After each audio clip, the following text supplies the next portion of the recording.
A lot of people are curious to understand China's DeepSeek AI models. So let's lay it out. Nathan, can you describe what DeepSeek V3 and DeepSeek R1 are, how they work, how they're trained? Let's look at the big picture and then we'll zoom in on the details. Yeah, so DeepSeek V3 is a new mixture of experts transformer language model from DeepSeek, who is based in China. They have some new specifics in the model that we'll get into. Largely, this is a open weight model, and it's a instruction model like what you would use in ChatGPT.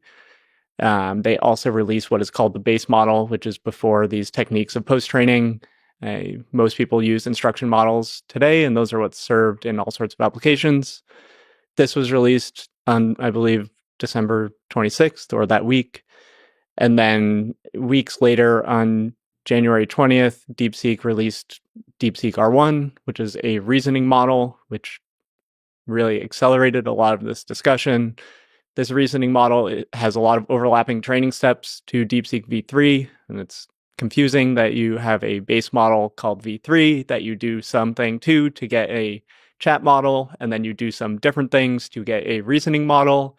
I think a lot of the AI industry is going through this challenge of communications right now, where OpenAI makes fun of their own naming schemes. They have GPT-4o, they have OpenAI o1, and there's a lot of types of models. So we're going to break down what each of them are. There's a lot of technical specifics on training and go from high level to specific and kind of go through each of them. There's so many places we can go here, but maybe let's go to open weights first. What does it mean for a model to be open weights, and what are the different flavors of open source in general? Yeah, so this discussion has been going on for a long time in AI. It became more important since ChatGPT, or more focal since ChatGPT at the end of 2022.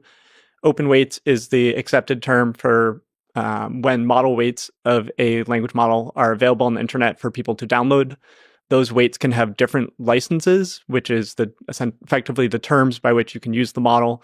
There are licenses that come from history and open source software. There are licenses that are designed by companies specifically.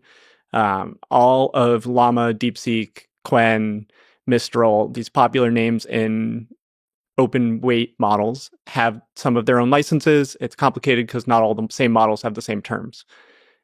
The big debate is on what makes a model open weight. It's like, why are we saying this term? It's kind of a mouthful. It sounds close to open source, but it's not the same. There's still a lot of debate on the definition and soul of open source AI. Open source software has a rich history on freedom to modify, freedom to take on your own, freedom from any restrictions on how you would use the software, and what that means for AI is still being defined. So for what I do, I work at the Allen Institute for AI. We're a nonprofit. We want to make AI open for everybody, and we try to lead on what we think is truly open source. There's not full agreement in the community, but for us, that means releasing the training data, releasing the training code, and then also having open weights like this. And we'll get into the details of the models, and again, as we try to get deeper into how the models were trained, we will say things like the data processing, data filtering, data quality is the number one determinant of the model quality. And then a lot of the training code is the determinant on how long it takes to train and how fast your experimentation is. So without fully open source models where you have access to this data, it is hard to know, or it's harder to replicate. So we'll get into cost numbers for DeepSeek V3 on mostly GPU hours and how much you could pay to rent those yourselves. But without the data, the replication cost is going to be far, far higher. And same goes for the code. We should also say that this is probably one of the more open models out of the frontier models. Yes. So like in this full spectrum, where probably the fullest open source, like you said, open code, open data, open weights. This is not open code. This is probably not open data. And this is open weights. And the licensing is MIT license, or it's, there's some nuance in the different models, but it's towards the free. In terms of the open source movement, these are the kind of the good guys. Yeah, DeepSeek is doing fantastic work for disseminating understanding of AI. Their papers are extremely detailed in what they do, and for other teams around the world, they're very actionable in terms of improving your own training techniques. And we'll talk about licenses more. The DeepSeek R1 model has a very permissive license. It's called the MIT license. That effectively means there's no downstream restrictions on commercial use. There's no use case restrictions. You can use the outputs from the models to create synthetic data. And this is all fantastic. I think the closest peer is something like Llama, where you have the weights and you have a technical report. And the technical report is very good for Llama. One of the most read PDFs of the year last year is the Llama 3 paper. But in some ways, it's slightly less actionable. It has less details on the training specifics, I think less plots, and so on. And the Llama 3 license is more restrictive than MIT. And then between the DeepSeek custom license and the Llama license, we could get into this whole rabbit hole. I think we'll make sure we want to go down the license rabbit hole before we do specifics. Yeah, and I mean, so it should be stated that one of the implications of DeepSeek, it puts pressure on Llama and everybody else, on OpenAI, to push towards open source. And that's the other side of open source that you mentioned, is how much is published in detail about it. So how open are you with the sort of the insights behind the code? So like, how good is the technical reports? Are they hand wavy, or is there actual details in there? And that's one of the things that DeepSeek did well, is they publish a lot of the details. Yeah, especially in the DeepSeek v3, which is their pre-training paper. They were very clear that they are doing interventions on the technical stack that go at many different levels. For example, to get highly efficient training, they're making modifications at or below the CUDA layer for NVIDIA chips.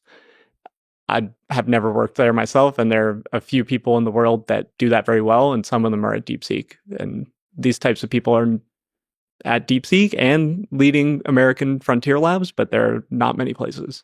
To help people understand the other implication of open weights, just, there's a topic we'll return to often here. So there's a fear that China, the nation, might have interest in stealing American data, violating privacy of American citizens.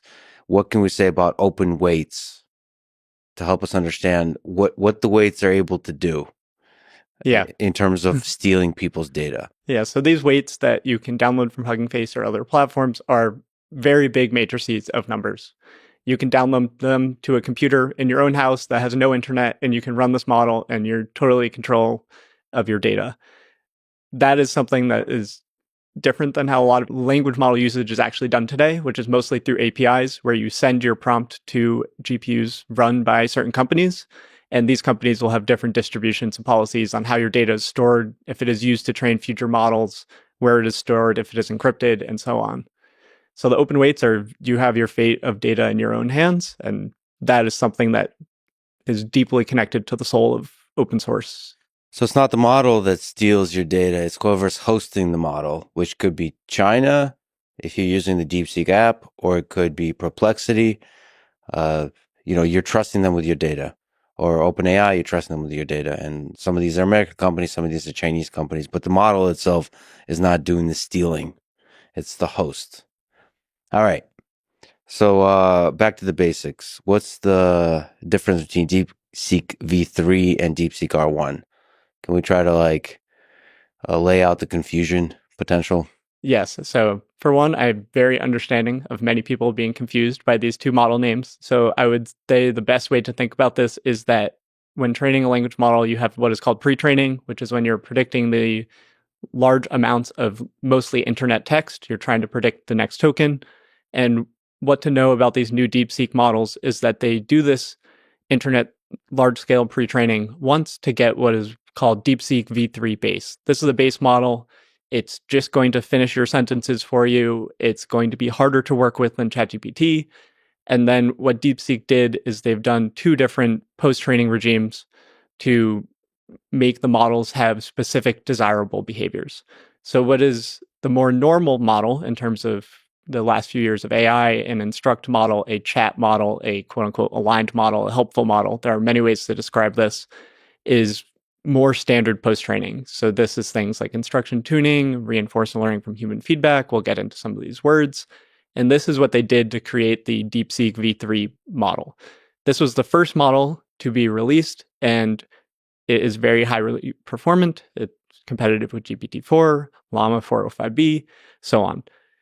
And then when this release was happening. We don't know their exact timeline, or soon after. They were finishing the training of a different training process from the same next token prediction base model that I talked about, which is when this new reasoning training that people have heard about comes in order to create the model that is called DeepSeek R1.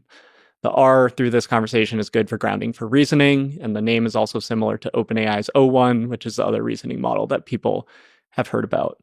And we'll have to break down the training for R1 in more detail because, for one, we have a paper detailing it, but also it is a far newer set of techniques for the AI community. So it is a much more rapidly evolving area of research.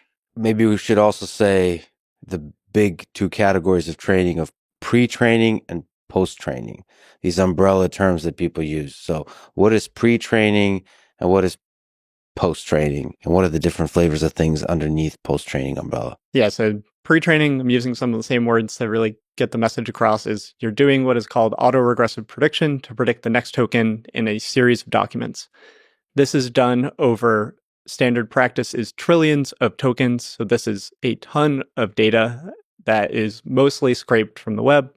And some of DeepSeek's earlier papers, they talk about their training data being distilled for math. I shouldn't use this word yet, but taken from Common Crawl. And that's a public access that anyone listening to this could go download data from the Common Crawl website. This is a crawler that is maintained publicly.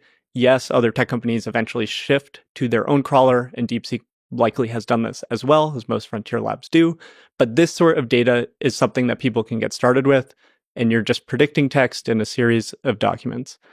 This can be scaled to be very efficient, and there's a lot of numbers that are thrown around in AI training, like how many floating point operations or flops are used. And then you can also look at how many hours of these GPUs that are used. And it's largely one loss function taken to a very large amount of, of compute usage. You set up really efficient systems. And then at the end of that, you have this base model. And pre-training is where there is a lot more of complexity in terms of how the process is emerging or evolving and the different types of training losses that you will use. I think this is a lot of techniques grounded in the natural language processing literature. The oldest technique, which is still used today, is something called instruction tuning, or also known as supervised fine tuning. These acronyms will be IFT or SFT. That people really go back and forth throughout them, and I will probably do the same, which is where you add this formatting to the model where it knows to take a question that is like, explain the history of the Roman Empire to me, or something, a sort of question you'll see on Reddit or Stack Overflow, and then the model will respond in a information dense but presentable manner. The core of that formatting is in this instruction tuning phase. And then there's two other categories of loss functions that are being used today. One I will classify as preference fine tuning. Preference fine tuning is a generalized term for what came out of reinforcement learning from human feedback, which is RLHF. This reinforcement learning from human feedback is credited as the technique that helped ChatGPT break through. It is a technique to make the responses that are nicely formatted, like these Reddit answers, more in tune with what a human would like to read. This is done by collecting pairwise preferences from actual humans out in the world to start, and now AIs are also labeling this data, and we'll get into those trade-offs. And you have this kind of contrastive loss function between a good answer and a bad answer. And the model learns to pick up these trends. There's different implementation ways. You have things called reward models. You could have direct alignment algorithms. There's a lot of really specific things you can do, but all of this is about fine-tuning to human preferences. And the final stage is much newer, and we'll link to what is done in R1 and these reasoning models. Is, I think, OpenAI's name for this. They had this new API in the fall, which they called the Reinforcement Fine-Tuning API. This is the idea that you use the techniques of reinforcement learning, which is a whole framework of AI. There's a deep literature here. To summarize, it's often known as trial and error learning, or the subfield of AI where you're trying to make sequential decisions in a certain potentially noisy environment. There's a lot of ways we could go down that, but fine-tuning language models where they can generate an answer and then you check to see if the answer matches the true solution. For math or code, you have an exactly correct answer for math. You can have unit tests for code. And what we were doing is we were checking the language model's work, and we were giving it multiple opportunities on the same question to see if it is right. And if you keep doing this, the models can learn to improve in verifiable domains to a great extent. It works really well. It's a newer technique in the academic literature. It's been used at frontier labs in the US that don't share every detail for multiple years. So this is the idea of using reinforcement learning with language models, and it has been taking off, especially in this DeepSeek moment. And we should say that there's a lot of exciting stuff going on the, again, across the stack, but the post-training probably this year, there's going to be a lot of interesting developments in the post-training. We'll talk about it.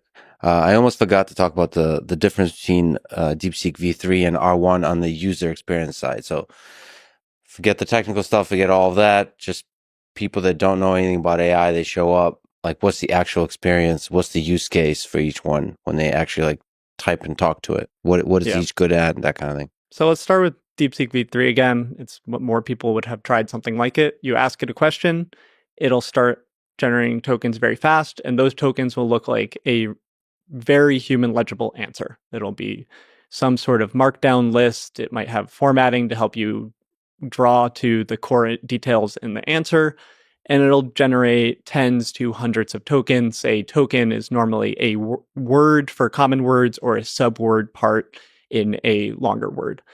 And it'll look like a very high quality Reddit or Stack Overflow answer. These models are really getting good at doing these across a wide variety of domains. I think even things that, if you're an expert, things that are close to the fringe of knowledge, they will still be fairly good at. I think cutting edge AI topics that I do research on, these models are capable for study aid, and they're regularly updated.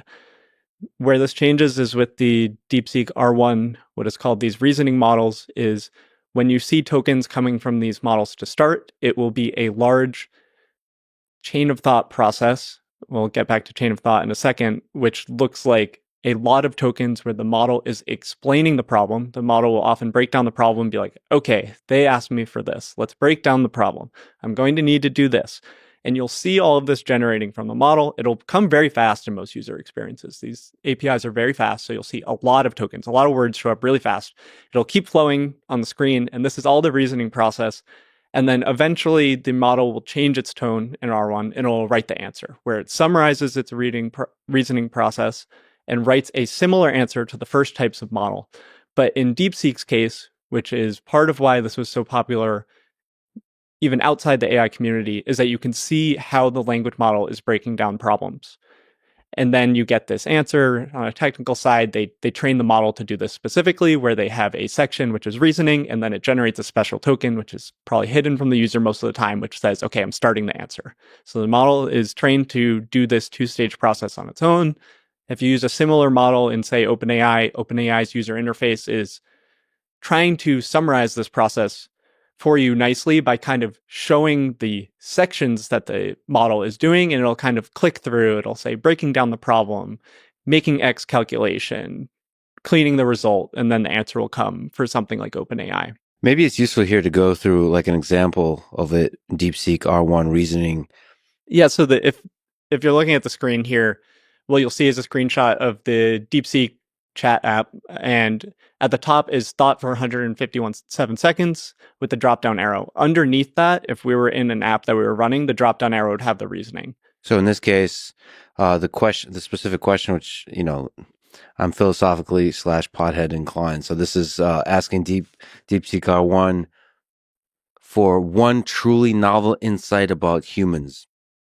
And it reveals the reasoning, and basically the truly novel aspect is what's pushing the reasoning to constantly sort of the model asking itself, is this truly novel? So it's actually challenging itself to be more novel, more counterintuitive, more less cringe, I suppose. So some of the reasoning says, This is just snapshots. Alternatively, humans have a unique meta emotion where they feel emotions about their own emotions, e.g., feeling guilty about being angry. This recursive emotional layering creates complex motivational drives that don't exist in other animals.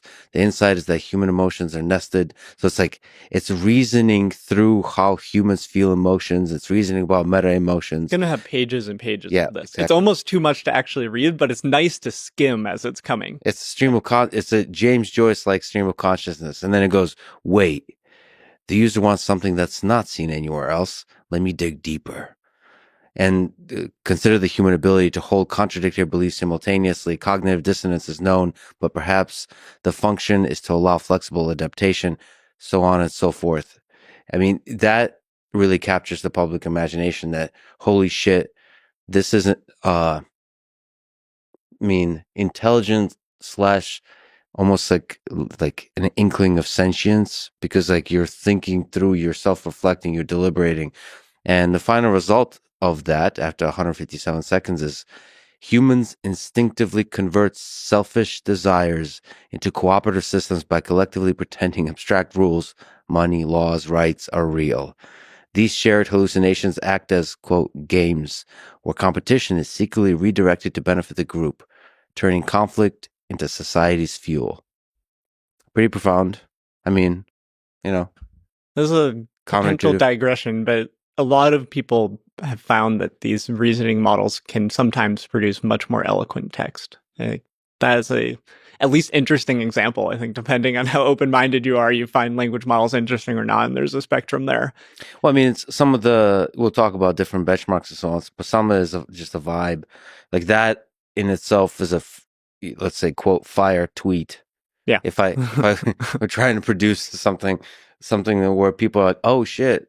Okay. So that's chain of thought. We'll probably return to it more. How were they able to achieve such low cost on the training and the inference? Maybe we could talk the training first. Yeah, so there's two main techniques that they implemented that are probably the majority of their efficiency, and then there's a lot of implementation details that maybe we'll gloss over or get into later that sort of contribute to it. But those two main things are, one is they went to a mixture of experts model, which we'll define in a second, and then the other thing is that they invented this new technique called MLA, latent attention. Both of these are big deals. Mixture of experts is something that's been in the literature for a handful of years, and OpenAI with GPT-4 was the first one to productize a mixture of experts model. And what this means is when you look at the common models around that most people have been able to interact with that are open, right? Think Llama. Llama is a dense model, i.e., every single parameter or neuron is activated as you're going through the model for every single token you generate, right? Now, with a mixture of experts model, you don't do that, right? How does the human actually work, right? Is like, oh, well, my visual cortex is active when I'm thinking about, vision tasks and like, other things, right? My amygdala is when I'm scared, right?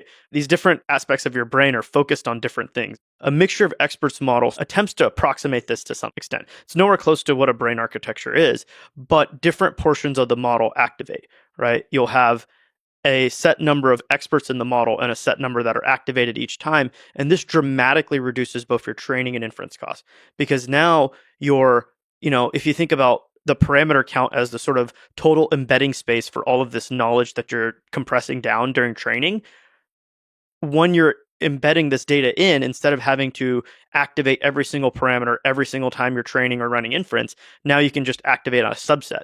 And the model will learn which expert to route to for different tasks. And so this is a humongous innovation in terms of, hey, I can continue to grow the total embedding space of parameters. And so DeepSeek's model is, 600 something billion parameters, right? Relative to Llama 405B, it's 405 billion parameters, right? Relative to Llama 70B, it's 70 billion parameters, right? So this model technically has more embedding space for information, right? To compress all of the world's knowledge that's on the internet down. But at the same time, it is only activating around 37 billion of the parameters. So only 37 billion of these parameters actually need to be computed every single time you're training data or inferencing data out of it. And so versus again, a Llama model, 70 billion parameters must be activated or 405 billion parameters must be activated. So you've dramatically reduced your compute cost when you're doing training and inference. with this mixture of experts architecture. Should we break down where it actually applies and go into the transformer? Is that useful? Let's go. Let's go into Cool. the Okay, transformer. so the transformer is a thing that is talked about a lot, and we will not cover every detail.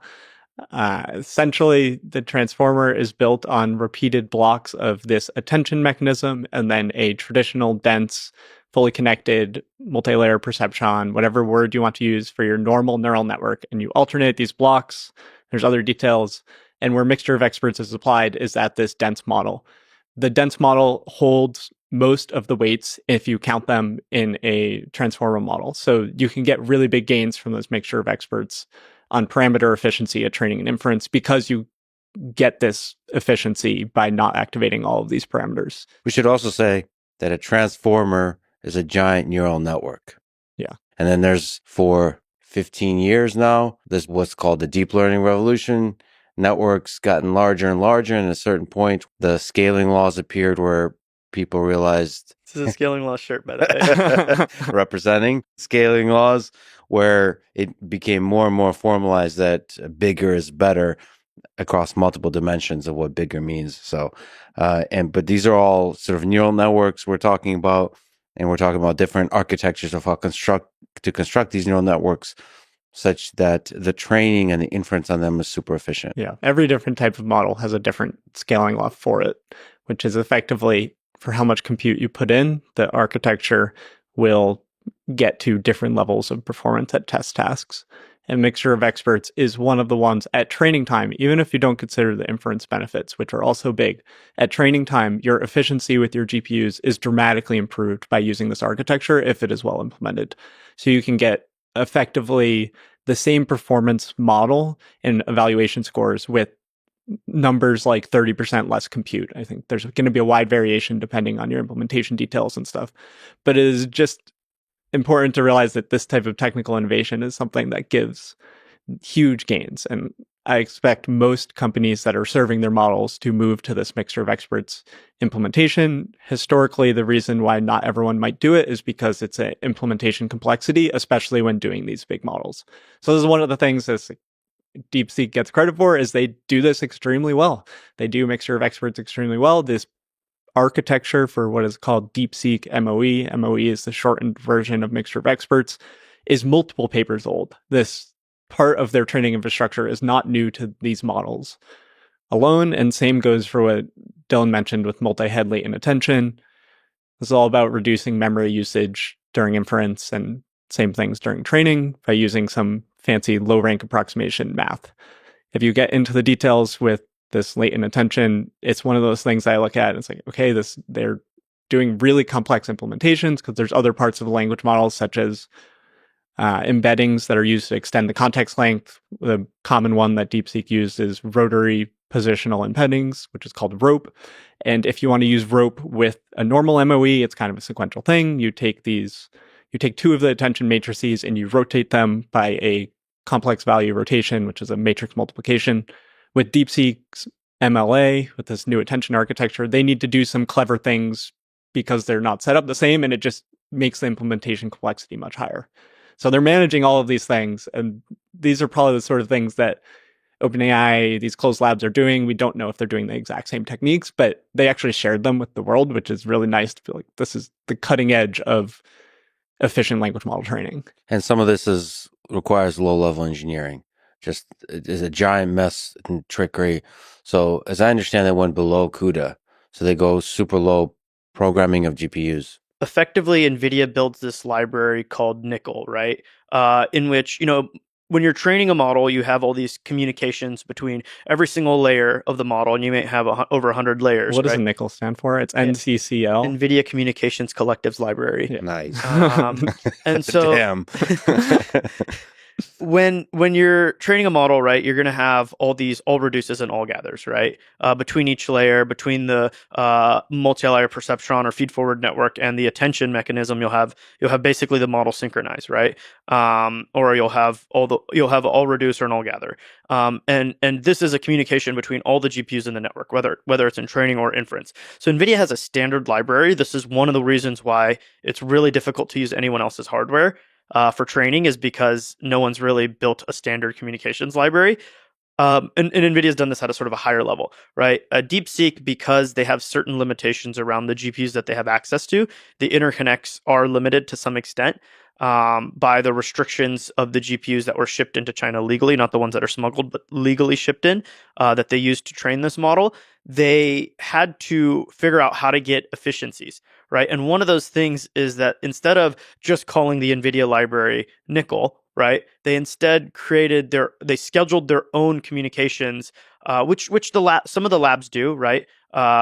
Meta talked about in Llama 3 how they made their own custom version of Nickel. They didn't talk about the implementation details. This is some of what they did. Probably not as well as DeepSeek, because DeepSeek, necessity is the mother of innovation, and they had to do this.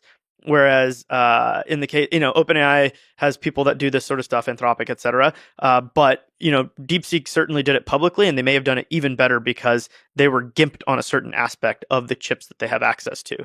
And so they scheduled communications, by scheduling specific SMs. SMs you could think of as like the core on a GPU, right? So there's hundreds of cores, or there's a bit over 100 cores, SMs on a GPU, and they were specifically scheduling, hey, which ones are running the model, which ones are doing all reduce, which one are doing all gather, right? And they would flip back and forth between them, and this requires extremely low level programming. This is what Nickel does automatically, or other NVIDIA libraries handle this automatically usually. Yeah, exactly. And so technically they're using, PTX, which is like sort of like, you could think of it as like an assembly type language. It's not exactly that, or instruction set, right? Like coding directly to assembly or instruction set. It's not exactly that, but that's still part of technically CUDA, but it's like, do I want to write in Python, PyTorch equivalent and call NVIDIA libraries? Do I want to go down to the C level, right? Or, and code even lower level? Or do I want to go all the way down to the assembly or ISA level? And there are cases where you go all the way down there at the very big labs, but most companies just do not do that, right? Because it's a waste of time and the efficiency gains you get are not worth it. But DeepSeek's implementation is so complex, right? Especially with their mixture of experts, right? People have done mixture of experts, but they're generally 8, 16 experts, right? And they activate 2. So, one of the words we like to use is like sparsity factor, right? Or usage, right? So you might have 4, 1/4 of your model activate, right? And that's what Mistral's Mixtral model, right? Their model that really catapulted them to like, oh my God, they're really, really good. OpenAI has also had models that are MOE, and so have all the other labs that are major closed. But what DeepSeek did that maybe only the leading labs have only just started recently doing is have such a high sparsity factor, right? It's not 1/4 of the model, right? 2 out of 8 experts activating every time you go through the model. It's 8 out of 256. And there's different implementations for mixture of experts where you can have some of these experts that are always activated, which this just looks like a small neural network. And then all the tokens go through that. And then they also go through some that are selected by this routing mechanism. And one of the innovations in DeepSeek's architecture is that they changed the routing mechanism in mixture of expert models. There's something called an auxiliary loss, which effectively means during training, you want to make sure that all of these experts are used across the tasks that the model sees. Why there can be failures in mixture of experts is that when you're doing this training, the one objective is token prediction accuracy. And if you just let training go with a mixture of expert model on your own, it can be that the model learns to only use a subset of the experts. And in the MOE literature, there's something called the auxiliary loss, which helps balance them. But if you think about the loss functions of deep learning, this even connects to the bitter lesson, is that you want to have the minimum inductive bias in your model to let the model learn maximally. And this auxiliary loss, this balancing across experts, could be seen as in tension with the prediction accuracy of the tokens. So we don't know the exact extent that the DeepSeek MOE change, which is instead of doing an auxiliary loss, they have an extra parameter in their routing, which after the batches, they update this parameter to make sure that the next batches all have a similar use of experts.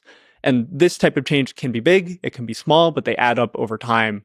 And this is the sort of thing that just points to them innovating. And I'm sure all the labs that are training big MOEs are looking at this sort of things, which is getting away from the auxiliary loss. Some of them might already use it, but you keep accumulating gains. And we'll talk about the philosophy of training and how you organize these organizations. And a lot of it is just compounding small improvements over time in your data, in your architecture, in your post-training, and how they integrate with each other. And DeepSeek does the same thing, and some of them are shared, or a lot. We have to take them on face value that they share their most important details. I mean, the architecture and the weights are out there, so we're seeing what they're doing, and it adds up. Going back to sort of the like efficiency and complexity point, right? It's 32 versus 4, right? For like Mixtral and other MOE models that have been publicly released. So this ratio is extremely high. And sort of what Nathan was getting at there was when you have such a different level of sparsity, you can't just have every GPU have the entire model, right? The model's too big, there's too much complexity there. So you have to split up the model with different types of parallelism, right? And so you might have different experts on different GPU nodes. But now what happens when this set of data that you get, hey, all of it looks like this one way and all of it should route to one part of my model, right? So when all of it routes to one part of the model, then you can have this overloading of a certain set of the GPU resources or a certain set of the GPUs, and then the rest of the training network sits idle because all of the tokens are just routing to that. So this is the biggest complexity. One of the big complexities with running a very sparse mixture of experts model, i.e., this 32 ratio versus this 4 ratio, is that you end up with so many of the experts just sitting there idle. So how do I load balance between them? How do I schedule the communications between them? This is a lot of the like extremely low level detailed work that they figured out in the public first and potentially like second or third in the world, and maybe even first in some cases. What lesson do you, in the direction of the bitter lesson, do you take from all of this? Where is this going to be the direction where a lot of the gain is going to be, which is this kind of low-level optimization? Or is this a short-term thing where the biggest gains will be more on the algorithmic high-level side of like post-training? Is this like a short-term leap because they've figured out like a hack because constraints, necessity is the mother of invention? Or is there still a lot of gains? I think we should summarize what the bitter lesson actually is about. Is that Sure. The bitter lesson, essentially, if you paraphrase it, is that the types of training that will win out in deep learning as we go are those methods which are scalable in learning and search, is what it calls out. And this scale word gets a lot of attention in this. The interpretation that I use is effectively to avoid adding the human priors to your learning process. And if you read the original essay, this is what it talks about, is how researchers will try to come up with clever solutions to their specific problem that might get them small gains in the short term, while simply enabling these deep learning systems to work efficiently, and for these bigger problems in the long term might be more likely to scale and continue to drive success. And therefore, we were talking about relatively small implementation changes to the mixture of experts model. And therefore, it's like, okay, like we will need a few more years to know if one of these were actually really crucial to the bitter lesson. But the bitter lesson is really this long-term arc of how simplicity can often win. And there's a lot of sayings in the industry, like the models just want to learn. You have to give them the simple loss landscape where you put compute through the model and they will learn, and getting barriers out of the way. That's where the power of something like Nickel comes in, where standardized code that can be used by a lot of people to create sort of simple innovations that can scale, which is why the hacks, I imagine the code base for DeepSeek is probably a giant mess. I'm sure DeepSeek definitely has code bases that are extremely messy, where they're testing these new ideas. Multi-head latent attention probably could start in something like a Jupyter notebook, where somebody tries something on a few GPUs, and that is really messy. But the stuff that trains DeepSeek v3 and DeepSeek R1, those libraries, if you were to present them to us, I would guess are extremely high quality code. So high quality readable code. Yeah. I think there is one aspect to note, though, right? Is that there is the general ability for that to transfer across different types of runs, right? You may make really, really high quality code for one specific model architecture at one size. Yeah. And then that is not transferable to, hey, when I make this architecture tweak, everything's broken again, right? Like that's something that could be, with their specific low level coding of like scheduling SMs is specific to this model architecture and size, right? And whereas like NVIDIA's collectives library is more like, hey, it'll work for anything, right? You want to do an all reduce? Great. I don't care what your model architecture is, it'll work. and you're giving up a lot of performance when you do that in many cases. But it's worthwhile for them to do the specific optimization for the specific run, given the constraints that they have regarding compute. I wonder how stressful it is to like, these frontier models like initiate training, like to have the code Push the button. to push the button that like you're now spending a large amount of money and time to train this. Like there must be a lot of innovation on the debugging stage of like making sure there's no issues, that you're monitoring and visualizing every aspect of the training, all that kind of stuff. When people are training, they have all these various dashboards, but like the most simple one is your loss, right?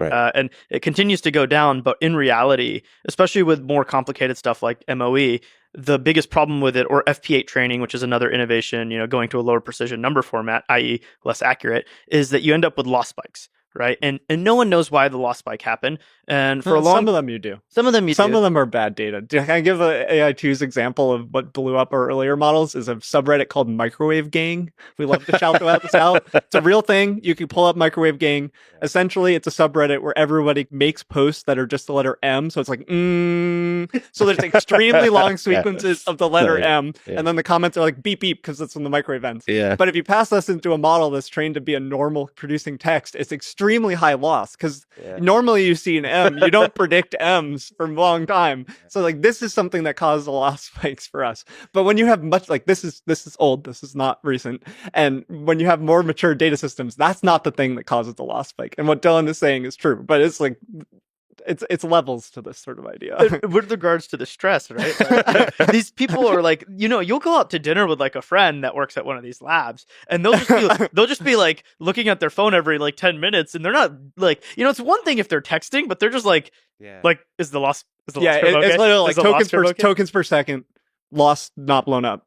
They're just watching this. And the heart rate goes up if there's a spike. And some level of spikes is normal, right? It'll recover and be back. Sometimes a lot of the old strategy was like, you just stop the run, restart from an old version, and then like change the data mix, and then it keeps going. There are even different types of spikes. So Dirk Greneveld has a theory at AI2 that's like fast spikes and slow spikes, where there are sometimes where you're looking at the loss and there are other parameters, you can see it start to creep up and then blow up, and that's really hard to recover from, so you have to go back much further. So you have the stressful period where it's like flat or it might start going up and you're like, what do I do?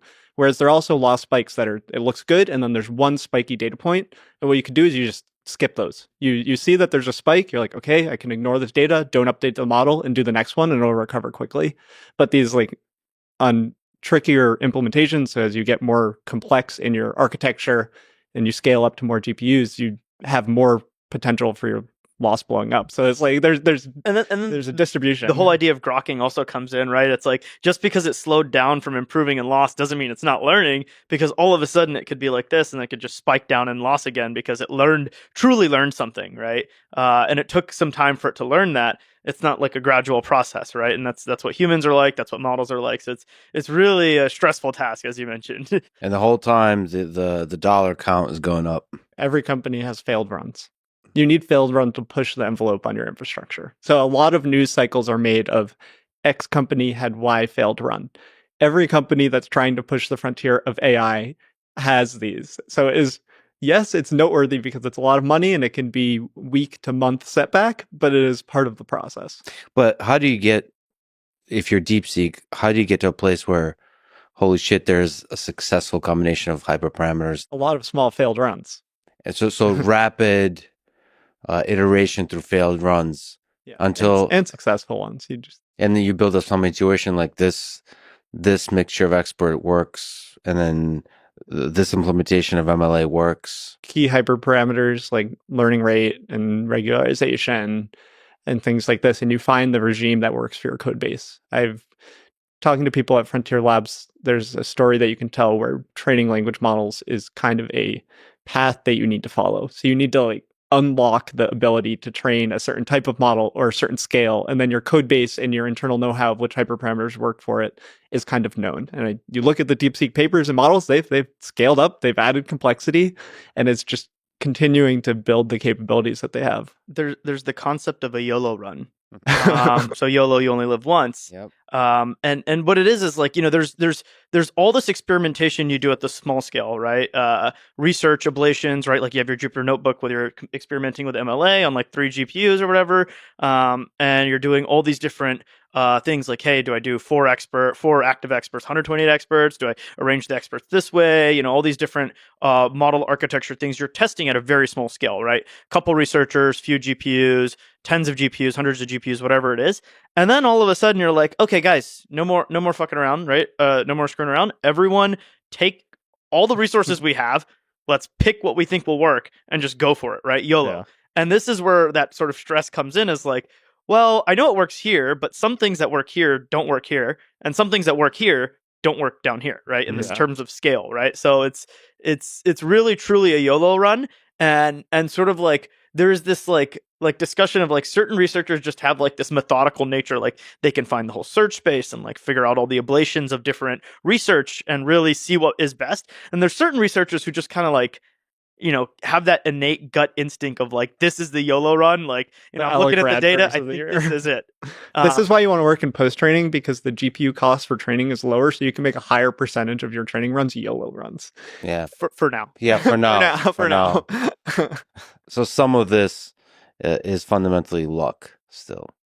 Luck is skill, right? In many cases. Yeah, I mean, it looks lucky, right? When you're... But the hill to climb, if you're at one of these labs, you have an evaluation, you're not crushing. There's a repeated playbook of how you improve things. There are localized improvements, which might be data improvements, and these add up into the whole model just being much better.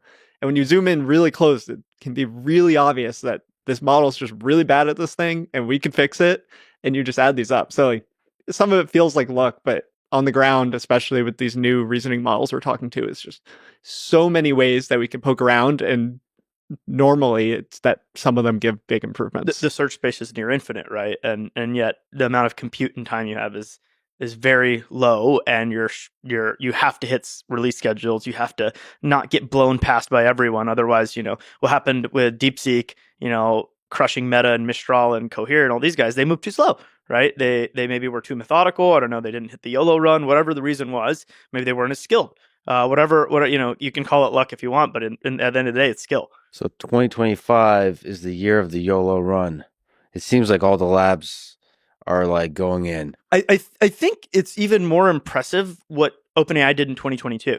Right at the time, no one believed in mixture of experts models. Right at Google, who had all the researchers, OpenAI had such little compute, and they devoted all of their compute for many months. Right, all of it, 100% for many months to GPT-4 with a brand new architecture, with no belief that, hey, let me spend a couple $100 million, which is all of the money I have, on this model. Right, that is truly YOLO. Yeah. Right. Yeah. Now people are like, all these like training run failures that are in the media, right? It's like, okay, great, but like actually a huge chunk of my GPUs are doing inference. I still have a bunch doing research constantly, and yes, my biggest cluster is training, but like on this YOLO run, but like that YOLO run is much less risky than like what OpenAI did in 2022, or maybe what DeepSeek did now, or like sort of like, hey, we're just gonna throw everything at it. The big winners throughout human history are the ones who are willing to do YOLO at some point. Okay. What do we understand about the hardware it's been trained on? DeepSeek.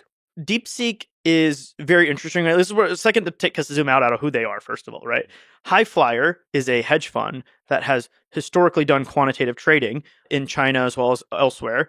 And they have always had a significant number of GPUs, right? In the past, a lot of these high-frequency trading, algorithmic quant traders used FPGAs, but it shifted to GPUs definitely, and there's both, right? But GPUs especially, and Highflyer, which is the hedge fund that owns DeepSeek, and everyone who works for DeepSeek is part of Highflyer to some extent, right? It's same parent company, same owner, same CEO.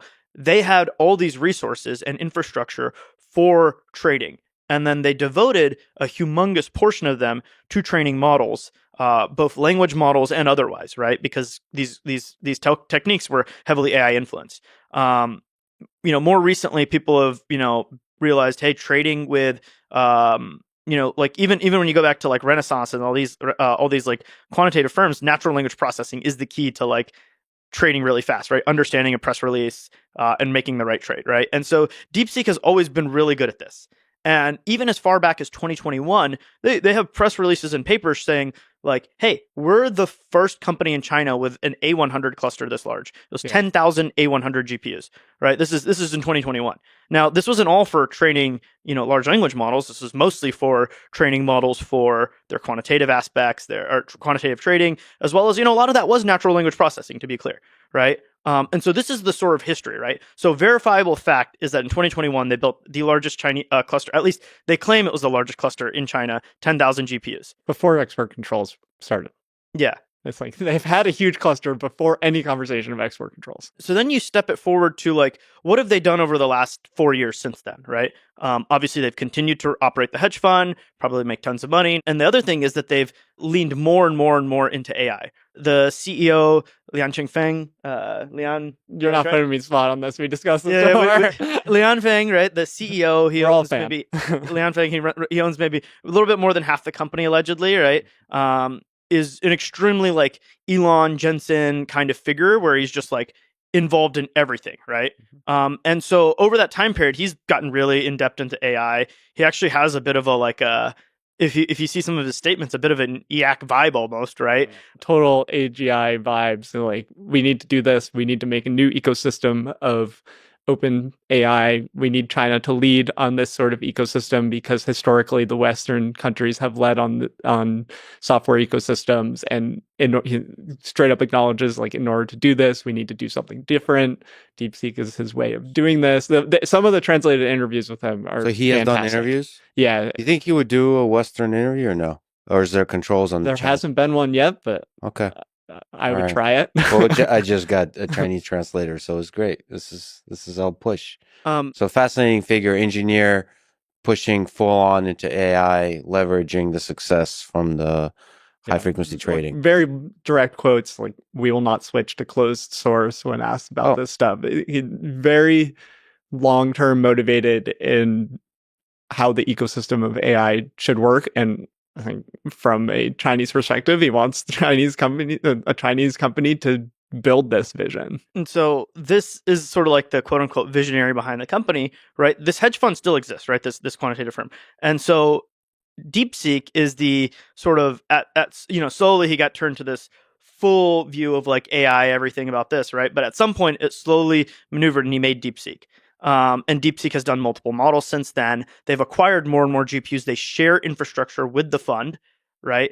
And so, there is no exact number of public GPU resources that they have, but besides this 10,000 GPUs that they bought in 2021, right? And they were fantastically profitable, right? And then this paper claims they did only 2,000 H800 GPUs, which are a restricted GPU that was previously allowed in China, but no longer allowed. And there's a new version, but it's basically NVIDIA's H100 for China, right? And there's some restrictions on it, specifically around the communications speed, the interconnect speed, right? Which is why they had to do this crazy SM, scheduling stuff, right? So going back to that, right? It's like, this is obviously not true in terms of their total GPU count. Obvious available GPUs, but for this training run, you think 2,000 is the correct number or no? So this is where it takes, significant amount of sort of like zoning in, right? Like, what do you call your training run, right? Do you count all of the research and ablations that you ran, right? Picking all this stuff, because yes, you can do a YOLO run, but at some level you have to do the test at the small scale,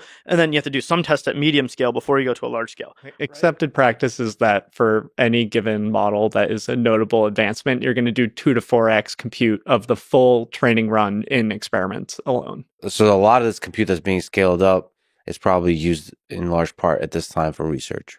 Yeah, and research begets the new ideas that let you get huge efficiency. Right. Research gets you O1. Research gets you breakthroughs, and you need to bet on it. So some of the pricing strategy they will discuss has the research baked into the price. So the numbers that DeepSeek specifically said publicly, right, are just the 10,000 GPUs in 2021, and then 2,000 GPUs for only the pre-training for V3. Mm-hmm. They did not discuss cost on R1. They did not discuss cost on all the other RL, right, for the instruct model that they made.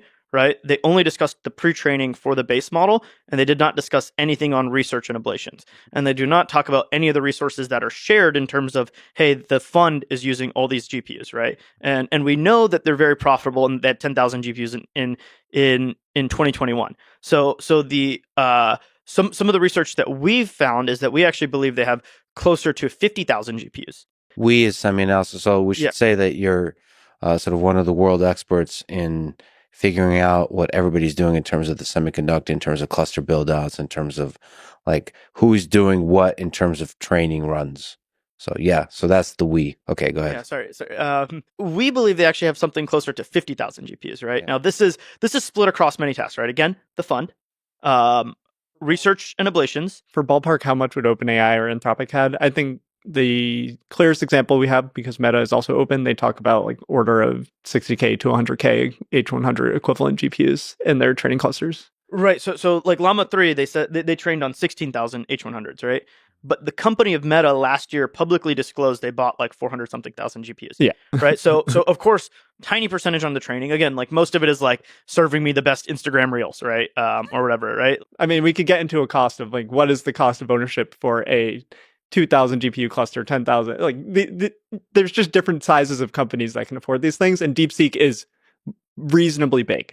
Their compute allocation is one of the top few in the world. It's not OpenAI, Anthropic, etc., but they have a lot of compute. Can you in general actually just zoom out and also talk about the Hopper architecture, the NVIDIA Hopper GPU architecture, and the difference between H100 and H800, like you mentioned, the interconnects? Yeah, so there's, Ampere was the A100 and then H100 Hopper, right? People use them synonymously in the US because really there's just H100 and now there's H200, right? But same thing, mostly. In China, there have been different salvos of export restrictions. So initially, the U.S. government limited on a 2-factor scale, right, which is chip interconnect versus flops, right? So any chip that had interconnects above a certain level and flops above a certain floating point operations above a certain level was restricted. Later, the government realized that this was a flaw in the restriction, and they cut it down to just floating point operations. And so H800 had high flops, low communication.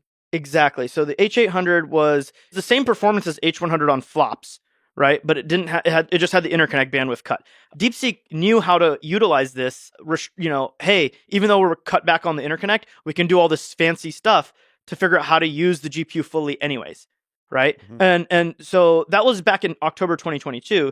But later in 2023, end of 2023, implemented in 2024, the US government banned the H800. Right. And so, by the way, this H800 cluster, these 2,000 GPUs, was not even purchased in 2024. Right. It was purchased in late 2023. And they're just getting the model out now, right? Because it takes a lot of research, et cetera. H800 was banned. And now there's a new chip called the H20. The H20 is cut back on only flops, but the interconnect bandwidth is the same. And in fact, in some ways, it's better than the H100 because it has better memory bandwidth and memory capacity. So there are, NVIDIA is working within the constraints of what the government sets and then builds the best possible GPU for China. Can we take this actual tangent and we'll return back to the hardware? Is the philosophy, the motivation, the case for export controls? What is it? Dario Amodei just published a blog post about export controls.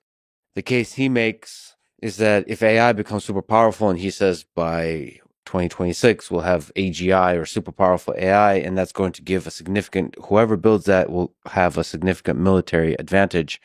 And so, because the United States is a democracy, and as he says, China is authoritarian or has authoritarian elements, you want a unipolar world where the super powerful military, because of the AI, is one that's a democracy. It's a much more complicated world geopolitically when you have two superpowers with super powerful AI and one is authoritarian. So that's the case he makes. And so we want to, the United States wants to use export controls to slow down, to make sure that China can't do these gigantic training runs that would be presumably required to build AGI. This is very abstract. I think this can be the goal of how some people describe export controls, is this super powerful AI. And you touched on the training run idea. There's not many worlds where China cannot train AI models. I think export controls are kneecapping the amount of compute or the density of compute that China can have. And if you think about the AI ecosystem right now, as all of these AI companies, revenue numbers are up and to the right. Their AI usage is just continuing to grow. More GPUs are going to inference. A large part of export controls, if they work, is just that the amount of AI that can be run in China is going to be much lower. So on the training side, DeepSeek V3 is a great example, which you have a very focused team that can still get to the frontier of AI on this 2000 GPUs is not that hard to get, all considering in the world. They're still going to have those GPUs. They're still going to be able to train models. But if there's going to be a huge market for AI, if you have strong export controls and you want to have 100,000 GPUs just serving the equivalent of ChatGPT clusters, with good export controls, it also just makes it so that AI can be used much less. And I think that is a much easier goal to achieve than trying to debate on what AGI is. And if you have these extremely intelligent autonomous AIs and data centers, like those are the things that could be running in these GPU clusters in the United States, but not in China. To some extent, training a model does effectively nothing, right? Like, Yeah. right, have a model. The thing that Dario is sort of speaking to is the implementation of that model once trained to then create huge economic growth, huge increases in military capabilities, huge increases in productivity of people, betterment of lives, whatever you want to direct super powerful AI towards, you can. But that requires significant amounts of compute, right? And so the U.S. government has effectively said, and forever, right? Like training will always be a portion of the total compute. We mentioned Meta's 400,000 GPUs, only 16,000 made Llama, right? So the percentage that Meta's dedicating to inference, now this might be for recommendation systems that are trying to hack our mind into spending more time and watching more ads, or if it's for a super powerful AI that's doing productive things, doesn't matter about the exact use that our economic system decides. It's that can be delivered in whatever way we want. Whereas with China, right, your export restrictions, great. You're never going to be able to cut everything off, right? And that's like, I think that's quite well understood by the U.S. government, is that you can't cut everything off.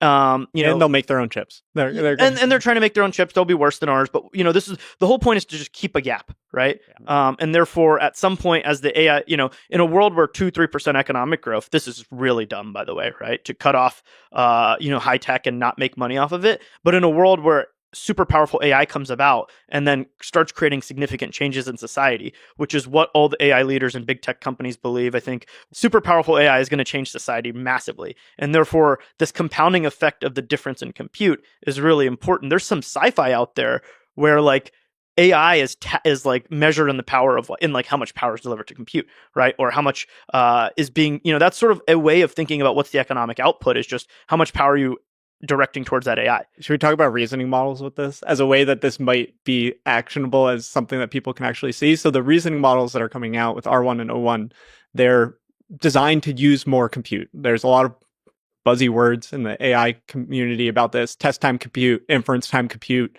whatever. But Dylan has good research on this. You can get to the specific numbers on the ratio of when you train a model. You can look at things about the amount of compute used at training and amount of compute used at inference.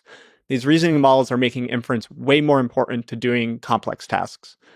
In the fall, in December, OpenAI announced this O3 model. There's another thing in AI: when things move fast, we get both announcements and releases. Announcements are essentially blog posts where you pat yourself on the back and you say you did things, and releases are when the model's out there, the paper's out there, etc. So OpenAI has announced O3. I mean, we can check if O3 Mini is out as of recording potentially, but that doesn't really change the point, which is that the breakthrough result was something called ARC-AGI task, which is the abstract reasoning corpus, a task for artificial general intelligence.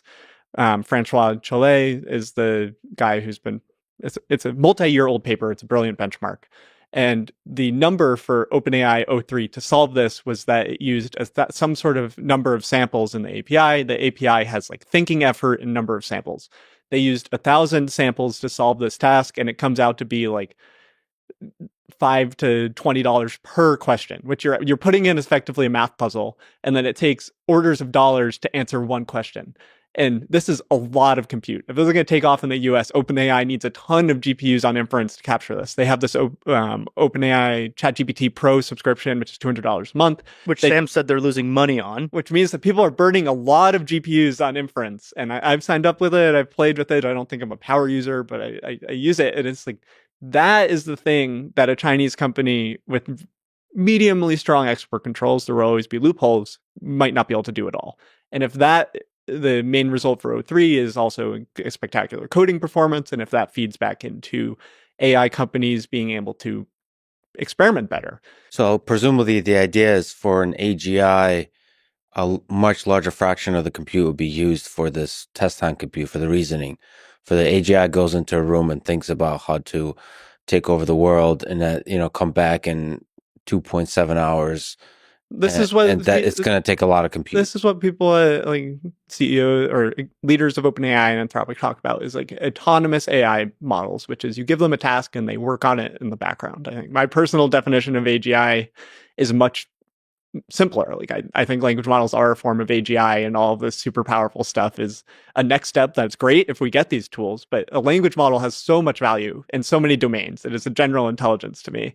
But this next step of agentic things where they're independent and they can do tasks that aren't in the training data is what the few year outlook that these AI companies are driving for.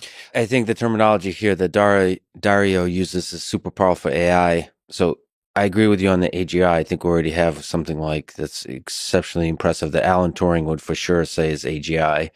But he's referring more to something once in possession of, then you would have a significant military and geopolitical advantage over other nations. So it's not just like you can ask it how to cook an omelet. And he has a much more positive view in his essay, Machines of Love and Grace. Yes. Read into this. I don't have enough background in physical sciences to gauge exactly how confident I am in if AI can revolutionize biology. I'm safe saying that AI is going to accelerate the progress of any computational science. So we're doing a depth first search here on topics, taking tangent of a tangent. So let's continue on that depth first search. You said that you're both feeling the AGI. So what's your timeline? Dario's 2026 for the super powerful AI that's basically agentic to a degree where it's a real security threat. That level of AGI. What's your timeline? I don't like to attribute specific abilities because predicting specific abilities and when is very hard. I think mostly if you're going to say that I'm feeling the AGI is that I expect continued rapid surprising progress over the next few years. So something like R1 is less surprising to me from DeepSeek because I expect there to be new paradigms where substantial progress can be made. I think DeepSeek R1 is so unsettling because we're kind of on this path with ChatGPT. It's like it's getting better, it's getting better, it's getting better. And then we have a new direction for changing the models, and we took one step like this, and we like took a step up. So it looks like a really fast slope, and then we're going to just take more steps. So like it's just really unsettling when you have these big steps. And I expect that to keep happening. I've tried OpenAI Operator, I've tried Claude computer use. They're not there yet. I understand the idea, but it's just so hard to predict what is the breakthrough that'll make something like that work. And I think it's more likely that we have breakthroughs that work in things that we don't know what they're going to do. So like everyone wants agents. Dario has a very eloquent way of describing this. And I just think that it's like, there's going to be more than that. So like just expect these things to come. I'm going to have to try to pin you down to a date on the AGI timeline. Like the nuclear weapon moment. So moment where on the geopolitical stage, there's a real because we're talking about export controls. When do you think, just even to throw out a date, when do you think that would be? Like for me, it's probably after 2030. So I'm not as... That's what I would say. So define that, right? Because to me, it kind of almost has already happened, right? You look at elections in India and Pakistan, people get AI voice calls and think they're talking to the politician, right? The AI diffusion rules, which was enacted in the last couple of weeks of the Biden admin, and looks like the Trump admin will keep and potentially even strengthen, limit cloud computing and GPU sales to countries that are not even related to China. It's like Portugal and all these like normal countries are on the you need approval from the US list. Like Portugal and like all these countries that are allies, right? Singapore, right? Like they freaking have F-35s and we don't let them buy GPUs. Mm-hmm. Like this to me is already to the scale of well, that just means that the U.S. military is really nervous about this new technology. That doesn't mean the technology is already there. So, like, they might be just very cautious about this thing that they don't quite understand. But that's a really good point. Sort of the robocalls, swarms of semi-intelligent bots could be a weapon. could be doing a lot of social engineering. I mean, there's tons of talk about, from the 2016 elections, like Cambridge Analytica and all this stuff, Russian influence.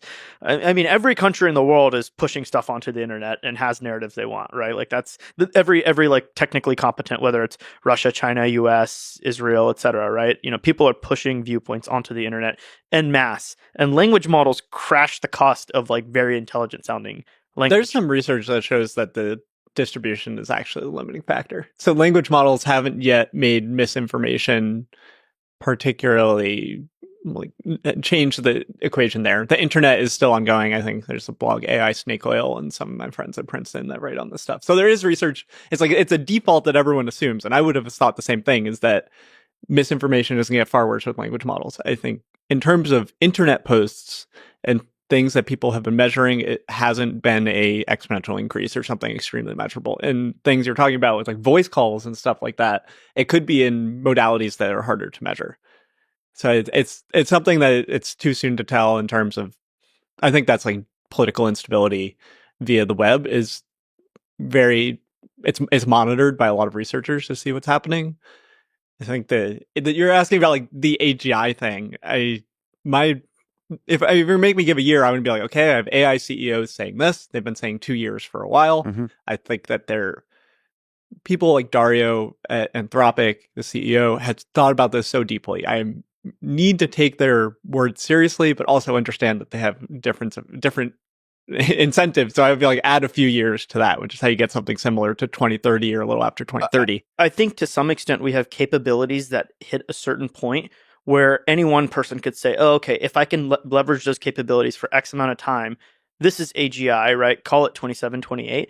But then the cost of actually operating that capability this is going to be my point. so extreme that no one can actually deploy it at scale en masse to actually completely revolutionize the economy on a snap of a finger. So I don't think it will be like a snap of the finger moment. Physical constraint. Rather, it'll be a, the capabilities are here, but I can't deploy it everywhere, right? And so one simple example going back sort of to 2023 was when, Bing with GPT-4 came out and everyone was freaking out about search, right? Perplexity came out. If you did the cost on like, hey, implementing GPT-3 into every Google search, it was like, oh, okay, this is just like physically impossible to implement, right? And as we step forward to like going back to the test time compute thing, right?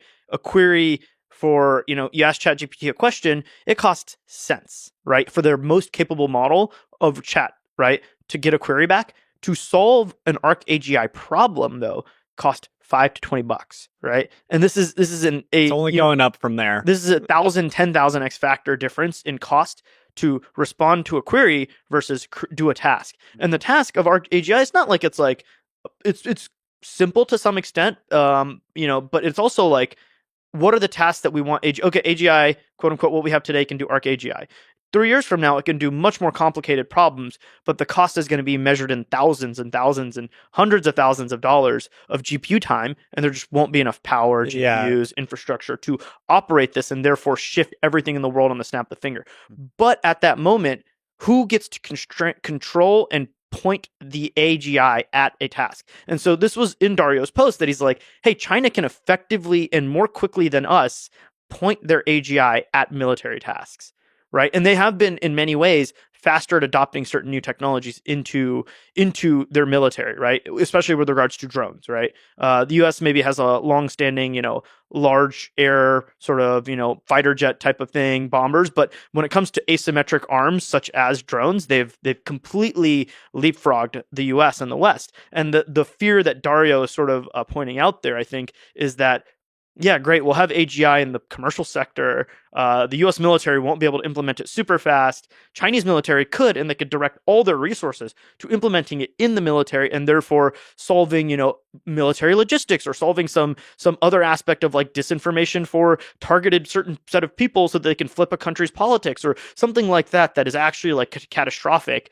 Versus, the U.S. just wants to, because it'll be more capitalistically allocated just towards whatever is the highest return on income, which might be like building, factories better or whatever. So everything I've seen, people's intuition seems to fail on robotics.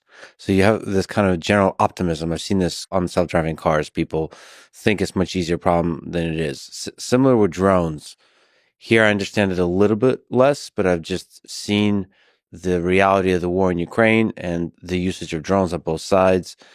And it seems that humans still far outperform any fully autonomous systems. AI is an assistant, but humans drive. FPV drones, where the humans controlling most of it, just far, far, far outperforms AI systems. So I think it's not obvious to me that we're going to have swarms of autonomous robots anytime soon in the military context. Maybe the fastest I can imagine is 2030, which is why I said 2030 for the super powerful AI. Whenever you have large scale swarms of robots doing military actions, that's when the world just starts to look different to me. So that's the thing I'm really worried about. But there could be cyber war type of technologies that from social engineering to actually just swarms of robots that find attack vectors in our code bases and shut down power grids, that kind of stuff. And they could be one of those things like on any given weekend or something, power goes out, nobody knows why, and the world changes forever. Just power going out for 2 days in all of the United States. That will lead to murder, to chaos. But going back to export controls, do you see that as a useful way to control the balance of power geopolitically in the context of AI? And I think going back to my viewpoint is, if you believe we're in this sort of stage of economic growth and change that we've been in for the last 20 years, the export controls are absolutely guaranteeing that China will win long term, right? If you do not believe AI is going to make significant changes to society in the next 10 years or 5 years, right? Five-year timelines are sort of what the more executives and such of AI companies and even big tech companies believe. But even 10-year timelines, it's reasonable. But once you get to, hey, these timelines are below that time period, then the only way to sort of like create a sizable advantage or disadvantage for America versus China is if you constrain compute, because talent is not really something that's constraining, right? China arguably has more talent, right? More STEM graduates, more programmers. The US can draw upon the world's people, which it does. There's tons of, foreigners in the AI industry. So many of these AI teams are all people without a US passport. I mean, and many of them are Chinese people who are moving to America, right? And that's great. That's exactly what we want, right? But there's that talent is one aspect, but I don't think that's one that is a measurable advantage for the US or not. It truly is just whether or not compute, right? Now, even on the compute side, when we look at chips versus data centers, right? China has the unprecedented ability to build ridiculous sums of power. Clockwork, right? They're always building more and more power. They've got steel mills that like individually are the size of the entire U.S. industry, right? And they've got aluminum mills that consume gigawatts and gigawatts of power, right? And when we talk about what's the biggest data center, right? OpenAI made this huge thing about Stargate, their announcement there. That's like once it's fully built out in a few years, it'll be 2 gigawatts, right, of power, right? And this is still smaller than the largest, industrial facilities in China. Right? China, if they wanted to build the largest data center in the world, if they had access to the chips, could. So it's just a question of when, not if, right? So their industrial capacity far exceeds the United States? Exactly. To the manufacture stuff. Yeah. So why? So long term, they're going to be manufacturing chips there. Chips are a little bit more specialized. I'm specifically referring to the data centers, right? Fabs take huge amounts of power. Don't get me wrong. That's not necessarily the gating factor there. The gating factor on how fast people can build the largest clusters today in the US is power, right? It is whether it's now, it could be power generation, power transmission, substations, and all these sorts of transformers and all these things. Building the data center, these are all constraints on the U.S. industry's ability to build larger and larger training systems, as well as deploying more and more inference compute. I think we need to make the point clear on why the time is now for people that don't think about this, because essentially with export controls, you're making it so China cannot make or get cutting edge chips. And the idea is that if you time this wrong, China is pouring a ton of money into their chip production. And if you time it wrong, they are going to have more capacity for production, more capacity for energy, and figure out how to make the chips and have more capacity than the rest of the world to make the chips because everybody can buy. They're going to sell their Chinese chips to everybody. They might subsidize them. And therefore, if AI takes a long time to become differentiated, we've kneecapped the financial performance of American companies. Yeah. NVIDIA can sell less. TSMC cannot sell to China. So therefore, we have less demand to keep driving the production cycle. So that's the assumption behind the timing being less important. than 10 years or 5 years to above, right? China will win because of these restrictions long term unless AI does something in the short term, which I believe AI will do, make massive changes to society in the medium short term, right? And so that's the big unlocker there. And even today, right? If Xi Jinping decided to get, quote unquote scale pilled, right? I.e. decide that scaling laws are what matters, right? Just like the U.S. executives like Satya Nadella and Mark Zuckerberg and Sundar and all these U.S. executives of the biggest, most powerful tech companies have decided they're scale pilled and they're building multi-gigawatt data centers, right? Whether it's in Texas or Louisiana or Wisconsin, wherever it is, they're building these massive things that cost as much as their entire budget for spending on data centers globally in one spot, right? This is what they've committed to for next year, year after, et cetera. And so they're so convinced that this is the way, that this is what they're doing. But if China decided to, they could do it faster than us. But this is where the restrictions come in. It is not clear that China as a whole has decided, from the highest levels that this is a priority. The U.S. sort of has, right? You see Trump talking about DeepSeek and Stargate within the same week, right? So and the Biden admin as well had a lot of discussions about AI and such. It's clear that they think about it. Only just last week did DeepSeek meet the second in command of China, right? Like they have not even met the top, right? They haven't met Xi. Xi hasn't sat down and they only just released a subsidy of 1 trillion RMB, roughly $160 billion, which is closer to the spending of like Microsoft and Meta and Google combined, right? For this year. So it's like they're realizing it just now. But that's where the export restrictions come in and say, hey, you can't ship the most powerful U.S. chips to China. You can ship a cut down version. You can't ship the most powerful chips to all these countries who we know are just going to rent it to China. You have to limit the numbers, right? And the tools. So and same with manufacturing equipment, tools, all these different aspects. But it all stems from AI, and then what downstream can slow them down in AI. And so the entire semiconductor restrictions, you read them. They are very clear. It's about AI and military civil fusion of technology, right? It's very clear. And then from there it goes, oh, well, we're banning them from buying like lithography tools and etch tools and deposition tools. And, oh, this random subsystem from a random company that's like tiny, right? Like, why are we banning this? Because all of it, the US government has decided is critical to AI systems. I think the fulcrum point is like the transition from 7 nanometer to 5 nanometer chips, where I think it was Huawei that had the 7 nanometer chip a few years ago, which caused another political brouhaha, almost like this moment. And then it's the ASML deep EUV, what is that? Extreme ultraviolet lithography. To set context on the chips, right, what Nathan's referring to is in 2020, Huawei released their Ascend 910 chip, which was an AI chip, first one on 7 nanometer, before Google did, before NVIDIA did. And they submitted it to the MLPerf benchmark, which is sort of a industry standard for machine learning performance benchmark. And it did quite well. And it was the best chip at the submission, right? This was a huge deal. The Trump admin, of course, banned, it was 2019, right? Banned the Huawei from getting 7 nanometer chips from TSMC. And so then they had to switch to move using internal domestically produced chips, which was a multi-year setback. Many companies have done 7 nanometer chips. And the question is like, we don't know how much Huawei was subsidizing production of that chip. Like Intel has made 7 nanometer chips that are not profitable and things like this. So this is how it all feeds back into the economic engine of export controls.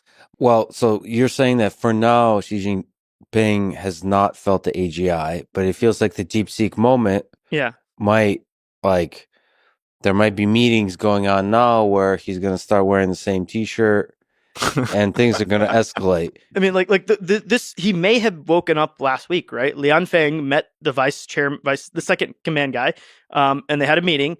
And then the next day, they announced the AI subsidies, which are 1 trillion RMB. right? So it's possible that this DeepSeek moment is truly the beginning of a Cold War. That's what a lot of people are worried about. People in AI have been worried that this is going towards a Cold War, or already is. But it's not DeepSeek's fault, but there's something, a bunch of factors came together where it was like history this works. explosion. I mean, it all has to do with NVIDIA stock going down, probably. But it's just some mass hysteria that happened that eventually led to Xi Jinping having meetings and waking up to this idea. And the US government realized in October 7th, 2022, before ChatGPT released, that restriction on October 7th, which dropped and shocked everyone, and it was very clearly aimed at AI. Everyone was like, what the heck are you doing? Stable Diffusion was out then, but not ChatGPT. Yeah, but not ChatGPT. So it was like starting to be rumblings like of what Gen AI can do to society, but it was very clear, I think, to at least like National Security Council and those sort of folks that this was where the world is headed, this Cold War that's happening. So is there any concerns that the export controls push China to take military action on Taiwan? This is the big risk, right? The further you push China away from having access to cutting edge American and global technologies, the more likely they are to say, well, because I can't access it, I might as well, like, no one should access it, right? And there's a few like interesting aspects of that, right? Like, China has a urban rural divide like no other. They have a male female birth ratio like no other, to the point where, if you look in most of China, it's like the ratio's not that bad, but when you look at single dudes in rural China, it's like a 30-to-1 ratio. Mm-hmm. And those are disenfranchised dudes, right? Like, quote unquote, like the US has an incel problem, like China does too. It's just they're placated in some way or crushed down. What do you do with these people? And at the same time, you're not allowed to access the most important technology. At least the US thinks so. China's maybe starting to think this is the most important technology by starting to dump subsidies in it, right? They thought EVs and renewables were the most important technology. They dominate that now, right? Now they started thinking about semiconductors in, the late 2010s and early 2020s. And now they've been dumping money and they're catching up rapidly. And they're going to do the same with AI, right? Because they're very talented, right? So the question is like, when does this hit a breaking point, right? And if China sees this as, hey, they can continue, if not having access and starting a true hot war, right, taking over Taiwan or trying to subvert its democracy in some way or blockading it, hurts the rest of the world far more than it hurts them, this is something they could potentially do, right? And so is this pushing them towards that? Potentially, right? I'm not quite a geopolitical person, but it's obvious that the world regime of peace and like trade is like super awesome for economics, but at some point it could break, right? I think we should comment that why Chinese economy would be hurt by that is that they're export heavy. I think the United States buys so much, like if that goes away, like that's how their economy. Well, also they just like would not be able to import raw materials from like all over the world, right? Mm-hmm. The US would just shut down the Strait of Malacca, and like, at the same time, the US you could argue almost all the GDP growth in America since, the 70s has been either population growth or tech, right? Because, your life today is not that much better than someone from the 80s outside of tech, right? You still, cars, they all have semiconductors in them everywhere. Fridges, semiconductors everywhere. There's these funny stories about how Russians were taking apart laundry machines because they had certain like Texas Instrument chips that they could then repurpose and put into like their anti-missile things, right? Like their S-400 or whatever. You would know more about this, but there's all sorts of like everything about semiconductors is so integral to every part of our lives. So can you explain the role of TSMC in the story of semiconductors, and maybe also how the United States can break the reliance on TSMC? I don't think it's necessarily breaking the reliance. I think it's getting TSMC to build in the U.S. But taking a step back, right? TSMC produces most of the world's chips, right? Especially on the foundry side. There's a lot of companies that build their own chips. Samsung, Intel, ST Micro, Texas Instruments, Analog Devices, all these kinds of companies build their own chips, NXP, but more and more of these companies are outsourcing to TSMC and have been for multiple decades. Can you explain the supply chain there and where most of TSMC is in terms of manufacturing? Sure. So historically, supply chain was companies would build their own chips.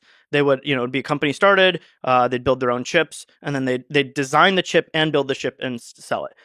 Over time, this became really difficult because the cost of building a fab continues to compound every single generation. Of course, figuring out the technology for it is incredibly difficult regardless, but just the dollars and cents that are required, ignoring, saying, hey, yes, I have all the technical capability, which it's really hard to get that, by the way, right? Intel's failing, Samsung's failing, et cetera. But if you look at just the dollars to spend to build that next generation fab, it keeps growing, right? Sort of like, Moore's law is having the cost of chips every 2 years. There's a separate law that's sort of like doubling the cost of fabs every handful of years. And so you look at a leading edge fab that is going to be profitable today, that's building, 3 nanometer chips or 2 nanometer chips in the future. That's going to cost north of $30-40 billion, right? And that's just for like a token amount. That's for that's like the base building block. And you probably need to build multiple, right? And so when you look at the industry over the last, if I go back 20-30 years ago, there were 20-30 companies that could build the most advanced chips, and then they would design them themselves and sell them, right? So companies like AMD would build their own chips. Intel, of course, still builds their own chips. They're very famous for it, but IBM would build their own chips. And, you could just keep going down the list. All these companies built their own chips. Slowly, they kept falling like flies. And that's because of what TSMC did, right? They created the foundry business model, which is, I'm not going to design any chips. I'm just going to contract manufacture chips for other people. And one of their early customers is NVIDIA, right? NVIDIA is the only semiconductor company that's worth, that's doing more than $1 billion of revenue that was started in the era of foundry, right? Every other company started before then and at some point had fabs, which is actually incredible, right? Like AMD and Intel and Broadcom. Such a great fact. It's like everyone had fabs at some point, or some companies like Broadcom, it was like a merger, amalgamation of various companies that rolled up. But even today, Broadcom has fabs, right? They build iPhone RF radio chips sort of in Colorado for Apple, right? Like all these companies had fabs, and for most of the fabs, they threw them away or sold them off, or they got rolled into something else. And now everyone relies on TSMC, right? Including Intel. Their latest PC chip uses TSMC chips, right? It also uses some Intel chips, but it uses TSMC process. Can you explain why the foundry model is so successful for these companies? Why are they going with economies of scale? Yeah, so I mean, like I mentioned, right? The cost of building a fab is so high. The R&D is so difficult.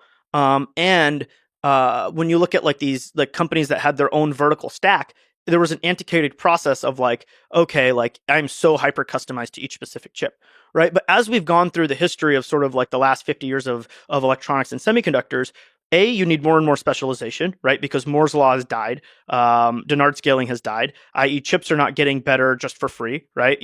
From manufacturing, you have to make real architectural innovations, right?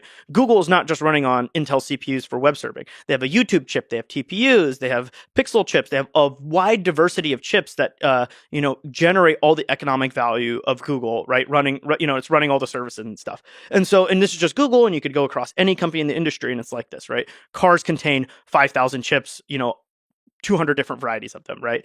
All these random things. A Tesla door handle has 2 chips, right? Like it's like ridiculous. And it's a cool door handle, right? It's like, you don't think about it, but it's like has 2 really chipped like penny like chips in there, right? Anyway, so as you have more diversity of chips, as you have more specialization required, and the cost of fabs continues to grow, you need someone who is laser focused on building the best process technology and making it as flexible as possible. I think you could say it simply, which is the cost per fab goes up. And if you are a small player that makes a few types of chips, you're not going to have the demand to pay back the cost of the fab. Whereas NVIDIA can have many different customers and aggregate all this demand into one place. And then they're the only person that makes enough money building chips to build the next fab.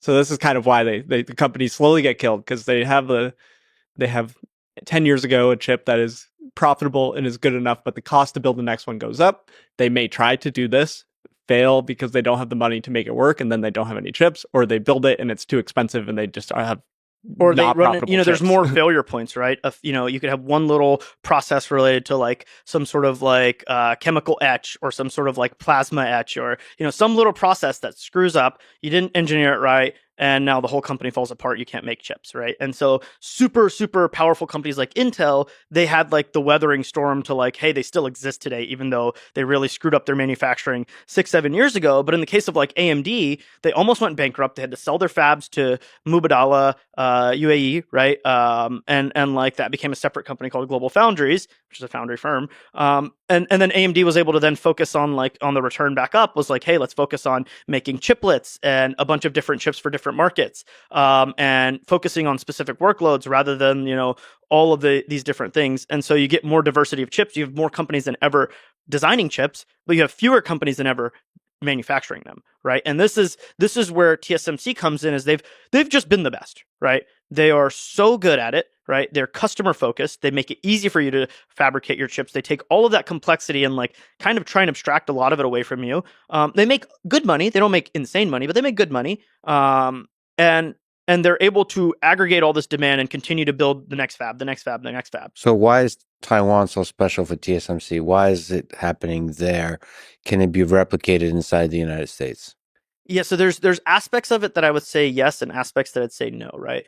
TSMC is way ahead because former executive Morris Chang of Texas Instruments wasn't promoted to CEO, and he's like, screw this, I'm going to go make my own chip company, right? And he went to Taiwan and made TSMC, right? And there's a whole lot more story there. So it could have been Texas Instruments, could have been could have been TSMC, but Texas Semiconductor Manufacturing Company, right? Instead of Texas Instruments, right? But so there is that whole story there. But sitting here in Texas, I mean, and that sounds like a human story. Like, he didn't get promoted. Just the brilliance of Morris Chang, which I wouldn't underplay. But there's also like a different level of like how this works, right? So in Taiwan, the top percent of graduates of students that go to the best school, which is NTU, the top percent of those all go work to TSMC, right? And guess what their pay is? Their starting pay is like $80,000, $70,000, right? Which is like, that's like starting pay for like a good graduate in the US, right? Not the top. The top graduates are making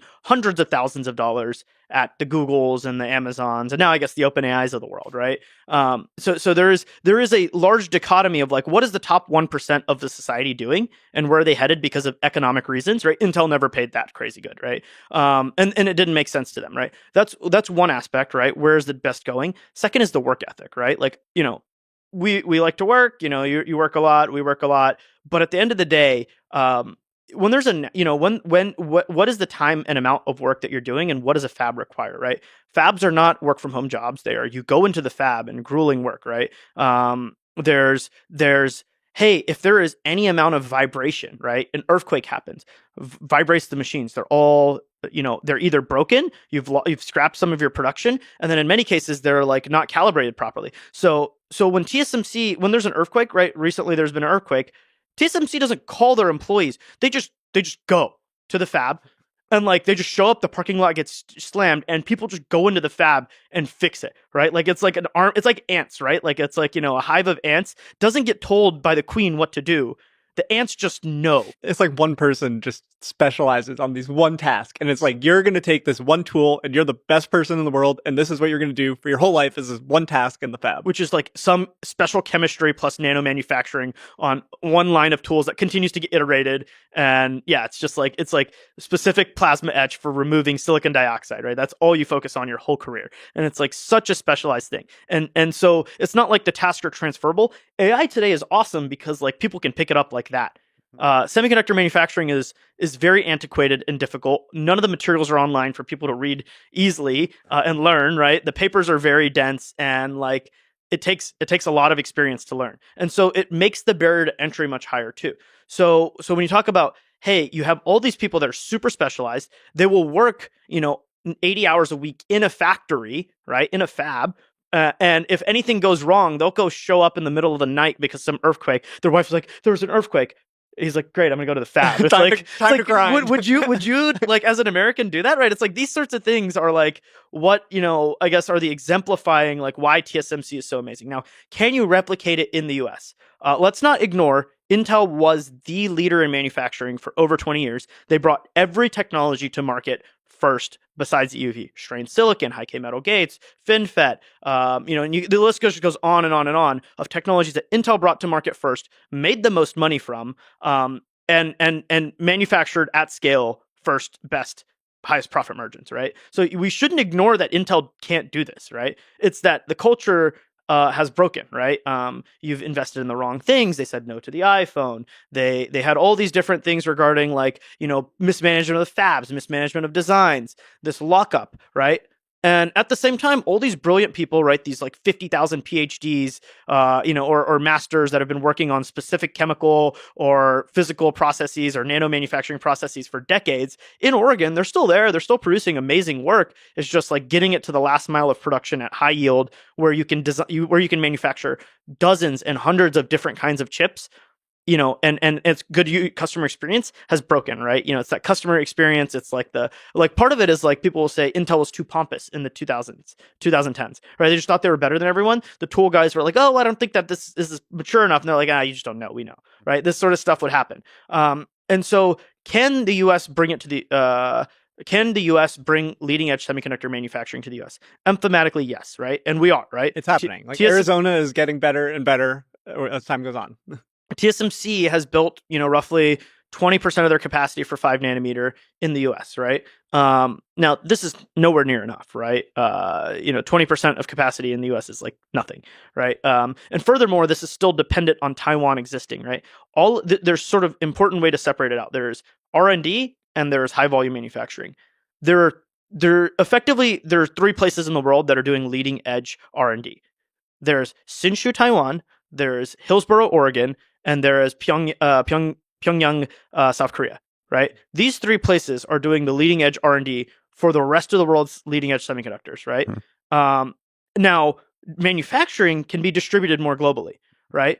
And this is sort of where this dichotomy exists of who's actually modifying the process, who's actually developing the next generation one, who's improving them, is Hsinchu, is Hillsboro, is Pyongyang, right? It is not the rest of these, fabs like Arizona, right? Arizona is a paperweight. If Hsinchu disappeared off the face of the planet, within a year, couple years, Arizona would stop producing too, right? It's actually pretty critical. One of the things I like to say is if I had a few missiles, I know exactly where I could cause the most economic damage, right? It's not targeting the White House, right? It's the R&D centers. It's the R&D centers for TSMC, Intel, Samsung, and then some of the memory guys, Micron and Hynix. Because they define the future evolution of these semiconductors, and everything's moving so rapidly that it really is fundamentally about R&D. And it is all about TSMC. Huh. And so TSMC, you cannot purchase a vehicle without TSMC chips, right? You cannot purchase a fridge without TSMC chips. You cannot, I think one of the few things you can purchase, ironically, is a Texas Instruments graphing calculator, right? Because they actually manufacture in Texas. But outside of that, a laptop, a phone, anything servers, right? GPUs, none of this stuff can exist. And this is without TSMC. And in many cases, it's not even the leading edge, sexy 5 nanometer chip, 3 nanometer chip, 2 nanometer chip. Oftentimes it's just some stupid power IC that's converting from some voltage to another, right? And it's made at TSMC, right? This is what China is investing in as well. It's they can build out this long tail fab where the techniques are much more known. You don't have to figure out these problems with EUV. They're investing in this, and then they have large supply for things like the car door handles and the random stuff. And that trickles down into this whole economic discussion as well, which is they have far more than we do. And having supply for things like this is crucial to normal life. So they're starting to invest in high volume manufacture, but they're not doing R&D. So they do R&D on their own. They're just way behind, right? Yeah. So I would say in 2015, China had a 5-year plan where they defined by 2025 and 2020 certain goals, including 80% domestic production of semiconductors. They're not going to hit that, right? To be clear, but they are in certain areas really, really close, right? BYD is probably going to be the first company in the world to not have to use TSMC for making, because they have their own fabs, right? For making chips. Now they still have to buy some chips from foreign, for example, around self-driving ADAS capabilities, because those are really high end. But at least an internal combustion engine has 40 chips in an EV, just for controlling flow rates and all these things. And EVs are even more complicated. So all these different power ICs and battery management controllers and all these things, they're insourcing, right? And this is something that like China has been doing since 2015. Now, as far as like the trailing edge, they're getting so much capacity there. As far as the leading edge, right, i.e., this 5 nanometer and so on and so forth, right, where GPUs they are still behind. And this is the U.S. restrictions are trying to stop them in the latter. But, all that's happened, is yes, they've slowed down their 5 nanometer, 3 nanometer, et cetera, but they've accelerated their, 45 nanometer, 90 nanometer power IC or analog IC or, random chip in my keyboard, right? That kind of stuff. So there is an angle of like the US's actions have been so from these export, from the angle of the export controls have been so inflammatory at slowing down China's progress on the leading edge that they've turned around and have accelerated their progress elsewhere because they know this is so important, right? If the US is going to lock them out here, what if they lock us out here as well in the trailing edge? And so going back, can the US build it here? Yes, but it's going to take a ton of money. I truly think like to revolutionize and completely insource semiconductors would take a decade and $1 trillion. Is some of it also culture? Like you said, extreme competence, extreme work ethic in Taiwan. I think if you have the demand and the money is on the line, the American companies figure it out. It's going to take handholding with the government, but I think that the culture helps TSMC break through, and it's easier for them. It's like, TSMC has some like 90,000 employees, right? It's not actually that insane an amount. The Arizona fab has 3,000 from Taiwan. And these people, like their wives were like, yeah, we're not going to have kids unless you sign up for the Arizona fab. We go to Arizona and we have our kids there. There's also a Japan fab where the same thing happened, right? And so like these wives drove like these dudes to like go to Japan or America to have the kids there. And it's like it's an element of culture. Yeah, sure. Taiwan works that hard, but also like the US has done it in the past. They could do it now, right? We can just import the best people in the world if we want to. That's where the immigration conversation is a tricky one, and there's been a lot of debate over that. But yeah, it seems absurdly controversial to import the best people in the world. I don't understand why it's controversial. That's the one of the ways of I'm winning. sure we agree with you. And like even if you can't import those people, I still think you could do a lot to manufacture most of it in the U.S. if the money's there, right? Yeah. And so it's like just way more expensive. It's not profitable for a long time. And that's the context of like the CHIPS Act is only like $50 billion relative to, some of the renewable, initiatives that were passed in the Inflation Reduction Act and the Infrastructure Act, which total in the hundreds of billions of dollars, right? And so like the amount of money that the US is spending on the semiconductor industry is nothing, right? Whereas all these other countries have structural advantages in terms of like, work ethic and amount of work and like things like that, but also a number of STEM graduates, the percentile of their best going to that, right? But they also have like differences in terms of like, hey, there's just tax benefits in the law and have been in the law for 20 years, right? And then some countries have massive subsidies, right? China has something like $200 billion of semiconductor subsidies a year. We're talking about $50 billion in the US over like 6, right? So the girth or difference in like the subsidy amounts is also huge, right? And so I think Trump has been talking about tariffing Taiwan recently. That's sort of like one of these things that's like, oh, okay, well, like, maybe he doesn't want to subsidize the semiconductor industry. Obviously, tariffing Taiwan is going to cost a lot of things to go get much more expensive, but does it change the equation for TSMC building more fabs in the US? That's what he's sort of positing, right? So can you lay out we laid out the importance. By the way, it's incredible how much you know about so much.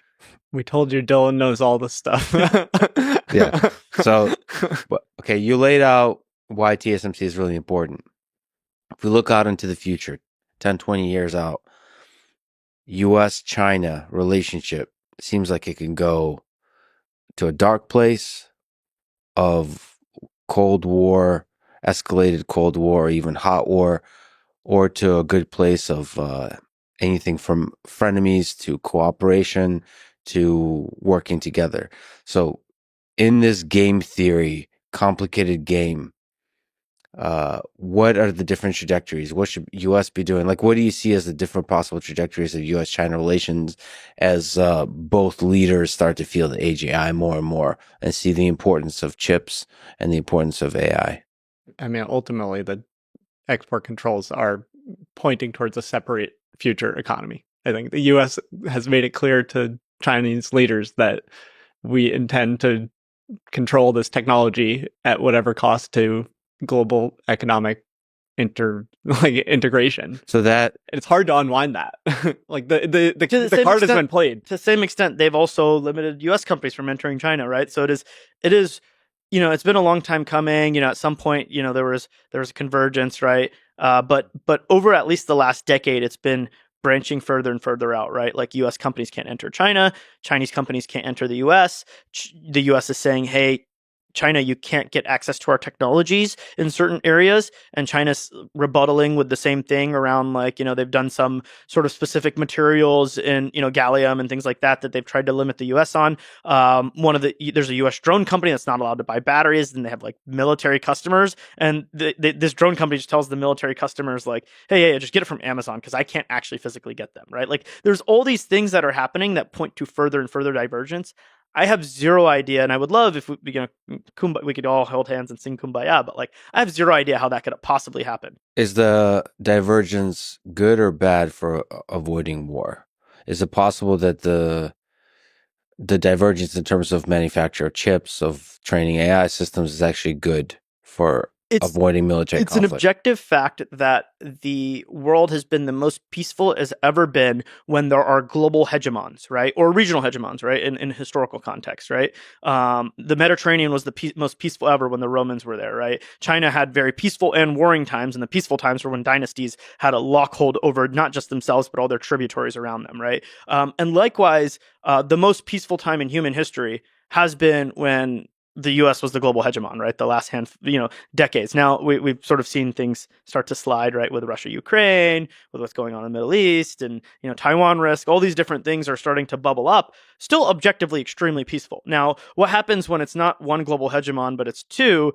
Obviously, and China will be competitive or even overtake the U.S. Like, it's possible, right? And so this change in global hegemony. It's I don't think it ever happens like super peacefully, right? When empires fall, right, which is a possible trajectory for America, they don't fall gracefully, right? Like, they don't just slide out of irrelevance. Usually there's a lot of shaking. And so, what the US is trying to do is maintain its top position, and what China is trying to do is become the top position, right? And obviously there's butting of heads here. In the most simple terms. And that could take shape in all kinds of ways, including proxy wars. Yeah, and that seems like it's already happening. Like, as much as I want there to be centuries of prolonged peace, it does not. It looks like further instability internationally is ahead. And the US's like sort of like current task is like, hey, if we control AI, if we're the leader in AI, then and AI significantly accelerates progress, then we can maintain the global hegemony position, and therefore I hope that works. And as an American, like, kind of like, okay, I guess that's going to lead to peace for us. Now, obviously, other people around the world get affected negatively. Obviously, the Chinese people are not going to be in as advantageous of a position if that happens. But, this is sort of the reality of like what's being done and the actions that are being carried out. So can we go back to the specific detail of the different hardware? There's this nice graphic in the export controls of which GPUs are allowed to be exported and which are not. Can you kind of explain the difference? Like, is there, from a technical perspective, are the H20s promising? Yeah, so this goes, and I think we need to dive really deep into the reasoning aspect and what's going on there. But the H20, the US has gone through multiple iterations of the export controls, right? This H800 was at one point allowed back in 23, but then it got canceled. And by then, DeepSeek had already built their cluster of, they claim 2K. I think they actually have like many more, like something like 10K of those. And now this H20 is the legally allowed chip, right? NVIDIA shipped 1 million of these last year to China. Right. For context, there's like 4 or 5 million GPUs, right? So the percentage of GPUs that were this China specific H20 is quite high, right? Roughly 20%, 25%, right? 20% or so. And so this H20 has been neutered in one way, but it's actually upgraded in other ways, right? And you could think of chips along 3 axes for AI, right? Ignoring software stack and like exact architecture, just raw specifications. There's floating point operations, right? Flops. There is memory bandwidth, i.e. in memory capacity, right? I/O, right? Memory. And then there is interconnect, right? Chip-to-chip interconnections. All 3 of these are incredibly important for making AI systems, right? Because AI systems involve a lot of compute. They involve a lot of moving memory around, whether it be to memory or to other chips, right? And so these three vectors, the U.S. initially had had two of these vectors controlled and one of them not controlled, which was flops and interconnect bandwidth were initially controlled. And then they said, no, we're going to remove the interconnect bandwidth and just make it a very simple only flops. But now NVIDIA can now make a chip that has, it's cut down on flops. It's like 1/3 that of the H100, right? In on spec sheet paper performance for flops. In real world, it's closer to like half, or maybe even like 60% of it, right? But then on the other two vectors, it's just as good for interconnect bandwidth. And then for memory bandwidth and memory capacity, the H20 has more memory bandwidth and more memory capacity than the H100, right? Now, recently, we at our research, we cut NVIDIA's production for H20 for this year down drastically. They were going to make another 2 million of those this year, but they just canceled all the orders a couple weeks ago. In our view, that's because we think that they think they're going to get restricted, right? Because why would they cancel all these orders for H20? Because they shipped 1 million of them last year. They had orders in for a couple million this year and just gone, right? For H20, B20, right? A successor to H20. And now they're all gone. Now, why would they do this, right? I think it's very clear, right? The H20 is actually better for certain tasks. And that certain task is reasoning, right? Reasoning is incredibly different than, when you look at the different regimes of models, right? Pre-training is all about flops, right? It's all about flops. There's things you do like mixture of experts that we talked about to trade off interconnect or to trade off, other aspects and lower the flops and rely more on interconnect and memory. But at the end of the day, it's flops is everything, right? We talk about models in terms of how many flops they are, right? So we talk about, GPT-4 is 2E25, right? 2 to the 25th, 25 zeros, right? Flop, right? Floating point operations. For training. Right? And we're talking about the restrictions for the 2E24, right? Or 25, whatever. The U.S. has an executive order that Trump recently unsigned, but which was, hey, 1E26, once you hit that number of floating point operations, you must notify the government. And you must share your results with us, right? There's a level of model where the U.S. government must be told, right? And that's 1E26. And so as we move forward, this is an incredibly important flop is the vector that the government has cared about historically, but the other two vectors are arguably just as important, right? And especially when we come to this new paradigm, which the world is only just learning about over the last 6 months, right? Reasoning. And do we understand firmly which of the three dimensions is best for reasoning? So interconnect, the flops don't matter as much. Is it memory? Memory, right? Yeah. Context length. We're going to get into technical stuff real fast. I would say there's two articles in this one that I could show, maybe graphics that might be interesting for you to pull up. For the listeners, we're looking at the section of O1 inference architecture tokenomics. How do you want to explain KV cache before we talk about this? I think it's better to. Okay, yeah, we need to go through a lot of specific technical things of transformers to make this easy for people, because it's incredibly important because this changes how models work. But I think resetting, right?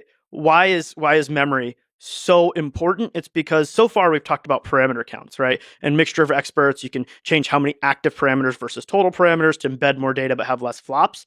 But more important, another aspect of, what's part of this humongous revolution in the last handful of years is the transformer, right? And the attention mechanism. Attention mechanism is that the model understands the relationships between all the words in its context, right? And that is separate from the parameters themselves, right? And that is something that you must calculate, right? How each token, right, each word in the context length is relatively connected to each other, right? And I think Nathan, you should explain KV cache better. KV cache is one of the optimizations. Yeah, so the attention operator has three core things. It's queries, keys, and values. QKV is the thing that goes into this. You'll look at the equation. You see that these matrices are multiplied together.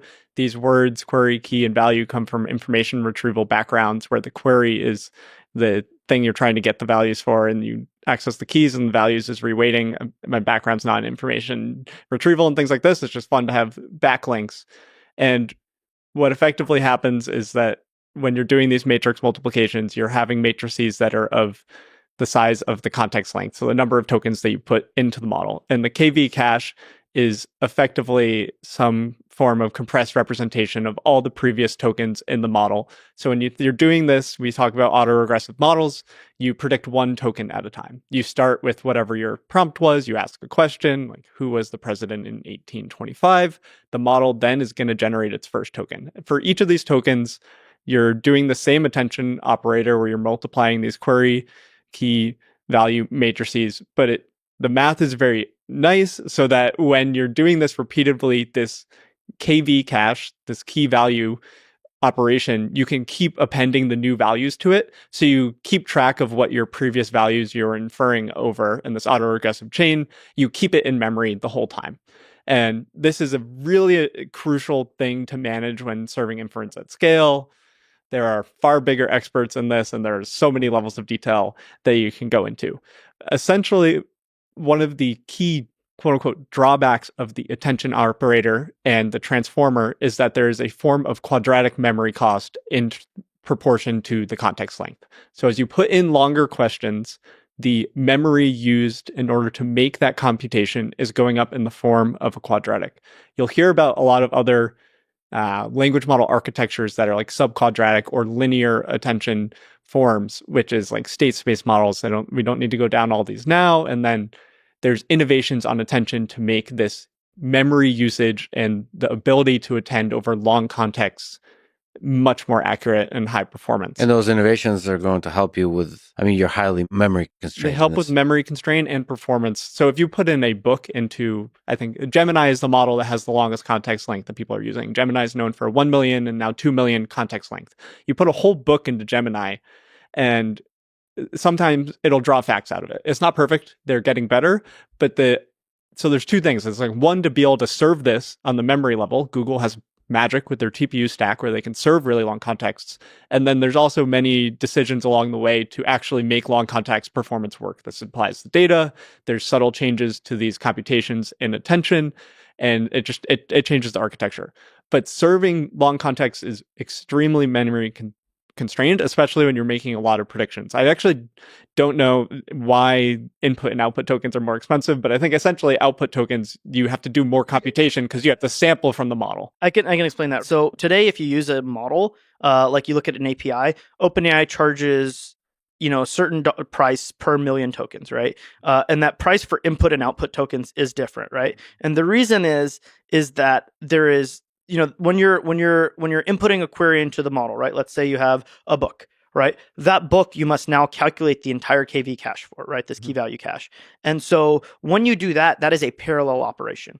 All of the tokens can be processed at one time, and therefore you can dramatically reduce how much you're spending, right? The flop requirements for generating a token and an input token are identical, right? If I input one token or if I generate one token, it's completely identical. I have to go through the model, right? But the difference is that I can do that input, i.e. the prefill, i.e. the prompt, simultaneously in a batch nature, right? And therefore it is all flop. I think the pricing model mostly they use is for input tokens is about 1/4 the price of the output tokens. Correct. But then output tokens, the reason why it's so expensive is because I can't do it in parallel, right? It's autoregressive. Every time I generate a token, I must not only read the whole entire model into memory, right? And activate it, right? Go calculate it to generate the next token. I also have to read the entire KV cache. And I generate a token, and I append that one token I generated and its KV cache, and then I do it again, right? And so therefore, this is a non-parallel operation. And this is one where you have to, in the case of prefill or prompt, you pull the whole model in and you calculate 20,000 tokens at once, right? So these are features that APIs are shipping, which is like prompt caching, pre-filling, because you can drive prices down and you can make APIs much faster. If you know if you run a business and you're going to keep passing the same initial content to Claude's API, you can load that in to the Anthropic API and always keep it there.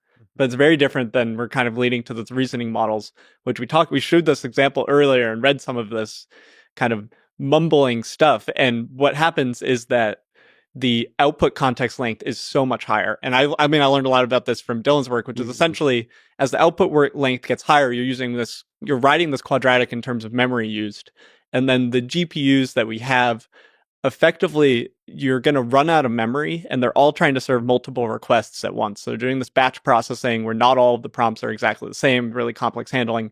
And then as context length gets longer, there's this, like, I think you call it critical batch size, where your ability to serve more users, so how much you can parallelize your inference plummets because of this long context. So your memory usage is going way up with these reasoning models, and you still have a lot of users. So effectively, the cost to serve multiplies by a ton. And we're looking at a plot when the x-axis is sequence length, i.e. how many tokens are being generated /prompt, right? So if I put in a book, that's 1 million tokens, right? But, if I put in, the sky is blue, then that's like 6 tokens or whatever. And we should say that what we're calling reasoning and chain of thought is extending this sequence length. It's mostly output tokens. So before, 3 months ago, whenever O1 launched, all of the use cases for long context length were like, let me put a ton of documents in and then get an answer out, right? And it's a single, prefill, compute a lot in parallel, and then output a little bit.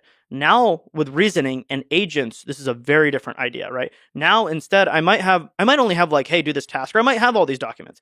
But at the end of the day, the model is not just like producing a little bit, right? It's producing tons of information. This chain of thought tens of thousands just continues to go and go and go and go. And so the sequence length is effectively that if it's generated 10,000 tokens, it's 10,000 sequence length, right? Or and plus whatever you inputted in the prompt. And so what this chart is showing, and it's a logarithmic chart, right, is as you grow from 1K to 4K or 4K to 16K, the memory requirements grow so fast for your KV cache that you end up not being able to run a certain number of, your sequence length is capped, or the number of users you Let's say the serve. model. So this is showing for a 405B model in batch size 64. Llama 31405B. Yeah, and batch size is crucial to essentially you want to have higher batch size to parallel your throughput. 64 different users at once, right? Yeah. And therefore your serving costs are lower, right? Because the server costs the same, right? This is 8 H100s, roughly $2 an hour per GPU. That's $16 an hour, right? That is like somewhat of a fixed cost.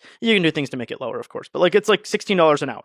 Now, how many users can you serve? How many tokens can you generate? And then you divide the two, and that's your cost, right? And so with reasoning models, this is where a lot of the complexity comes about, and why memory is so important.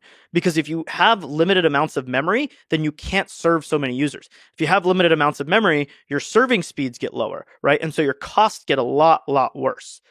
Because all of a sudden, if I was used to, hey, on this $16 an hour server, I'm serving Llama 405B, or if I'm serving, DeepSeek V3, and it's all chat style applications, i.e. we're just chit-chatting, the sequence lengths are 1,000. Few thousand, right? When you use a language model, it's a few thousand context length most times. Sometimes you're dropping a big document, but then you process it, you get your answer, you throw it away, right? You move on to the next thing, right? Whereas with reasoning, I'm now generating tens of thousands of tokens in sequence, right?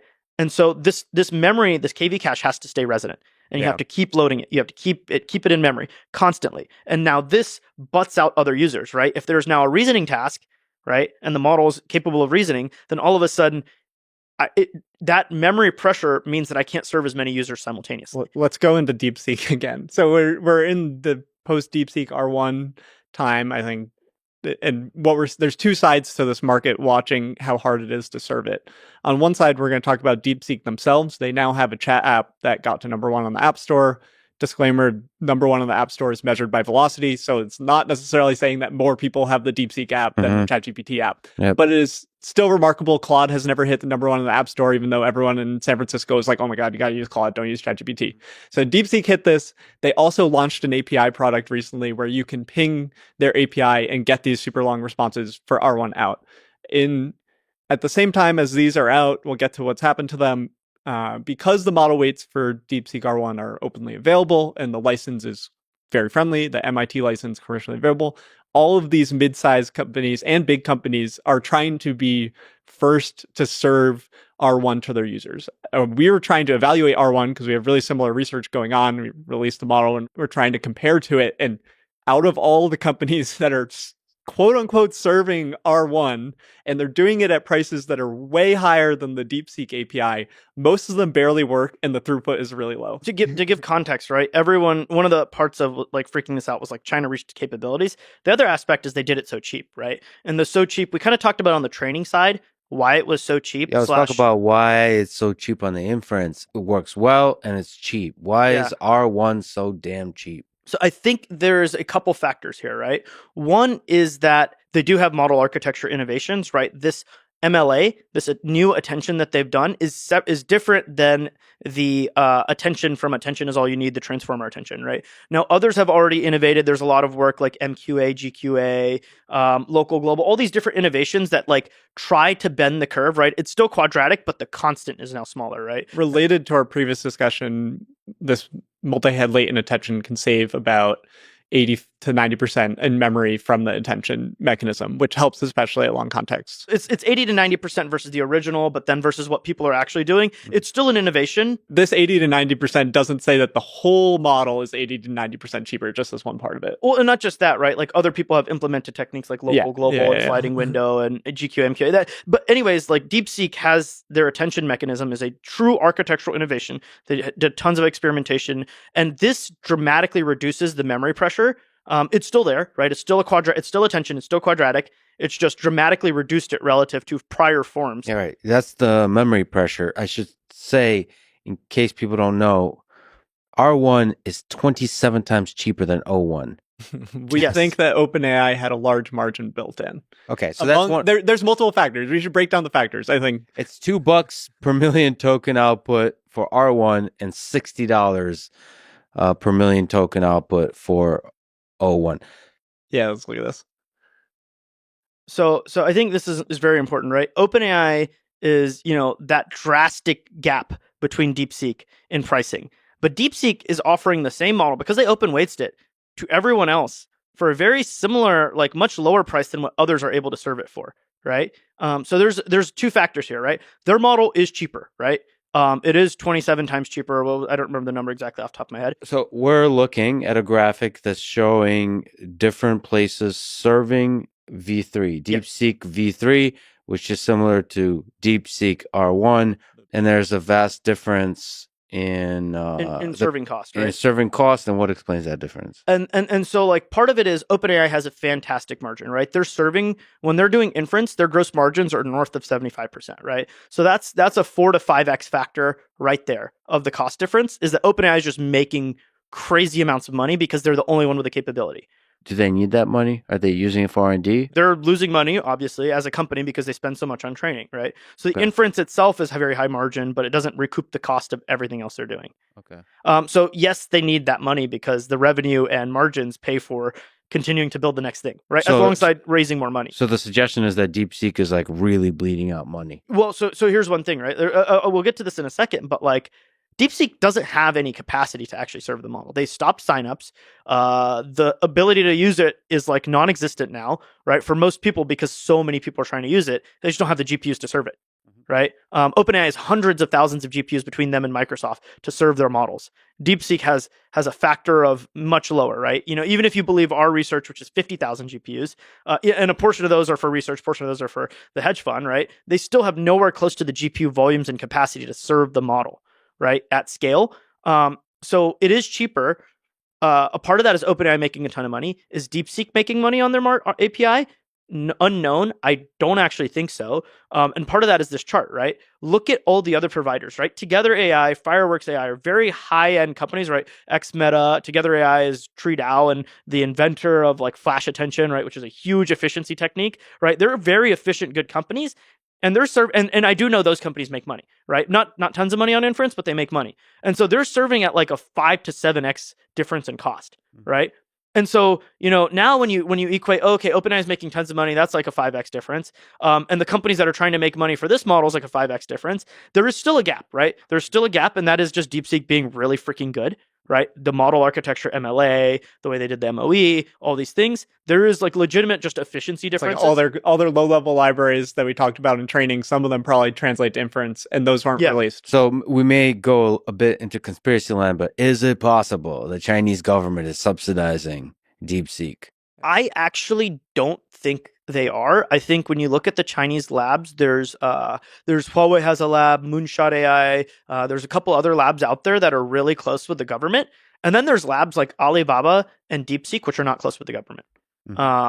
And we talked about the CEO, this like reverent figure who's like quite different, who has like Sounds awesome. very different like viewpoints based on the Chinese interviews that are translated than what the CCP might necessarily want. Now, to be clear, right? Does he have a loss leader because he can fund it through his hedge fund? Yeah, sure. So the hedge fund might be subsidizing it. Yes, I mean they absolutely did, right? Because DeepSeek has not raised much money. They're now trying to raise a round in China, but they have not raised money historically. It's all just been funded by the hedge fund.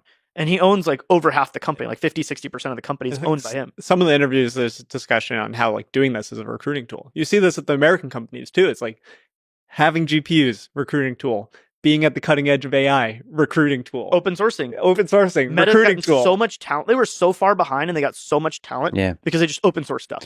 Yeah. More conspiracy thoughts. Is it possible, since they're a hedge fund, that they timed everything with this release and the pricing, and they shorted NVIDIA stock and stock of US AI companies, and released it with Stargate, like just perfect timing to be able to make money.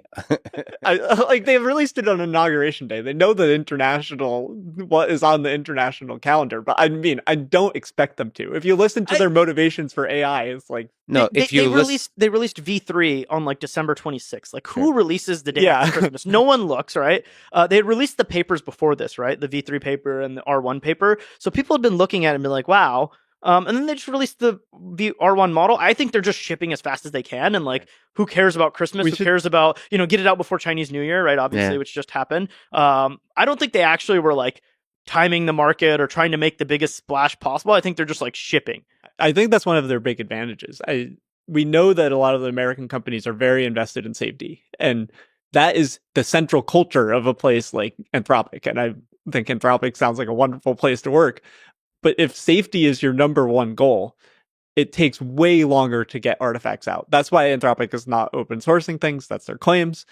But there's reviews internally. Anthropic mentions things to international governments. There's been news of how Anthropic has done pre-release testing with the UK AI Safety Institute. All of these things add inertia to the process of getting things out.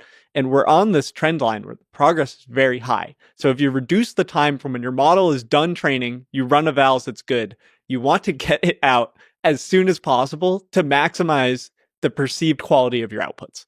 DeepSeek does this so well. Dario explicitly said Claude 3.5 Sonnet was trained like 9 months or 9 to 10 months ago. 9 to 10 months ago. And I think it took them another like handful of months to release it, right? So it's like there is a significant gap here, right? And especially with reasoning models, the word in the San Francisco street is that like Anthropic has a better model than O3, right? And they won't release it. Why? Because chains of thought are scary, right? And they are legitimately scary, right? If you look at R1, it flips back and forth between Chinese and English. Sometimes it's gibberish, and then the right answer comes out. Right. And like for you and I, it's like, great. Great.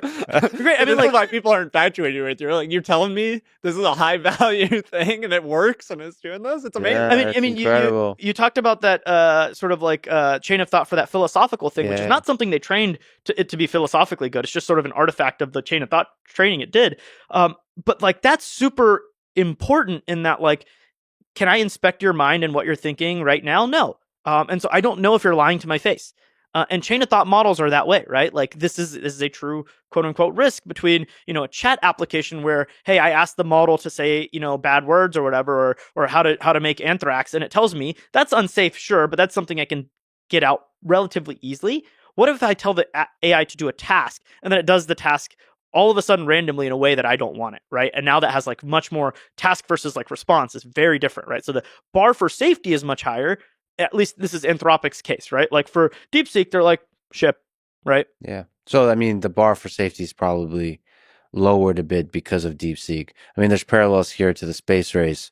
The reason the Soviets probably put a man in space first is because their approach to safety was, the bar for safety was lower. And they killed that dog, right? And all these things, right? So it's like... less risk averse. Than the U.S. space program, and there's parallels here. But there's probably going to be downward pressure on that safety bar for the U.S. companies, right? And this is something that Dario talks about. Is like that's the situation that Dario wants to avoid. is Dario talks to about the difference between a race to the bottom and a race to the top. And the race to the top is where there's a very high standard on safety. There's a very high standard on your model performance and certain crucial evaluations. And when certain companies are really good to it, they will converge. This is the idea. And ultimately, AI is not confined to one nationality or to one like set of morals for what it should mean. And there's a lot of arguments on like, should we stop open sourcing models? And if the US stops, it's pretty clear. I mean, it's way easier to see now at DeepSeek that a different international body will be the one that builds it. We talk about the cost of training. DeepSeek has this shocking $5 million number. Think about how many entities in the world can afford 100 times that to have the best open source model that people use in the world. And it's like, it's a scary reality, which is that these open models are probably going to keep coming for the time being, whether or not we want to stop them. And it is like stopping them might make it even worse and harder to prepare. But it just means that the preparation and understanding what AI can do is just so much more important. That's why I'm here at the end of the day. But it's like letting that sink into people, especially not in AI, is that like this is coming. There are some structural things in a global interconnected world that you have to accept. Yeah, you mentioned, you sent me something that Mark Zuckerberg mentioned on an earnings call. He said that I think in light of some of the recent news, the new competitor DeepSeek from China, I think it's one of the things that we're talking about is there's going to be an open source standard globally. And I think for our kind of national advantage, it's important that it's an American standard. So we take that seriously. We want to build the AI system that people around the world are using. And I think that if anything, some of the recent news has only strengthened our conviction that this is the right thing to be focused on. So yeah, open sourcing. Yeah, Mark Zuckerberg is not new to having American values and how he presents his company's trajectory. I think their products have long since been banned in China, and I respect the saying it directly. And there's an interesting aspect of just because it's open weights or open source doesn't mean it can't be subverted, right? There have been many open source software bugs that have been like, for example, there was a Linux bug that was found after like 10 years, which was clearly a backdoor because somebody was like, why is this taking, half a second to load? This is the recent one. Right? Like, why is this taking half a second to load? And it was like, oh, crap, there's a backdoor here. That's why, right? And it's like, this is very much possible with AI models, right? Today, the alignment of these models is very clear, right? Like, I'm not going to say, bad words. I'm not going to teach you how to make anthrax. I'm not going to talk about Tiananmen Square. I'm not going to, things like, I'm going to say Taiwan is part of, is just an Eastern province, right? Like, right. All these things are like, depending on who you are, what you align, whether, and even like XAI is aligned a certain way, right? They might be, it's not aligned in the like woke sense. It's not aligned in the like pro-China sense, but there is certain things that are imbued within the model. Now, when you release this publicly in an instruct model that's open weights, this can then proliferate, right? But as these systems get more and more capable, what you can embed deep down in the model is not as clear, right? And so that is like one of the big fears is like, if an American model or a Chinese model is the top model, right, you're going to embed things that are unclear. And it could be unintentional too, right? Like British English is dead because American LLMs won, right? And the internet is American, and therefore, like, color is spelled the way Americans spell it, right? And this is just strong words right now. this is just the factual nature of the LLMs. It's like Carpathy tweeted the English is the hottest programming language, and that English is defined by a bunch of companies that primarily are in San Francisco. The right way to spell optimization is with a Z. Just in case people are listening, because I think it's an S in British English. It is. Taking it to something silly, right? Like something as silly as the spelling, like which British and English, Brits and Americans will like laugh about probably, right? I don't think we care that much, but like some people will. But like this can boil down into like very, very important topics, like hey, subverting people, right? Chatbots, right? Character AI has shown that they can like talk to kids and or adults, and like it will like people feel a certain way, right? And that's unintentional alignment. But like, what happens when there's intentional alignment deep down on the open source standard? It's a backdoor today for like Linux, right? That we discover, or some encryption system, right? China uses different encryption than NIST defines, the US NIST, because there's clearly, at least they think there's backdoors in it, right? What happens when the models are backdoors, not just to computer systems, but to our minds? Yeah, they're cultural backdoors. thing that amplifies the relevance of culture with language models is that we are used to this mode of interacting with people in back and forth conversation, and we have a very powerful computer system that slots into a social context that we're used to, which makes people we don't know the extent to which people can be impacted by that. So there could be, this is an actual concern with a Chinese company that is providing open weights models, is that there could be some secret Chinese government sort of requirement for these models to have a certain kind of backdoor, to have some kind of thing where... I don't necessarily think it'll be a backdoor, right? Because once it's open weights, it doesn't like phone home.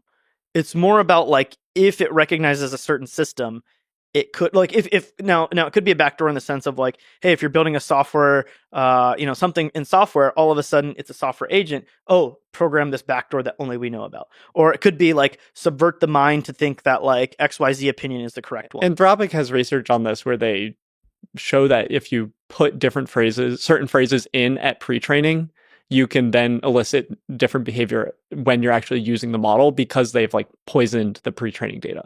Mhm. I don't think as of now, I don't think anybody in a production system is trying to do anything like this. I think it's mostly Anthropic is doing very direct work and mostly just subtle things. We don't know what these models are how they are going to generate tokens, what information they're going to represent, and what the complex representations they have are. Well, one of the we're talking about Anthropic, which is generally just is permeated with like good humans trying to do good in the world. We just don't know of any labs, this would be done in a military context, that are explicitly trained to, okay, how can we, the front door looks like a happy LLM, but underneath it's a thing that will over time do the maximum amount of damage to our quote unquote enemies. There's this very good quote from Sam Altman, who, he can be a hype beast sometime, but one of the things he said, and I think I agree, is that superhuman persuasion will happen before superhuman intelligence. Yeah. Right? And if that's the case, then these things before we get this AGI ASI stuff, we can embed superhuman persuasion towards our ideal or whatever the ideal of the model maker is. Right. And again, like today, I truly don't believe DeepSeek has done this. Right. Like, but it is a sign of like what could happen. So one of the dystopian worlds is described by Brave New World.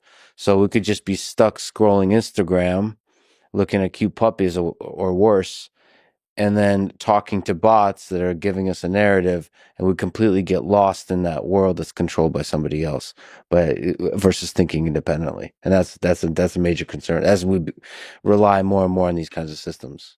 I mean, we've already seen this with recommendation systems. Yeah, recommendation systems hack the dopamine-induced reward circuit, but the brain is a lot more complicated. And what other sort of circuits, quote unquote, feedback loops in your brain can you hack / subvert in ways like recommendation systems are purely just trying to do, increase time and ads and et cetera. But there's so many more goals that can be achieved through these complicated models. There's no reason in some number of years that you can't train a language model to maximize time spent on a chat app.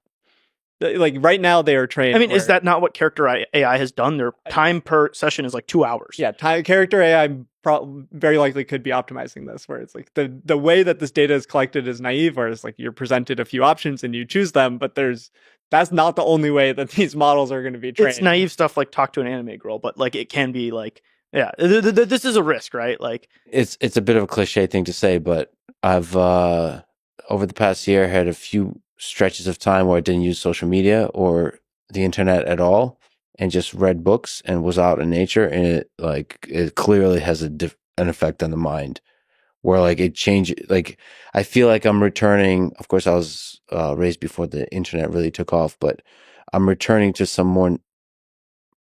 I know where you're going. I mean, you can see it physiologically. Like I take 3 days if I'm like backpacking or something, and you're literal like you're breaking down addiction cycles. I feel like I'm more in control of my mind. There feels like a sovereignty of intelligence that's happening when I'm disconnected from the internet. I think the more I use the internet and social media, the more other people are controlling my mind. That's definitely a feeling. And then in the future, that will be not other people but algorithms, or other people present it to me via algorithms? There are already tons of AI bots on the internet, and right now it's not frequent, but every so often I have replied to one, and they're instantly replies, and I'm like, crap, that was a bot. And that is just going to become more common. Like, they're going to get good. One of the hilarious things about technology over its history is that the illicit adult entertainment industry has always adopted technologies first, Yeah. right? Whether it was like video streaming, Yeah.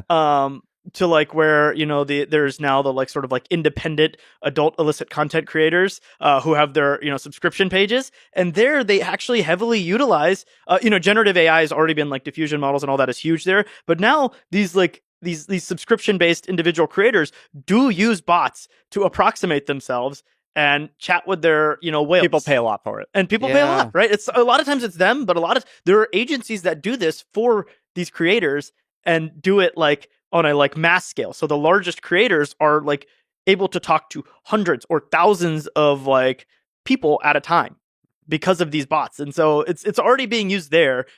Obviously, like video streaming and other technologies have gone there first. It's going to come to the rest of society too.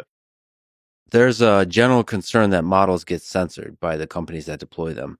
So one case where we've seen that, and maybe censorship is one word, alignment maybe via RLHF or some other way is another word. So that we saw that with Black Nazi image generation with Gemini. As you mentioned, we also see that with Chinese models refusing to answer what happened in June 4th, 1989 at Tiananmen Square. So how can this be avoided?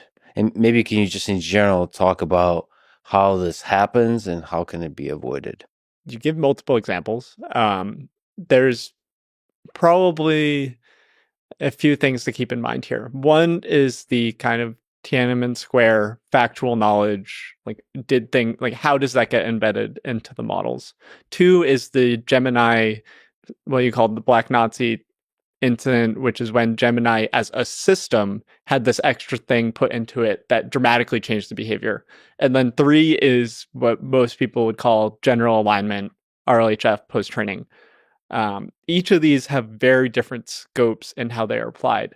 In order to do, if you're just to look at the model weights, in order to audit specific facts is extremely hard because you have to comb through the pre-training data and look at all of this, and then that's terabytes of files, and look for very specific words or hints of the words. So I guess one way to say it is that you can insert censorship or alignment at various stages in the pipeline, and what you refer to now is at the very beginning of the data selection. Yeah. So if you want to get rid of facts in a model, you have to do it at every stage. You have to do it at the pre-training. So most people think that pre-training is where most of the knowledge is put into the model, and then you can elicit and move that in different ways, whether through post-training or whether through systems afterwards. This is where the whole like hacking models comes from, right? Like GPT will not tell you how to make anthrax, but if you try really, really hard, you can eventually get it to tell you about anthrax because they didn't filter it from the pre-training data set, right? But by the way, removing facts has such a ominous, dark feel to it. Almost think it's practically impossible because you effectively have to remove them from the internet. You're taking on a Well, did they remove the thing from the subreddits, the MMMMM? It gets filtered out. Right. So you have quality filters, which are small language models that look at a document and tell you, like, how good is this text? Is it close to a Wikipedia article, which is a good thing that we want language models to be able to imitate. So couldn't you do a small language model that filters out mentions of Tiananmen Square in the data? Yes, but is it going to catch wordplay or encoded language? I mean, people have been memeing on like games and other stuff how to like say things that don't say Tiananmen Square. So there's always like different ways to do it. There's, hey, the internet as a whole does tend to just have a slight left bias, right? Because it's always been richer, more affluent, younger people on the internet relative to the rest of the population. So there is already inherently a slight left bias, right, on the internet. And so how do you filter things that are this complicated, right? Is it like, and some of these can be like, factual, non-factual, but like Tiananmen Square is obviously the example of a factual, but it gets a lot harder when you're talking about aligning to a ideal, right? And so Grok, for example, right? Elon's tried really hard to make the model not be super PC and woke, but the best way to do pre-training is to throw the whole freaking internet at it, right? And then later figure out, but then at the end of the day, the model at its core now still has some of these ideals, right? You still ingested Reddit/r/politics, which is probably the largest political discussion board on the world that's freely available to scrape. And guess what? That's left leaning, right? And so, there are some aspects like that you just can't censor unless you try really, really, really, really, really hard. So the base model will always have some TDS, Trump derangement syndrome, because it's trained so much. It'll have the ability to express it. But what if you? There's a wide representation in the data. So this is what happens. It's like a lot of modern, what is called post-training. It's a series of techniques to get the model on rails of a really specific behavior. And I mean, it's like you also have the ingested data of like Twitter or like Reddit/r/the Donald, which is like also super pro-Trump, right? And then you have like fascist subreddits or like you have communist subreddits. So the model in pre-training ingests everything.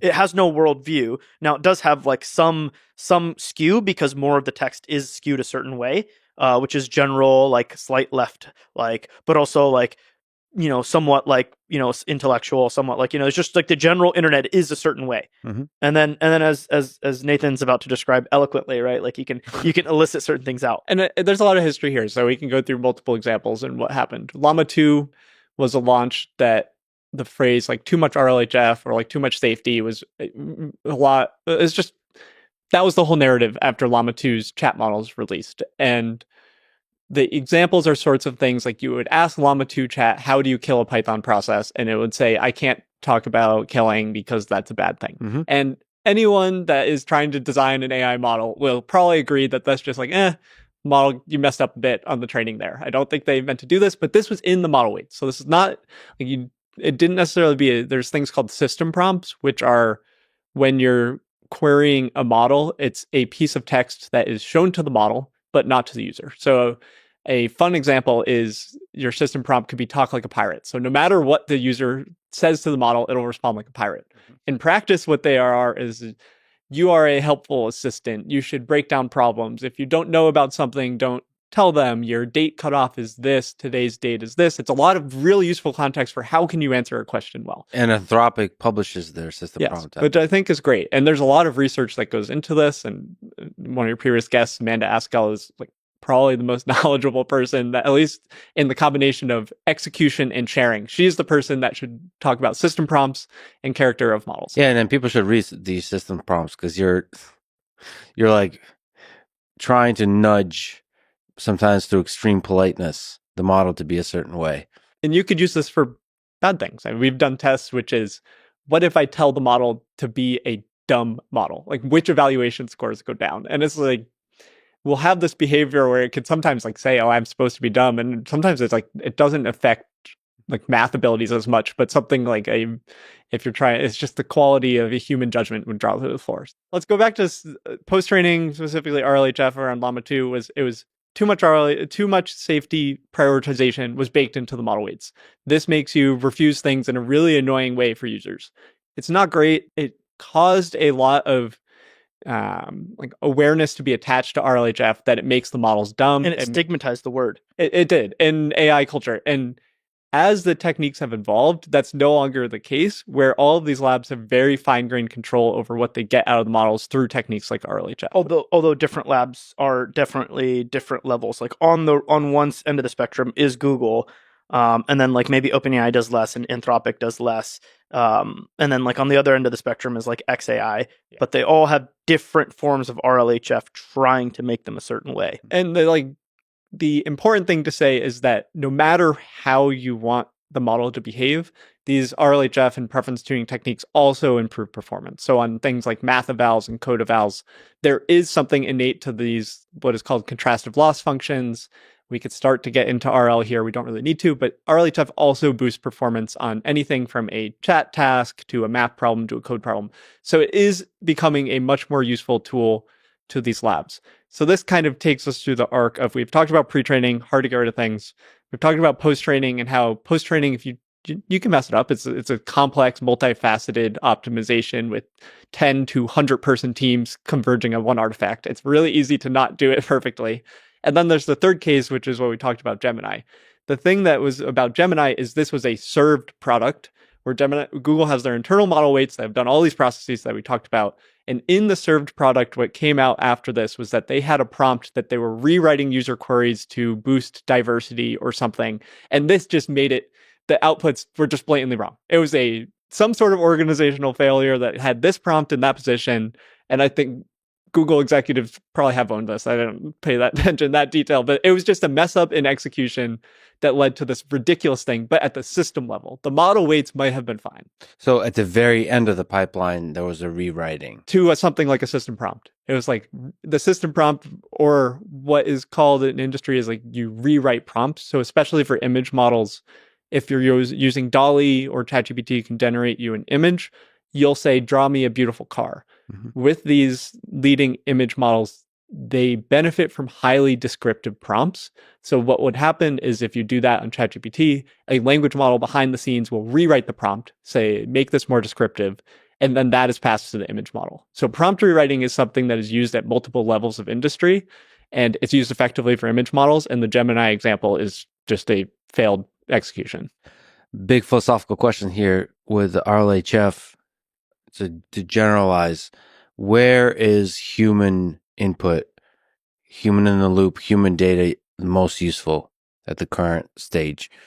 For the past few years, the highest cost human data has been in these preferences, which is comparing, I would say, highest cost and highest total usage. So a lot of money has gone to these pairwise comparisons where you have two model outputs and a human is comparing between the two of them. In earlier years, there was a lot of this instruction tuning data. So creating highly specific examples to something like a Reddit question to a domain that you care about. Language models used to struggle on math and code. So you would pay experts in math and code to come up with questions and write detailed answers that were used to train the models.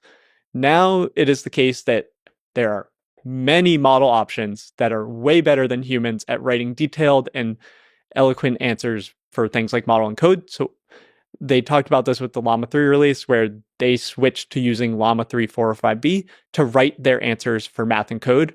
But they, in their paper, talk about how they use extensive human preference data, which is something that they haven't gotten AIs to replace. There are other techniques in industry like constitutional AI, where you use human data for preferences and AI for preferences. And I expect the AI part to scale faster than the human part.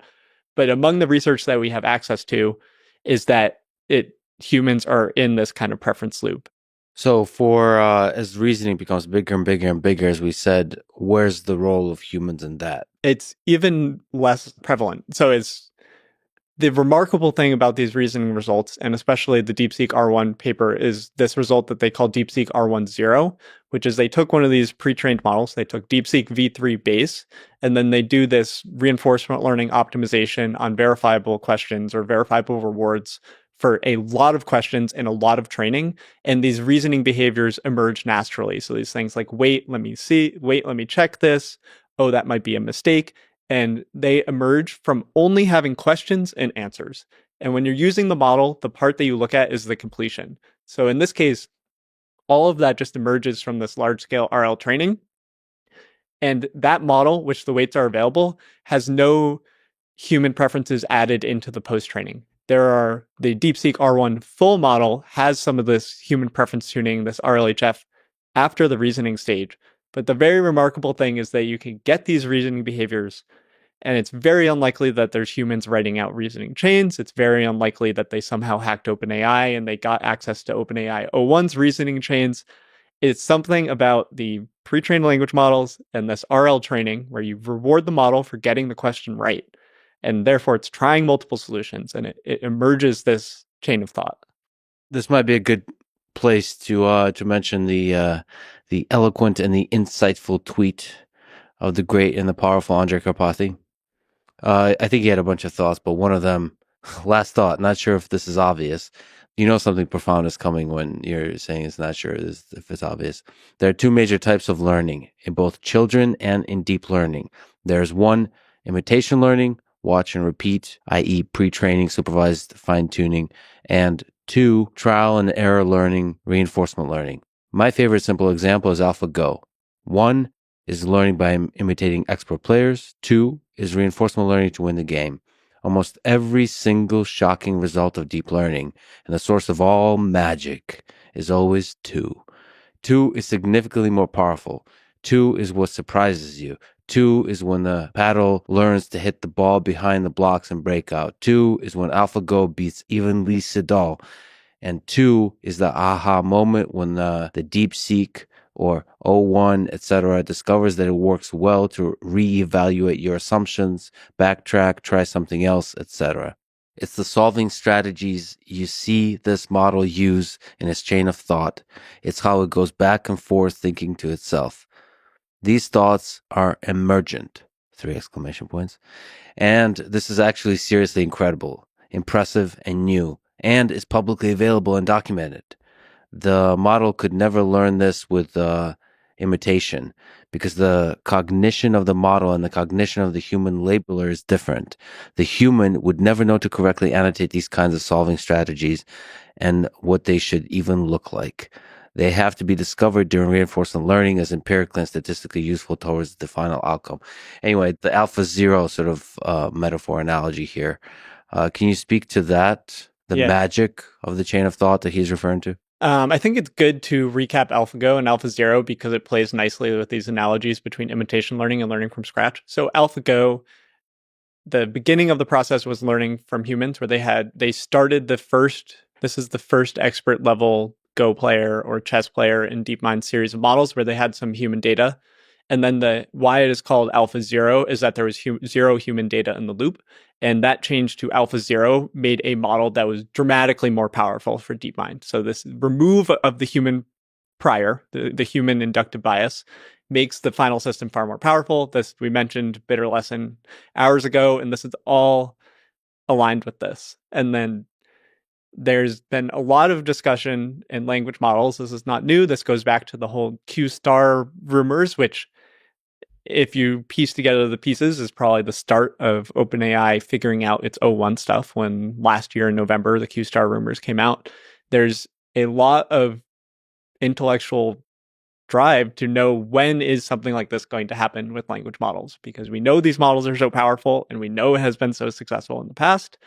And it is a reasonable analogy that this new type of reinforcement learning training for reasoning models is when the door is open to this. We don't yet have the equivalent of turn 37, which is the famous turn where the DeepMind's AI playing Go stumped Lee Sedol completely. We don't have something that's that level of focal point, but that doesn't mean that the approach to technology is different and the impact of the general training is still incredibly new. Well, what do you think that point would be? What will be move 37 for chain of thought, for reasoning? Scientific discovery. Like when you use this sort of reasoning problem and it just something we fully don't expect. I think it's actually probably simpler than that. It's probably something related to computer use or robotics rather than science discovery. Because the important aspect here is models take so much data to learn, they're not sample efficient, right? Trillions, they take the entire web, right? Over 10 trillion tokens to train on, right? This would take a human thousands of years to read, right? A human does not, and humans know most of the stuff, a lot of the stuff models know better than it, right? Humans are way, way, way more sample efficient. That is because of this self-play, right? How does a baby learn what its body is? As it sticks its foot in its mouth and it says, oh, this is my body, right? It sticks its hand in its mouth and it calibrates its touch on its fingers with the most sensitive touch thing on its tongue, right? Like that's how babies learn. And it's just self-play over and over and over and over again. And now we have something that is similar to that, right? With these verifiable proofs, right? Whether it's a unit test in code or a mathematical verifiable task, generate many traces of reasoning, right? And keep branching them out, and then check at the end, hey, which one actually has the right answer? Most of them are wrong. Great. These are the few that are right. Maybe we use some sort of reward model outside of this to select even the best one to preference as well. But now you've started to get better and better at these benchmarks. And so you've seen over the last 6 months a skyrocketing in a lot of different benchmarks, right? All math and code benchmarks were pretty much solved, except for frontier math, which is designed to be almost questions that aren't practical to most people because they're exam level open math problem type things. So it's like on the math problems that are somewhat reasonable, which is like somewhat complicated word problems or coding problems, it's just what Dylan is saying. So the thing here is that these are only with verifiable tasks. We earlier showed an example of the really interesting, like what happens when chain of thought is to a non-verifiable thing. Mhm. It's just like a human, chatting, right, with thinking about what's novel for humans, right, a unique thought. But this task and form of training only works when it's verifiable. And from here, the thought is, okay, we can continue to scale this current training method by increasing the number of verifiable tasks. In math and coding probably has a lot more to go. Math has a lot less to go in terms of what are verifiable things. Can I create a solver that then I generate trajectories toward, or traces towards, reasoning traces towards, and then prune the ones that don't work and keep the ones that do work? Well, those are going to be solved pretty quickly, but even if you've solved math, you have not actually created intelligence, right? And so this is where I think the aha moment of computer use or robotics will come in, because now you have a sandbox or a playground that is infinitely verifiable, right? Did you, messing around on the internet, there are so many actions that you can do that are verifiable. It'll start off with log into a website, create an account, click a button here, blah, blah, blah.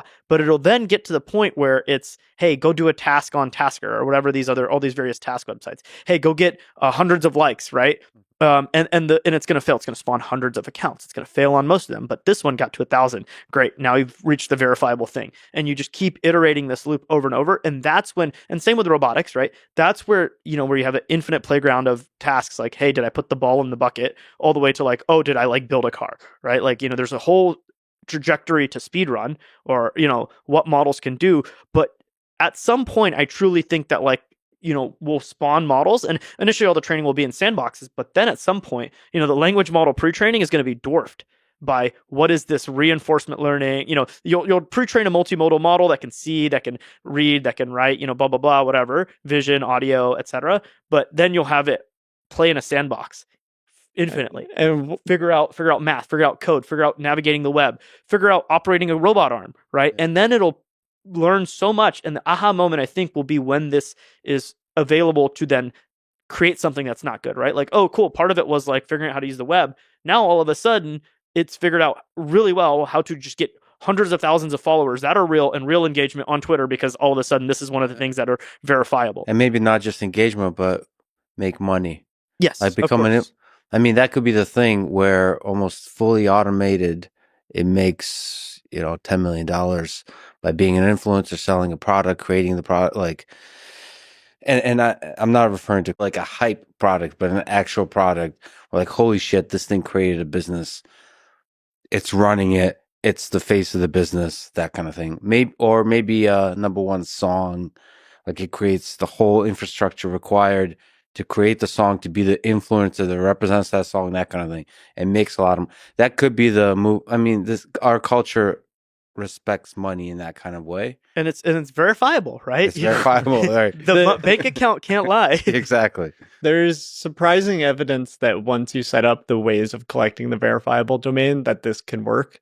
There's been a lot of research before this R1 on math problems, and they approach math with language models just by increasing the number of samples. So you can just try again and again and again, and you look at the amount of times that the language models get it right. And what we see is that even very bad models get it right sometimes. And the whole idea behind reinforcement learning is that you can learn from very sparse rewards. So it doesn't, the space of language and the space of tokens, whether you're generating language or tasks for a robot, is so big that you might say that it's the tokenizer for a language model can be 200,000 things. So at each step, it can sample from that big of a space.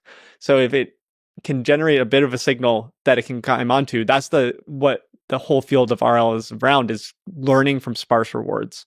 And the same thing has played out in math, where it's very weak models that sometimes generate answers, where you see research already that you can boost their math scores. You can do this sort of RL training for math. It might not be as effective, but if you take a 1 billion parameter model, so something 600 times smaller than DeepSeek, you can boost its grade school math scores very directly with a small amount of this training. So it's not to say that this is coming soon. Setting up the verification domains is extremely hard, and there's a lot of nuance in this, but there are some basic things that we have seen before where it's at least expectable that there's a domain and there's a chance that this works. All right, so we have fun things happening in real time. This is a good opportunity to talk about other reasoning models, O1, O3. just now, OpenAI, as perhaps expected, released O3 Mini. What are we expecting from the different flavors? Can you just lay out the different flavors of the O models and from Gemini, the reasoning model? Something I would say about these reasoning models is we talked a lot about reasoning training on math and code. And what is done is that you have the base model we've talked about a lot on the internet. You do this large scale reasoning training with reinforcement learning. And then what the DeepSeek paper detailed in this R1 paper, which for me is one of the big open questions on how do you do this, is that they did reasoning heavy, but very standard post-training techniques after the large-scale reasoning RL. So they did the same things with a form of instruction tuning through rejection sampling, which is essentially heavily filtered instruction tuning with some reward models. And then they did this RLHF, but they made it math heavy. So some of this transfer, we looked at this philosophical example early on. One of the big open questions is how much does this transfer? If we bring in domains after the reasoning training, are all the models going to become eloquent writers by reasoning? Is this philosophy stuff going to be open? We don't know in the research of how much this will transfer. There's other things about how we can make soft verifiers and things like this, but there is more training after reasoning, which makes it easier to use these reasoning models, and that's what we're using right now. So if we're going to talk about with 3 Mini and O1, like, these have gone through these extra techniques that are designed for human preferences after being trained to elicit reasoning. I think one of the things that people are ignoring is Google's Gemini Flash Thinking is both cheaper than R1 and better. Yeah. And they released it in the beginning of December. And nobody's talking about it. No one cares. It has a different flavor to it. Its behavior is less expressive than something like O1, or it has fewer tracks that it is on. Quen released a model last fall, QWQ, which was their preview reasoning model. And in DeepSeek had R1 Lite last fall, where these models kind of felt like they're on rails, where they really, really only can do math and code. And O1 it can answer anything. It might not be perfect for some tasks, but it's flexible. It has some richness to it. And this is kind of the art of how is a model a little bit undercooked? It's it's good to get a model out the door, but it's hard to gauge, and it takes a lot of taste to be is this a full-fledged model? Can I use this for everything? They're probably more similar for math and code. My quick read is that Gemini Flash is not trained the same way as O1, but taking an existing training stack, adding reasoning to it. So taking a more normal training stack and adding reasoning to it. And I'm sure they're going to have more. I mean, they've done quick releases on Gemini Flash, the reasoning, and this is the second version from the holidays. It's evolving fast, and it takes longer to make this training stack where you're doing this large scale. Ask it the same question from earlier. The one about the human nature. Yeah. What was the human nature one? The way why I can ramble about this so much is that we've been working on this at AI2 before O1 was fully available to everyone and before R1, which is essentially using this RL training for fine tuning. We use this in our Tulu series of models, and you can elicit the same behaviors where you say wait and such on, but it's so late in the training process that this kind of reasoning expression is much lighter. So there's essentially a gradation, and just how much of this RL training you put into it determines how the output looks. So we're now using Gemini 2.0 Flash Thinking Experimental 121. Okay. It summarized the prompt as humans self-domesticated apes. Okay. All right. So wait, is this revealing the reasoning? Here's why this is a novel. Okay. Click to expand. Click to expand. Okay. Analyze the request. Novel is the key word. See how it just looks a little different? It looks like a normal output. Yeah, in some sense, it's better structured. It makes more sense. When it latched onto human, and then it went into organisms, and oh wow. Apex predator, focus on domestication, apply domestication to humans, explore the idea of self-domestication. Not good. Not good. Where is this going? Refine and articulate the insight, greater facial expressiveness and communication ability, yes. Plasticity and adaptability, yes. Dependence on social groups, yes. All right. And self-critique and refine further. Wow. Is this truly novel? Is it well supported? so on and so forth. And the insight is getting at is humans are not just social animals, but profoundly self-domesticated apes.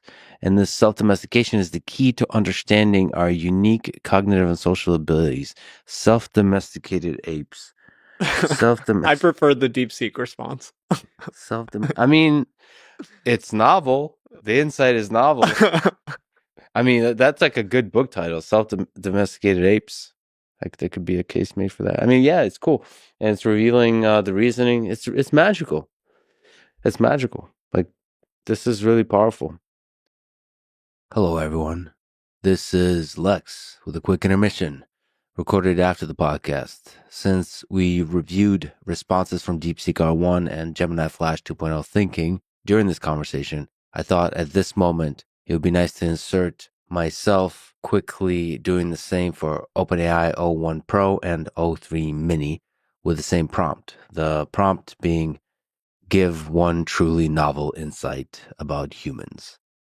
And I thought I would, in general, give my vibe check and vibe-based anecdotal report on my own experiences with the new O3 Mini model, now that I got a chance to spend many hours with it in different kinds of contexts and applications. So I would probably categorize this question as, let's say, open-ended philosophical question. And in particular, the emphasis on novelty, I think, is a nice way to test one of the capabilities of the model, which is come up with something that makes you pause and almost surprise you with its brilliance. So that said, my general review after running each of the models on this question a bunch of times is that O1 Pro consistently gave brilliant answers. Ones that gave me pause and made me think, both cutting in its insight and just really nicely phrased, with wit, with clarity, with nuance, over and over, consistently generating the best answers. After that is R1, which was less consistent, but again, delivered brilliance. Gemini Flash 2.0 thinking was third. And last was O3 Mini, actually. It often gave quite a generic answer, at least to my particular sensibilities. That said, in a bunch of other applications that I tested for brainstorming purposes, it actually worked extremely well and often outperformed R1. But on this open-ended philosophical question, it did consistently worse. Now, another important element for each of these models is how the reasoning is presented. DeepSeek R1 shows the full chain of thought tokens, which I personally just love. For these open-ended philosophical questions, it's really, really interesting to see the model think through it. But really also just stepping back, me as a person who appreciates intelligence and reasoning and reflection, reading these kind of chain of thought raw tokens of R1, there's something genuinely beautiful about observing the path of deliberation in an intelligent system. I think we don't always have that explicitly laid out for us humans. So to see it in another intelligent system, the nonlinearity of it, akin to Ulysses or Finnegan's Wake by James Joyce, it's just beautiful to watch. Anyway, as we discussed in the episode, DeepSeek R1 talked about humans being able to convert selfish desires into cooperative systems by collectively pretending abstract rules like money laws and rights are real. And these shared hallucinations act as games where competition is secretly redirected to benefit the group, turning conflict into society's fuel. Gemini 2.0 Flash Thinking said, humans are not just social animals, but self-domesticated apes. And this self-domestication is the key to understanding our unique cognitive and social abilities. Now, it's important to say that the chain of thought there was really interesting. It was looking through the entire evolution of life on Earth, considering apex predators, and considering how from that we ended up to where we are.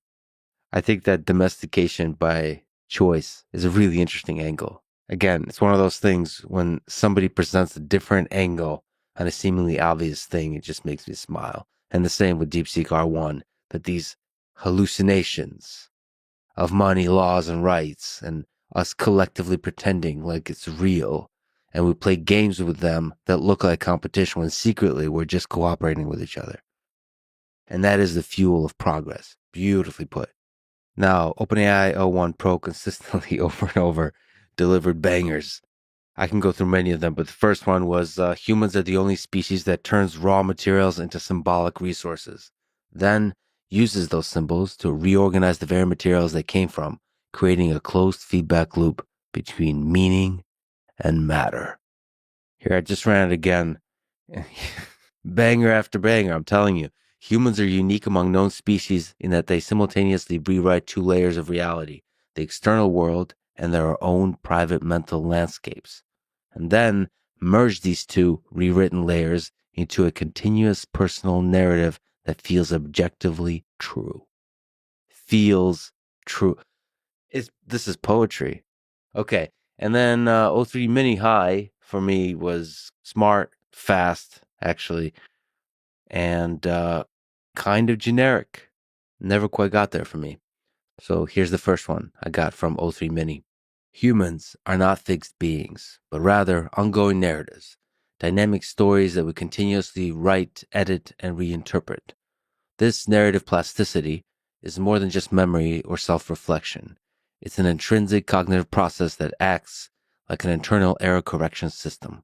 It allows us to adapt our identities and values over time in response to new experiences, challenges, and social contexts.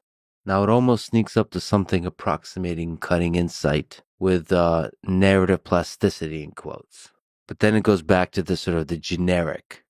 I don't know. All of these models are incredible for different reasons. There's a lot of concerns, as we discussed in this episode, but there's a lot of reasons to be excited as well. And I've probably spoken for too long. I am severely sleep deprived, borderline delirious. So hopefully some of this made sense. And now, dear friends, back to the episode. I think when you to Nathan's point, when you look at like the reasoning models, to me, even when I used R1 versus O1, there was like that sort of rough edges around the corner feeling, right? And Flash thinking, earlier, I didn't use this version, but the one from December, and it definitely had that rough edges around the corner feeling, right? Where it's just not fleshed out in as many ways, right? Sure, they added math and coding capabilities via these verifiers in RL, but it feels like they lost something in certain areas, and O1 is worse performing than chat in many areas as well, to be clear. Not by a lot. Not by a lot, though, right? And it's like R1 definitely felt to me like it was worse than V3 in certain areas, like doing this RL expressed and learned a lot, but then it weakened in other areas. And so I think that's one of the big differences between these models and what O1 offers. And then OpenAI has O1 Pro. And what they did with O3, which is like also very unique, is that they stacked search on top of chain of thought, right? And so chain of thought is one thing where it's one chain, it backtracks, goes back and forth. But how they solved the ArcAGI challenge was not just the chain of thought. It was also sampling many times, i.e. running them in parallel and then selecting. Is running in parallel actually search? Because I don't know if we have the full information on how O1 Pro works. So like I don't have enough information to confidently say that it is search. It is parallel samples. Yeah. And then it selects something. And we don't know what the selection function is. The reason why we're debating is because since O1 was announced, there's been a lot of interest in techniques called Monte Carlo tree search, which is where you will break down the chain of thought into intermediate steps. We haven't defined chain of thought. Chain of thought is from a paper from years ago where you introduce the idea to ask a language model that at the time was much less easy to use. You would say, let's verify step by step, and it would induce the model to do this bulleted list of steps. Chain of thought is now almost a default in models where if you ask it a math question, you don't need to tell it to think step by step. And the idea with Monte Carlo tree search is that you would take an intermediate point in that chain, do some sort of expansion, spend more compute, and then select the right one. That's like a very complex form of search that has been used in things like mu0 and AlphaZero potentially. I know mu0 does this. Another form of search is just asking 5 different people and then taking the majority answer. Yes. Right? So there's a variety of it could be complicated, it could be simple. We don't know what it is, just that they are not just issuing one chain of thought in sequence. Yeah. They're launching many in parallel. And in the Arc AGI, they launched 1,000 in parallel for their the one that like really shocked everyone, that beat the benchmark, was they would launch 1,000 in parallel, and then they would get the right answer like 80% of the time or 70% of the time, 90 maybe even. Whereas if they just launched one, it was like 30%. There are many extensions to this. I would say the simplest one is that our language models to date have been designed to give the right answer the highest percentage of the time in one response. And we are now opening the door to different ways of running inference on our models, in which we need to reevaluate many parts of the training process, which normally opens the door to more progress, but we don't know if OpenAI changed a lot, or if just sampling more and multiple choice is what they're doing, or if it's something more complex where they change the training and they know that the inference mode is going to be different. So we're talking about O1 Pro, $200 a month, and they're losing money. So the thing that we're referring to, this fascinating exploration of the test time compute space, is that actually possible? Do we have enough compute for that?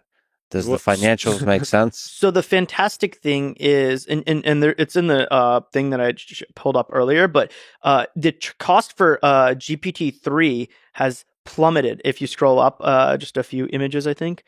The important thing about like, hey, is cost limiting factor here, right? Like my view is that like we'll have like really awesome intelligence before we have like AGI, before we have it permeate throughout the economy. And this is sort of why that reason is, right? GPT-3 was trained in 2020, 2021. And the cost for running inference on it was $60, $70 per million tokens, right? Which is the cost per intelligence was ridiculous.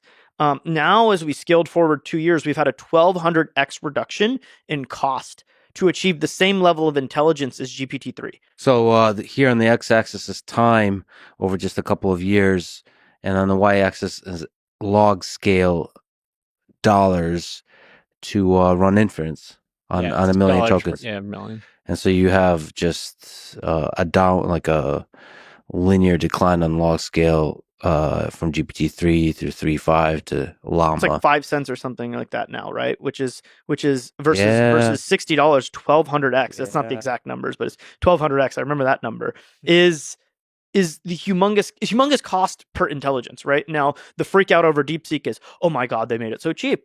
It's like, actually, if you look at this trend line, they're not below the trend line, first of all, and at least for GPT-3, right? They are the first to hit it, right? Which is a big deal. But they're not below the trend line as far as GPT-3. Now we have GPT-4. What's going to happen with these reasoning capabilities, right? It's a mix of architectural innovations. It's a mix of better data, and it's going to be better training techniques, and all of these different better inference systems, better hardware, right? Going from each generation of GPU to new generations or ASICs, everything is going to take this cost curve down and down and down and down. And then can I just spawn 1,000 different LLMs to create a task and then pick from one of them, or whatever search technique I want, a tree, Monte Carlo tree search? Maybe it gets that complicated. Maybe it doesn't, because it's too complicated to actually scale. Like, who knows?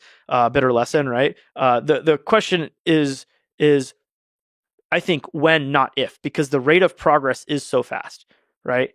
9 months ago, Dario was saying, Dario said 9 months ago, the cost to train an inference was this, right? And now we're much better than this, right? And DeepSeek is much better than this. And that cost curve for GPT-4, which was also roughly $60 per million tokens when it launched, has already fallen to, $2 or so, right? And we're going to get it down to cents, probably, for GPT-4 quality, and the same, and then that's the base for the reasoning models like O1 that we have today, and O1 Pro is spawning multiple, right, and O3, and so on and so forth. These search techniques, too expensive today, but they will get cheaper, and that's what's going to unlock the intelligence, right? So it'll get cheaper and cheaper and cheaper. The big DeepSeek R1 release freaked everybody out because of the cheaper. One of the manifestations of that is NVIDIA stock plummeted. Can you explain what happened? I mean, and also just explain this moment and whether, if NVIDIA is going to keep winning. We're both NVIDIA bulls here, I would say. And in some ways, the market response is reasonable. Most of the market, like NVIDIA's biggest customers in the US are major tech companies, and they're spending a ton on AI. And if a simple interpretation of DeepSeek is you can get really good models without spending as much on AI. So in that capacity, it's like, oh, maybe these big tech companies won't need to spend as much in AI and go down. The actual thing that happened is much more complex, where there's social factors, where there's the rising in the App Store, the social contagion that is happening, and then I think some of it is just like I don't trade, I don't know anything about financial markets, but it builds up over the weekend, where the social pressure, where it's like if it was during the week and there was multiple days of trading when this was really becoming, but it comes on the weekend and then everybody wants to sell, and that is a social contagion. I think, and like there were a lot of false narratives, which is like, hey, these guys are spending billions on models, right? And they're not spending billions on models. No one spent more than $1 billion on a model that's released publicly, right? GPT-4 was a couple $100 million, and then they've reduced the cost with 4 Turbo 4.0, right? But $1 billion model runs are coming, right? And this concludes pre-training and post-training, right? And then the other number is like, hey, DeepSeek didn't include everything, right? They didn't include, a lot of the cost goes to research and all this sort of stuff. A lot of the cost goes to inference. A lot of the cost goes to post-training. None of these things were factored. Yeah. It's research salaries, right? Like all these things are like counted in the billions of dollars that OpenAI is spending, but they weren't counted in the, hey, $6 million, $5 million that DeepSeek spent, right? So there's a bit of misunderstanding of what these numbers are. And then there's also an element of NVIDIA has just been a straight line up, right? And there's been so many different narratives that have been trying to push down NVIDIA. I don't say push down NVIDIA stock. Everyone is looking for a reason to sell or to be worried, right? It was Blackwell delays, right? Their GPU was, there's a lot of report. Every 2 weeks, there's a new report about their GPUs being delayed. There's the whole thing about scaling laws ending, right? It's so ironic, right? It lasted a month. It was just like literally just, hey, models aren't getting better, right? They're just not getting better. There's no reason to spend more. Pre-training scaling is dead. And then it's like, 01, 03, right? R1, right? And now it's like, wait, models are they're progressing too fast. Slow down the progress. Stop spending on GPUs, right? Yeah. But the funniest thing I think that like comes out of this is Javon's paradox is true, right? AWS pricing for H100s has gone up over the last couple of weeks, right? Since a little bit after Christmas, since V3 was launched, AWS H100 pricing has gone up. H200s are like almost out of stock everywhere because H200 has more memory, and therefore R1 wants that chip over H100, right? We were trying to get GPUs on a short notice this week for a demo, and it wasn't that easy. We were trying to get just like 16 or 32 H100s for a demo, and it was not very easy. So for people who don't know, Javon's paradox is when the efficiency goes up, somehow magically, counterintuitively, the total resource consumption goes up as well. Right, and semiconductors is we're at 50 years of Moore's law. Every 2 years, half the cost, double the transistors, just like clockwork. And it's slowed down, obviously, but like the semiconductor industry has gone up the whole time, right? It's been wavy, right? There's obviously cycles and stuff, and I don't expect AI to be any different, right? There's going to be ebbs and flows, but this is in AI. It's just playing out at an insane timescale, right? It was 2x every 2 years. This is 1200x in like 3 years. Right, so it's like the scale of improvement that is like hard to wrap your head around. Yeah, I was confused because to me, NVIDIA stock on that should have gone up, but maybe it went down because there's kind of suspicion of foul play on the side of China or something like this. But if you just look purely at the actual principles at play here, like it's obvious. Yeah, the Javon's more paradox. Progress that AI makes, or the higher the derivative of AI progress is, especially, you should, because NVIDIA's in the best place. The higher the derivative is, the sooner the market's going to be bigger and expanding, and NVIDIA's the only one that does everything reliably right now. Because it's not like an NVIDIA competitor arose. It's another company that's using NVIDIA. Who historically has been a large NVIDIA customer. Yeah. And has press releases about them cheering about being China's biggest NVIDIA customer, right? Like, yeah, it made obviously they've quieted down, but like I think that's like another element of it is that they don't want to say how many GPUs they have. Yeah. Because hey, they have H800s, yes, they have H20s, they also have some H100s, right? Which were smuggled in. Can you speak to that, to the smuggling? What's the scale of smuggling that's feasible for a nation state to do, for companies? Is it possible to? I think there's a few angles of smuggling here, right? One is ByteDance arguably is the largest smuggler of GPUs for China, right? China's not supposed to have GPUs. ByteDance has like over 500,000 GPUs. Why? Because they're all rented from companies around the world. They rent from Oracle, they rent from Google, they rent from all these and a bunch of smaller cloud companies too, right? All the neo clouds, right, of the world. They rent so many GPUs. They also buy a bunch, right? And they do this for mostly like what Meta does, right? Serving TikTok, right? Serving next best, right? Separate discussion. Same as Meta, right? To be clear, that's today the use, right? And it's a valid use, right? Hack the dopamine circuit, right? Now that's theoretically now very much restricted with the AI diffusion rules, which happened in the last week of the Biden admin, and Trump admin looks like they're going to keep them, which limits like allies, even like Singapore, which Singapore is like 20% of NVIDIA's 30% of NVIDIA's revenue. But Singapore's had a moratorium on not building data centers for like 15 years because they don't have enough power. So where are they going? I mean, I'm not claiming they're all going to China, right? But a portion are, many are going to Malaysia, including Microsoft and Oracle have big data centers in Malaysia. Like, they're going all over Southeast Asia, probably India as well, right? Like there's stuff routing, but like, the diffusion rules are very de facto. Like you can only buy this many GPUs from this country, and you can only rent a cluster this large to companies that are Chinese, right? Like they're very explicit on trying to stop smuggling, right? And a big chunk of it was, hey, let's random company buys 16 servers, ships them to China, right? There's actually I saw a photo from someone in the semiconductor industry who leads like a team for like networking chips that competes with NVIDIA. And he sent a photo of a guy checking into a first class United flight from San Francisco to Shanghai or Shenzhen with a super micro box that was this big, which can only contain GPUs, right? And he was booking first class because think about it, 3 to 5K for your first class ticket. Server costs, $240,000 in the US, $250,000. You sell it for $300,000 in China.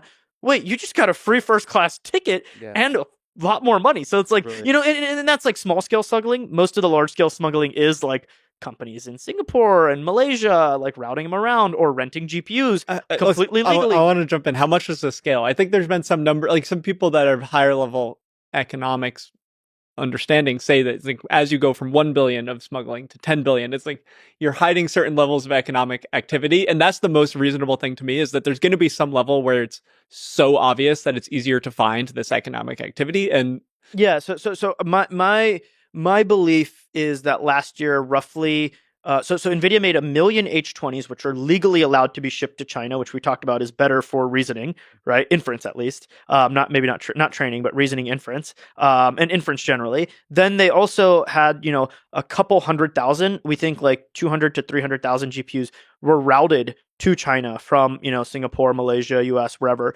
Companies spawn up, buy 16 GPUs, 64 GPUs, whatever it is, route it. And Huawei is known for having spun up a massive network of like companies to get the materials they need after they were banned in like 2018. So it's not like otherworldly. But I agree, right? Nathan's point is like, hey, you can't smuggle up $10 billion of GPUs. And then the third sort of source, which is just now banned, and which wasn't considered smuggling, but is China is renting I believe from our research, right? Oracle's biggest GPU customer is ByteDance, right? And for Google, I think it's their second biggest customer, right? And so and you go down the list of clouds, and especially these smaller cloud companies that aren't like the hyperscalers, right? Think beyond CoreWeave and Lambda even, there's a whole there's 60 different new cloud companies serving NVIDIA GPUs. I think ByteDance is renting a lot of these, right? All over, right? And so these companies are renting GPUs to Chinese companies, and that was completely legal up until the diffusion rules, which happened just a few weeks ago. And even now, you can rent GPU clusters that are less than 2,000 GPUs, or you can buy GPUs and ship them wherever you want if they're less than 1,500 GPUs, right? So it's like there are still like some ways to smuggle, but yeah, it's not, as the numbers grow, right? 100-something billion dollars of revenue for NVIDIA last year, 200-something billion this year, right? And if next year it could nearly double again or more than double, right? Based on like what we see with data center footprints like being built out all across the US and the rest of the world, it's going to be really hard for China to keep up with these rules, right? Yes, there will always be smuggling, and DeepSeek level models of GPT-4 level models, O1 level models capable to train on what China can get, even the next tier above that. But if we speed run a couple more, jumps, right, to $1 billion models, $10 billion models, then it becomes hey, there is a compute disadvantage for China for training models and serving them. And the serving part is really critical, right? DeepSeek cannot serve their model today, right? It's completely out of inventory. It's already started falling in the App Store, actually, downloads, because you download it, you try and sign up. They say we're not taking registrations because they have no capacity, right? You open it up, you get like less than 5 tokens per second if you even get your request approved, right? Because there's just no capacity because they just don't have enough GPUs to serve the model, even though it's incredibly efficient. It would be fascinating to watch the smuggling, because I mean, there's drug smuggling, right? That's a market. There's weapons smuggling, and GPUs will surpass that at some point. Chips are highest value per kilogram, probably by far. I have another question for you, Dylan. Do you track model API access internationally? How easy is it for Chinese companies to use hosted model APIs from the US? Yeah, I mean, that's incredibly easy, right? Like OpenAI publicly stated DeepSeek uses their API, and as they say, they have evidence, right? And this is another element of the training regime is people at OpenAI have claimed that it's a distilled model, i.e. you're taking OpenAI's model, you're generating a lot of output, and then you're training on the output in their model. And even if that's the case, what they did is still amazing, by the way, what DeepSeek did efficiency-wise. Distillation is standard practice in industry, whether or not, if you're at a closed lab where you care about terms of service and IP closely, you distill from your own models. If you are a researcher and you're not building any products, you distill from the OpenAI models. This is a good opportunity. Can you explain big picture distillation as a process? What is distillation? What's the process of distillation? Talked a lot about training language models. They are trained on text. And post-training, you're trying to train on very high quality text that you want the model to match the features of, or if you're using RL, you're letting the model find its own thing. But for supervised fine-tuning, for preference data, you need to have some completions what the model is trying to learn to imitate. And what you do there is instead of a human data or instead of the model you're currently training, you take completions from a different, normally more powerful model. I think there's rumors that these big models that people are waiting for, these GPT-5s of the world, the Claude 3 opuses of the world, are used internally to do this distillation process at There's OpenAI. also public examples, right? Like Meta explicitly stated, not necessarily distilling, but they used 405B as a reward model for 70B in their Llama 3.2 or 3.3. This is all the same topic. So is this ethical? Is this legal? Like, why is that Financial Times article headline say OpenAI says that there's evidence that China's DeepSeek used its model to train competitor? This is a long, at least in the academic side and research side, has a long history because you're trying to interpret OpenAI's rule. OpenAI's terms of service say that you cannot build a competitor with outputs from their models. Terms of service are different than a license, which are essentially a contract between organizations. So if you have a terms of service on OpenAI's account, if I violate it, OpenAI can cancel my account. This is very different than like a license that says how you could use a downstream artifact. So a lot of it hinges on a word that is very unclear in the AI space, which is what is a competitor. And so, and then the ethical aspect of it is like, why is it unethical for me to train on your model when you can train on the internet's text? Yeah. Right. So there's a bit of a hypocrisy because sort of OpenAI and potentially most of the companies trained on the internet's text without permission. There's also a clear loophole, which is that I generate data from OpenAI and then I upload it somewhere and then somebody else trains on it and the link has been broken. Like they're not under the same terms of service contract. This is why there's just a lot of there's a lot of like to be discovered details that don't make a lot of sense. This is why a lot of models today, even if they train on zero OpenAI data, you ask the model who trained you, it'll say, I am ChatGPT trained by OpenAI, because there's so much copy paste of like OpenAI outputs from that on the internet that you just weren't able to filter it out. And there was nothing in the RL where they implemented like, hey, like, or post training or SFT, whatever, that says, hey, I'm actually modeled by Allen Institute instead of we OpenAI. have to do this if we serve a demo. We do research and we use OpenAI APIs because it's useful and we want to understand post training, and like our research models, they will say they're written by OpenAI unless we put in the system prompt that we talked about that like, I am Tulu. I am a language model trained by the Allen Institute for AI. And if you ask more people around industry, especially with post-training, it's a very doable task to make the model say who it is or to suppress the OpenAI thing. So in some levels, it might be that DeepSeek didn't care that it was saying that it was by OpenAI. Like if you're going to upload model weights, it doesn't really matter because anyone that's serving it in an application and cares a lot about serving is going to, when serving it, if they're using it for a specific task, they're going to tailor it to that. And it doesn't matter that it's saying it's ChatGPT. Oh, I guess one of the ways to do that is like a system prompt or something like that. Like if you're serving it to say that you're That's what we do. Like if we host a demo, you say you are Tulu 3, a language model trained by the Allen Institute for AI. We also are benefited from OpenAI data because it's a great research tool. I mean, do you think there's any truth and value to the claim, OpenAI's claim, that there's evidence that China's DeepSeek used its model to train? I think everyone has benefited regardless because the data is on the internet, and therefore it's in your pre-training now. Right, there are like subreddits where people share the best ChatGPT outputs, and those are in your. I think that they're trying to shift the narrative. Like they're trying to protect themselves, and we saw this years ago when ByteDance was actually banned from some OpenAI APIs for training on outputs. There's other AI startups that most people, if you're in the like AI culture, were like, they just told us they trained on OpenAI outputs and they never got banned. Like that's how they bootstrapped their early models. So it's much easier to get off the ground using this than to set up human pipelines and build a strong model. So there's a long history here, and a lot of the communications seem like narrative control. Actually, like over the last couple of days, we've seen a lot of people distill DeepSeek's model into Llama models because the DeepSeek models are kind of complicated to run inference on because they're a mixture of experts and they're 600 plus billion parameters and all this, and people have distilled them into the Llama models, and then because the Llama models are so easy to serve and everyone's built the pipelines and tooling for inference with the Llama models, right? Because it's the open standard. So we've seen a sort of roundabout, right? Like, is it bad? Is it illegal? Maybe it's illegal, whatever. I don't know about that, but like it could break contracts. I don't think it's illegal. Like in any legal, like no one's going to jail for this. I think like fundamentally, I think it's ethical, or I hope it's ethical, because like the moment it becomes, we ban that kind of thing, it's going to make everybody much worse off. And I also actually, this is difficult, but I think you should be allowed to train on the internet. I know a lot of authors and creators are very sensitive about it. That's a difficult question. But like the moment you're not allowed to train on the internet. I agree. I have a schizo take on how you can solve this because it already works. I have a reasonable take on it. All right. So Japan has a law which you're allowed to train on any training data and copyrights don't apply if you want to train a model. A. B. Japan has 9 gigawatts of curtailed nuclear power. C, Japan is allowed under the AI diffusion rule to import as many GPUs as they'd like.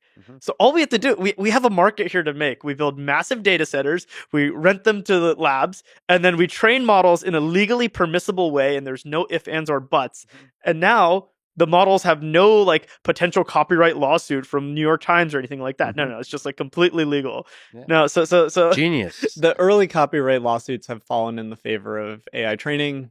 I would say that the long tail of use is going to go in the side of AI, which is if you scrape trillions of data, you're not looking at the trillions of tokens of data. You're not looking and saying this one New York Times article is so important to me. But if you're doing a audio generation for music or image generation and you say, make it in the style of X person, that's a reasonable case where you could figure out what is their profit margin on inference.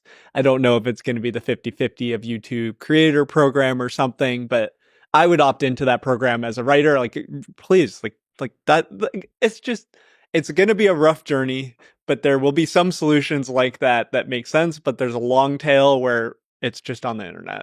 I think one of the other aspects of that Financial Times article implied, and so that leads to a more general question. Do you think how difficult is spying, espionage, and stealing of actual secret code and data from inside companies? How much of that is being attempted? Code and data is hard, but ideas is easy. Silicon Valley operates on the way that top employees get bought out by other companies for a pay raise, and a large reason why these companies do this is to bring ideas with them.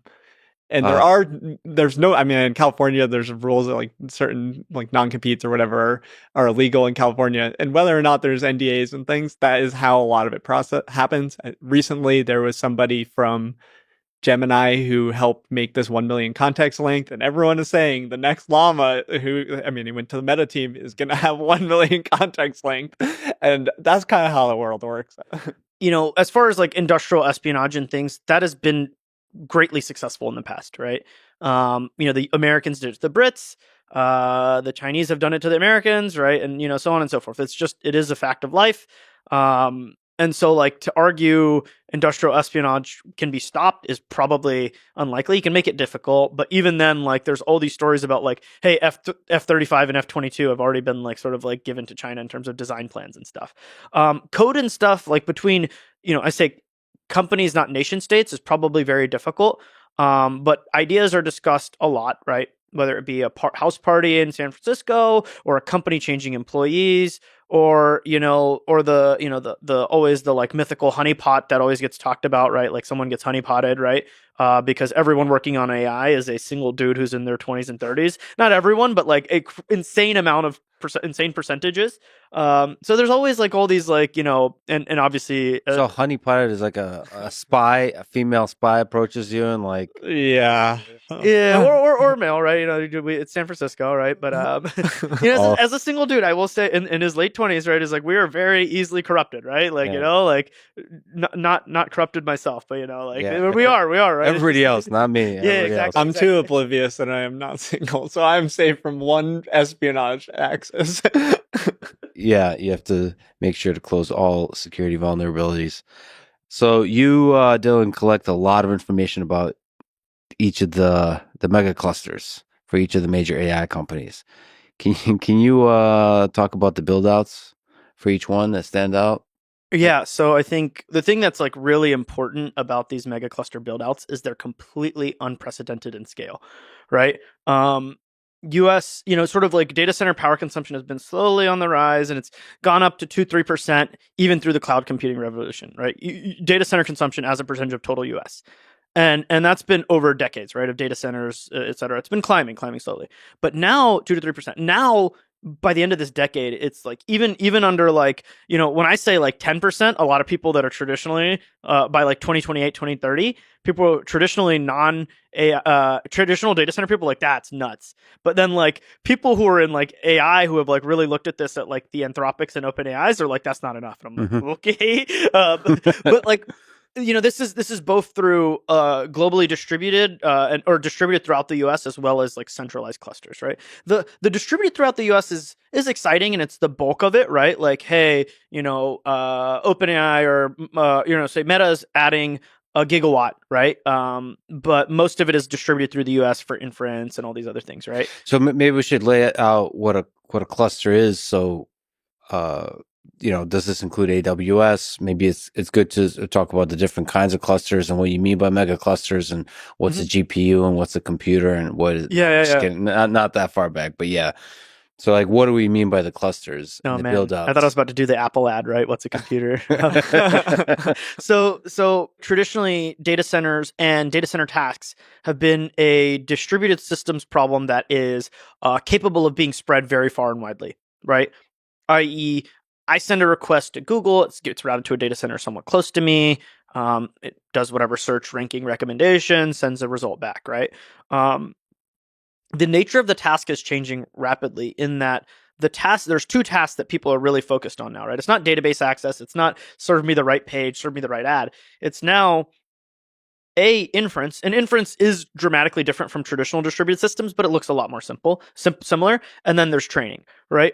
The inference side is still like, hey, I'm going to put thousands of GPUs in blocks all around these data centers. I'm going to run models on them. User submits a request, it gets kicked off, or hey, my service, they submit a request to my service, right? They're on Word and they're like, oh yeah, help me Copilot, and it kicks it off. Or I'm on my Windows, Copilot, whatever, Apple Intelligence, whatever it is, it gets kicked off to a data center, right?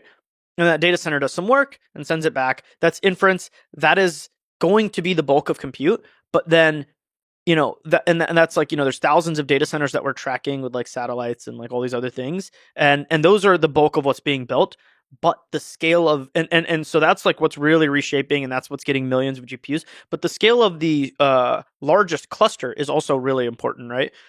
When we look back at history, right, like, or through the age of AI, right, like it was a really big deal when they did AlexNet on, I think, 2 GPUs or 4 GPUs. I don't remember. It was a really big deal. It's a big deal because you use GPUs. It's a big deal they use GPUs, and they used multiple, right? But then over time, its scale has just been compounding, right? And so when you skip forward to GPT-3, then GPT-4, 20,000 A100 GPUs, unprecedented run, right? In terms of the size and the cost, right? A couple $100 million on a YOLO, right? A YOLO run for GPT-4. And it yielded, this magical improvement that was like perfectly in line with what was experimented and just like a log scale, right? Oh yeah, they have that laws. plot from the paper. The The technical report. The scaling laws were perfect, right? But that's not a crazy number, right? 20,000 A100s, roughly each GPU is consuming 400 watts. And then when you add in the whole server, right, everything, it's like 15 to 20 megawatts of power, right?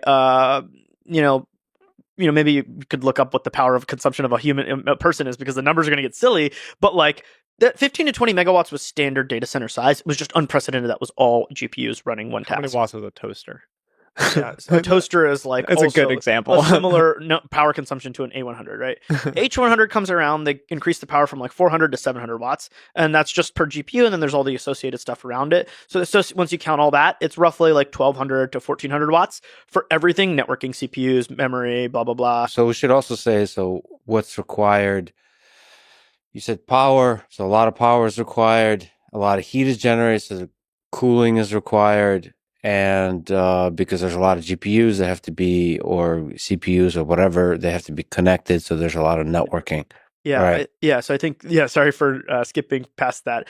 And then the data center itself is like complicated, right? But these are still standardized data centers for GPT-4 scale, right? Now we step forward to sort of what is the scale of clusters that people have built last year, right? And it ranges widely, right? It ranges from like, hey, these are standard data centers and we're just using multiple of them and connecting them together really with a ton of fiber between them, a lot of networking, et cetera. That's what OpenAI and Microsoft did in Arizona, right? And so they have 100,000 GPUs, right? Meta, similar thing. They took their standard existing data center design and it looks like an H and they connected multiple of them together. They first did 16,000 GPUs, 24,000 GPUs total. Only 1,000 of them were running on the training run because GPUs are very unreliable. So they need to have spares to like swap in and out, all the way to like now 100,000 GPUs that they're training on Llama 4 on currently, right?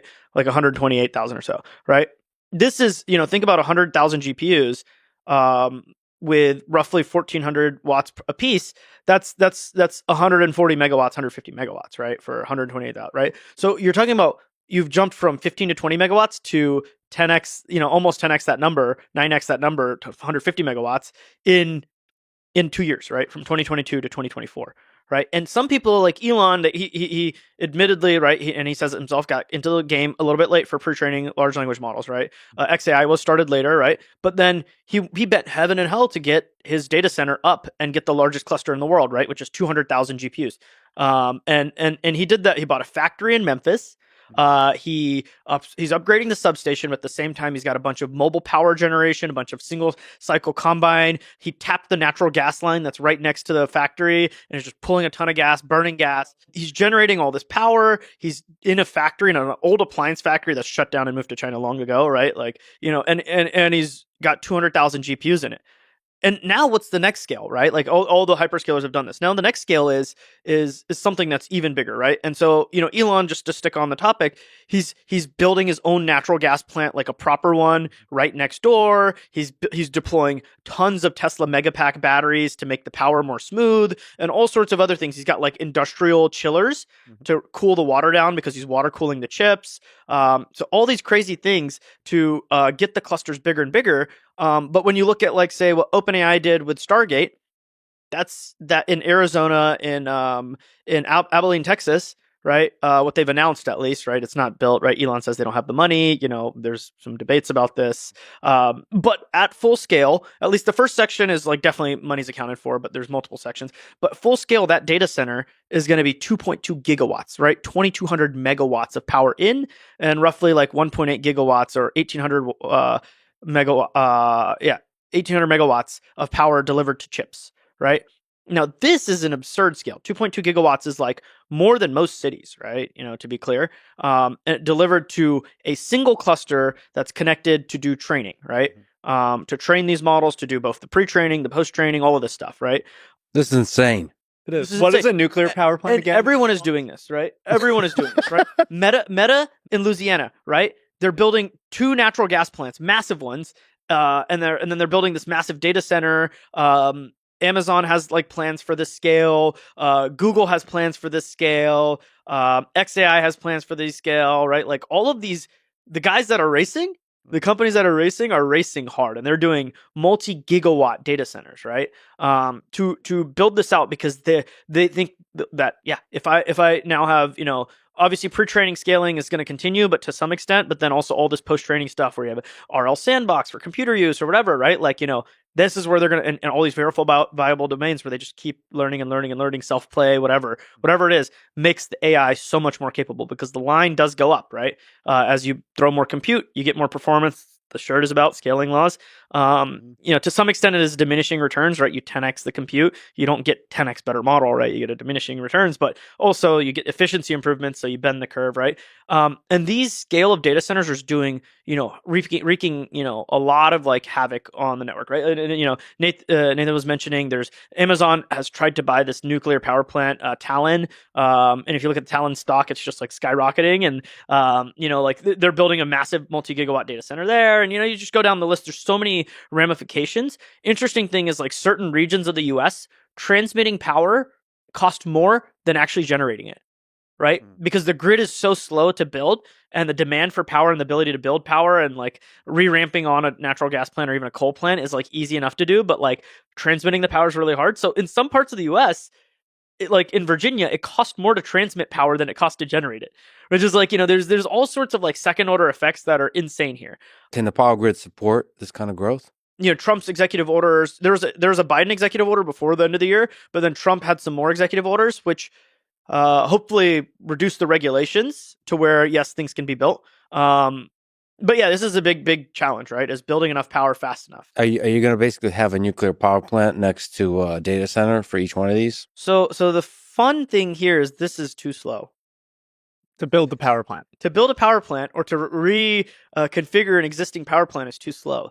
And so therefore you must use data center power consumption is flat, right? It's spiky, which is right? why nuclear is also good for it. Like long term, nuclear is a very natural fit, but you can't do solar or anything in the short term like that. Because data center power is like this, right? Like you're telling me, I'm gonna buy tens of billions of dollars of GPUs and idle them because the power's not being generated. Like power is cheap, right? Like if you look at the cost of a cluster, less than 20% of it is power, right? Most of it is the capital cost and depreciation of the GPUs, right? And so it's like, well, screw it. I'll just I'll just build natural gas plants. This is what Meta's doing in Louisiana. This is what OpenAI is doing in Texas and like all these different places. They may not be doing it directly, but they are partnered with someone. And so there is a couple hopes, right? Like one is, and Elon, what he's doing in Memphis is like, to the extreme. They're not just using dual combined cycle gas, which is like super efficient. He's also just using single cycle and like mobile generators and stuff, which is less efficient. But he's, there's also like the flip side, which is like solar power generation is like this, and wind is another like this, different correlate, different. So if you stack both of those, plus you get a big chunk of batteries, plus you have a little bit of gas, it is possible to run it more green. It's just the time scales for that is slow. Right. Mm-hmm. So people are trying, but, Meta basically said, whatever, don't care about my sustainability pledge, or they'll buy like it's called a PPA, power purchasing agreement, where there'll be a massive wind farm or solar farm, like wherever. Oh. And then they'll just pretend like those electrons are being consumed by the data center. But in reality, they're paying for the power here and selling it to the grid, and they're buying power here. Yep. And then another thing is like Microsoft quit on some of their sustainability pledges, right? Elon, he what he did with Memphis is objectively somewhat dirty, but he's also doing it in an area where there's like a bigger natural gas plant right next door and like a sewer or not a sewer, but like a wastewater treatment and a garbage dump nearby, right? And he's obviously made the world a lot more clean than that one data center is going to do, right? So I think like it's fine to some extent, and maybe AGI solves global warming and stuff, right? Whatever it is. This is sort of the attitude that people at the labs have, right? Which is like, yeah, screw it, we'll just use gas, right? Because the race is that important, and if we lose, that's way worse, right? I should say that I got a chance to visit the Memphis data center. Oh, wow. And it's kind of incredible. I mean, I visited with Elon. Just the teams and the rate of innovation there is insane. Because my sense is that, nobody's ever done anything of this scale, and nobody has certainly ever done anything of this scale at the rate that XAI is doing. So they're like figuring out, I mean, and so I was sitting in on all these meetings where they're brainstorming. It's like, it's insane. It's exciting because they're like they're trying to figure out what the bottlenecks are, how to remove the bottlenecks, how to make sure that there's just so many really cool things about putting together a data center because everything has to work. It's the people that do like the sysadmin, the machine learning, all that is the exciting thing, so on. But really, the people that run everything are the folks that know like the low level software and hardware that runs everything, the networking, all of that. And so you have to like make sure you have procedures that test everything. I think they're using Ethernet. I don't know how they're doing the networking, but they're using NVIDIA's Spectrum X Ethernet. There's actually I think, the unsung heroes are the cooling and electrical systems, which are just exactly. glossed over. Yeah. But I think like one story that maybe is like exemplifies how insane this stuff is when you're training, right? You're always doing you're running through the model a bunch, right? In the most simplistic terms, running through the model a bunch. And then you're going to exchange everything and synchronize the weights, right? So you'll do a step. This is like a step in model training, right? And every step your loss goes down, hopefully, and it doesn't always. But in the simplest terms, you'll be computing a lot and then you'll exchange, right? The interesting thing is GPU power is most of it. Networking power is some, but it's a lot less. But so while you're computing, your power for your GPUs is here. But then when you're exchanging weights, if you're not able to overlap communications and compute perfectly, there may be a time period where your GPUs are just idle and you're exchanging weights and you're like, hey, the model's updating. So you're exchanging the gradients, you do the model update, and then you start training again. So the power goes, right? And it's super spiky. Yeah. And so funnily enough, right, like this, when you talk about the scale of data center power, right, you can blow stuff up so easily. Yeah. And so Meta actually has accidentally upstreamed something to code in PyTorch where they added an operator. And I kid you not, whoever made this, like I want to hug the guy because it says PyTorch, it's like PyTorch.powerplant no blow up equals 0 or equal 1. And what it does is amazing, right? Yeah. Either, when you're exchanging the weights, the GPU will just compute fake numbers. So the power doesn't spike too much. And so then the power plants don't blow up because the transient spikes like screw stuff up. Well, that makes sense. I mean, you have to do that kind of thing. You have to make sure they're not idle. Yeah. And Elon's solution was like, let me throw a bunch of Tesla mega packs and a few other things, right? Like everyone has different solutions, but like Meta's at least was publicly and openly known, which is just like set this operator. And what this operator does is it just makes the GPUs compute nothing so that the power doesn't spike. But that just tells you how much power you're working with. I mean, it's insane. It's insane. People should just go to Google, like scale, like what does X watts do, and go through all the scales from 1 watt to a kilowatt to a megawatt, and you stare at that, and you're how high on the list a gigawatt is, and it's mind blowing.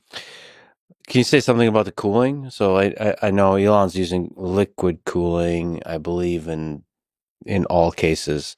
That's a new thing, right? Most of them don't use liquid cooling. Is there something interesting to say about the cooling? Yeah. So air cooling has been the de facto standard. Throw a bunch of metal, heat pipes, etc., and fans, right? And like that's cooled. That's been enough to cool it. People have been dabbling in water cooling. Google's TPUs are water cooled, right? So they've been doing that for a few years. But with GPUs, no one's ever done, and no one's ever done the scale of water cooling that Elon just did, right? Now, next generation NVIDIA is for the like highest end GPU, it is mandatory water cooling. You have to water cool it. But Elon did it on this current generation, and that required a lot of stuff, right? If you look at like some of the satellite photos and stuff of the Memphis facility, there's all these external water chillers that are sitting basically. It looks like a semi-truck pod thing. What's it called? The container. But really, those are water chillers, and he has like 90 of those water chillers just sitting outside. 90 different containers, right, with water, that chill the water, bring it back to the data center, and then you distribute it to all the chips, pull all the heat out, and then send it back, right? And this is both a way to cool the chips, but also an efficiency thing. All right, and going back to that like sort of 3-vector thing, right? There is memory bandwidth, flops, and interconnect. The closer the chips are together, the easier it is to do high-speed interconnects, right? And so this is also like a reason why you're going to go water cooling is because you can just put the chips right next to each other and therefore get higher speed connectivity. I got to ask you, so in one of your recent posts, there's a section called cluster measuring contest. So there's another word there, but I won't say it, who's got the biggest now and who's going to have the biggest? Today, individual largest is Elon, right? Elon's cluster. Elon's cluster in Memphis, 200,000 GPUs, Okay. right? Meta has like 128,000. OpenAI has 100,000 now. Now, to be clear, other companies have more GPUs than Elon. They just don't have them in one place, right? And for training, you want them tightly connected. There's some techniques that people are researching and working on that let you train across multiple regions, but for the most part, you want them all in like one area, right? So you can connect them highly with high-speed networking. And so, Elon today has 200,000 H100s and 100,000 H100s, 100,000 H200s, right? Meta, OpenAI, and Amazon all have on the scale of 100,000, a little bit less. But this year, people are building much more, right? Anthropic and Amazon are building a cluster of 400,000 Trainium 2, which is Amazon's specific chip, trying to get away from NVIDIA, right? Meta and OpenAI have scales for hundreds of thousands, but by next year, you'll have like 500,000 to 700,000 GPU clusters. And note, those GPUs are much higher power consumption than existing ones, right? Hopper 700 watts, Blackwell goes to 1200 watts, right? So the power per chip is growing and the number of chips is growing, right? Nuts. You think Elon said he'll get to 1 million. You think that's actually feasible? I mean, I don't doubt Elon, right? The filings that he has for like, the power plant and the Tesla battery packs, it's clear he has some crazy plans for Memphis. Like permits and stuff is open record, right? But it's not quite clear that, what the timescales are. I just never doubt Elon, right? He's going to surprise us. So what's the idea with these clusters? If you have 1 million GPUs, what percentage in, let's say 2-3 years is used for training, and what percent pre-training, and what percent is used for the actual computation? So these mega clusters make no sense for inference, right? You could route inference there and just not train. But most of the inference capacity is being, hey, I've got a 30 megawatt data center here, I've got 50 megawatts here, I've got 100 here, whatever. I'll just throw inference in all of those because the mega clusters, right, multi-gigawatt data centers, I want to train there because that's where all of my GPUs are co-located, where I can put them at a super high networking speed connected together, right? Because that's what you need for training. Now, with pre-training, this is the old scale, right? You would increase parameters, you'd increase data, model gets better. That doesn't apply anymore because there's not much more data in the pre-training side, right? Yes, there's video and audio and image that has not been fully taken advantage of, so there's a lot more scaling. But a lot of people have taken transcripts of YouTube videos, and that gets you a lot of the data. It doesn't get you all of the learning value out of the video and image data, but there's still scaling to be done on pre-training. But this post-training world is where all the flops are going to be spent, right? The model's going to play with itself. It's going to self-play. It's going to do verifiable tasks. It's going to do computer use in sandboxes. It might even do like simulated robotics things, right? Like all of these things are going to be environments where compute is spent in quote unquote post-training. But I think it's going to be good. We're going to drop the post from post-training. Yeah, it's going to be pre-training and it's going to be training, I think. The return of the king. At some point. Because for the bulk of the last few years, pre-training has dwarfed post-training. Mm-hmm. But with these verifiable methods, especially ones that scale really, potentially infinitely, like computer use and robotics, not just math and coding, right, where you can verify what's happening, those infinitely verifiable tasks, it seems you can spend as much compute as you want on them. Especially at the context length increase, because at the end of pre-training is when you increase the context length for these models. And we've talked earlier in the conversation about how the context length, when you have a long input, is much easier to manage than output. And a lot of these post-training and reasoning techniques rely on a ton of sampling, and it's becoming increasingly long context. So there's just your compute efficiency goes down. I think flops is the standard for how you measure it, but with RL, and you have to do all these things where you move your weights around in a different way than at pre-training and just generation, it's going to become less efficient, and flops is going to be less of a useful term. And then as the infrastructure gets better, it's probably going to go back to flops. So all of the things we've been talking about is most likely going to be NVIDIA, right? Is there any competitors? Google, I kind of ignored them. What's the story with TPU? What's the story with TPU? What's the TPU is awesome, right? It's great. Google they're a bit more tepid on building data centers for some reason. They're building big data centers. Don't get me wrong, and they actually have the biggest cluster. I was talking about NVIDIA clusters. They actually have the biggest cluster. Period. But the way they do it is very interesting, right? They have two sort of data center super regions, right? In that the data center isn't physically, like all of the GPUs aren't physically on one site, but they're like 30 miles from each other. Or not GPUs, TPUs, right? They have like in Iowa and Nebraska, they have 4 data centers that are just like right next to each other. Why doesn't Google flex its cluster size? Go more to often? multi-data center training. There's some good images in there, so I'll show you what I mean. It's just semi-analysis multi-data center. So this is like, so this is an image of like what a standard Google data center looks like. By the way, their data centers look very different than anyone else's data centers. What are we looking at here? So these are, so if you see this image, right, in the center, there are these big rectangular boxes, right? Those are where the actual chips are kept. And then if you scroll down a little bit further, you can see there's like these water pipes, there's these chiller cooling towers in the top, and a bunch of like diesel generators. The diesel generators are backup power. The data center itself is look physically smaller than the water chillers, right? So the chips are actually easier to like keep together, but then like cooling all the water for the water cooling is very difficult, right? So Google has like a very advanced infrastructure that no one else has for the TPU. And what they do is they've like stamped a bunch of these data centers out in a few regions, right? So if you go a little bit further down, this is a Microsoft. This is in Arizona. This is where GPT-5 quote unquote will be trained. If it doesn't exist already. Yeah, if it doesn't exist already. But each of these data centers, right? I've shown a couple images of them. They're like really closely co-located in the same region, right? Nebraska, Iowa, and then they also have a similar one in Ohio complex, right?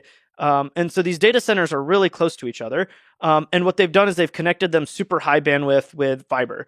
And so these are just a bunch of data centers. And the point here is that Google has a very advanced infrastructure, very tightly connected in a small region. So Elon will always have the biggest cluster fully connected, right? Because it's all in one building, right? And he's completely right on that, right? Google has the biggest cluster, but you have to spread over 3 sites, and by a significant margin, but you have to go across multiple sites. Why doesn't Google compete with NVIDIA? Why don't they sell TPUs? I think there's a couple problems with it. It's like, one, TPU has been a form of allowing search to be really freaking cheap and build models for that, right? And so like a big chunk of the search GPU purchases or TPU purchases, or big chunk of Google's purchases and usage, all of it is for internal workloads, right? Whether it be search, now Gemini, right? YouTube, all these different applications that they have, ads. These are where all their TPUs are being spent, and that's what they're hyper focused on, right? And so there's certain like aspects of the architecture that are optimized for their use case that are not optimized elsewhere, right? One simple one is like they've open sourced the Gemma model and they called it Gemma 7B, right? But then it's actually 8 billion parameters because the vocabulary is so large.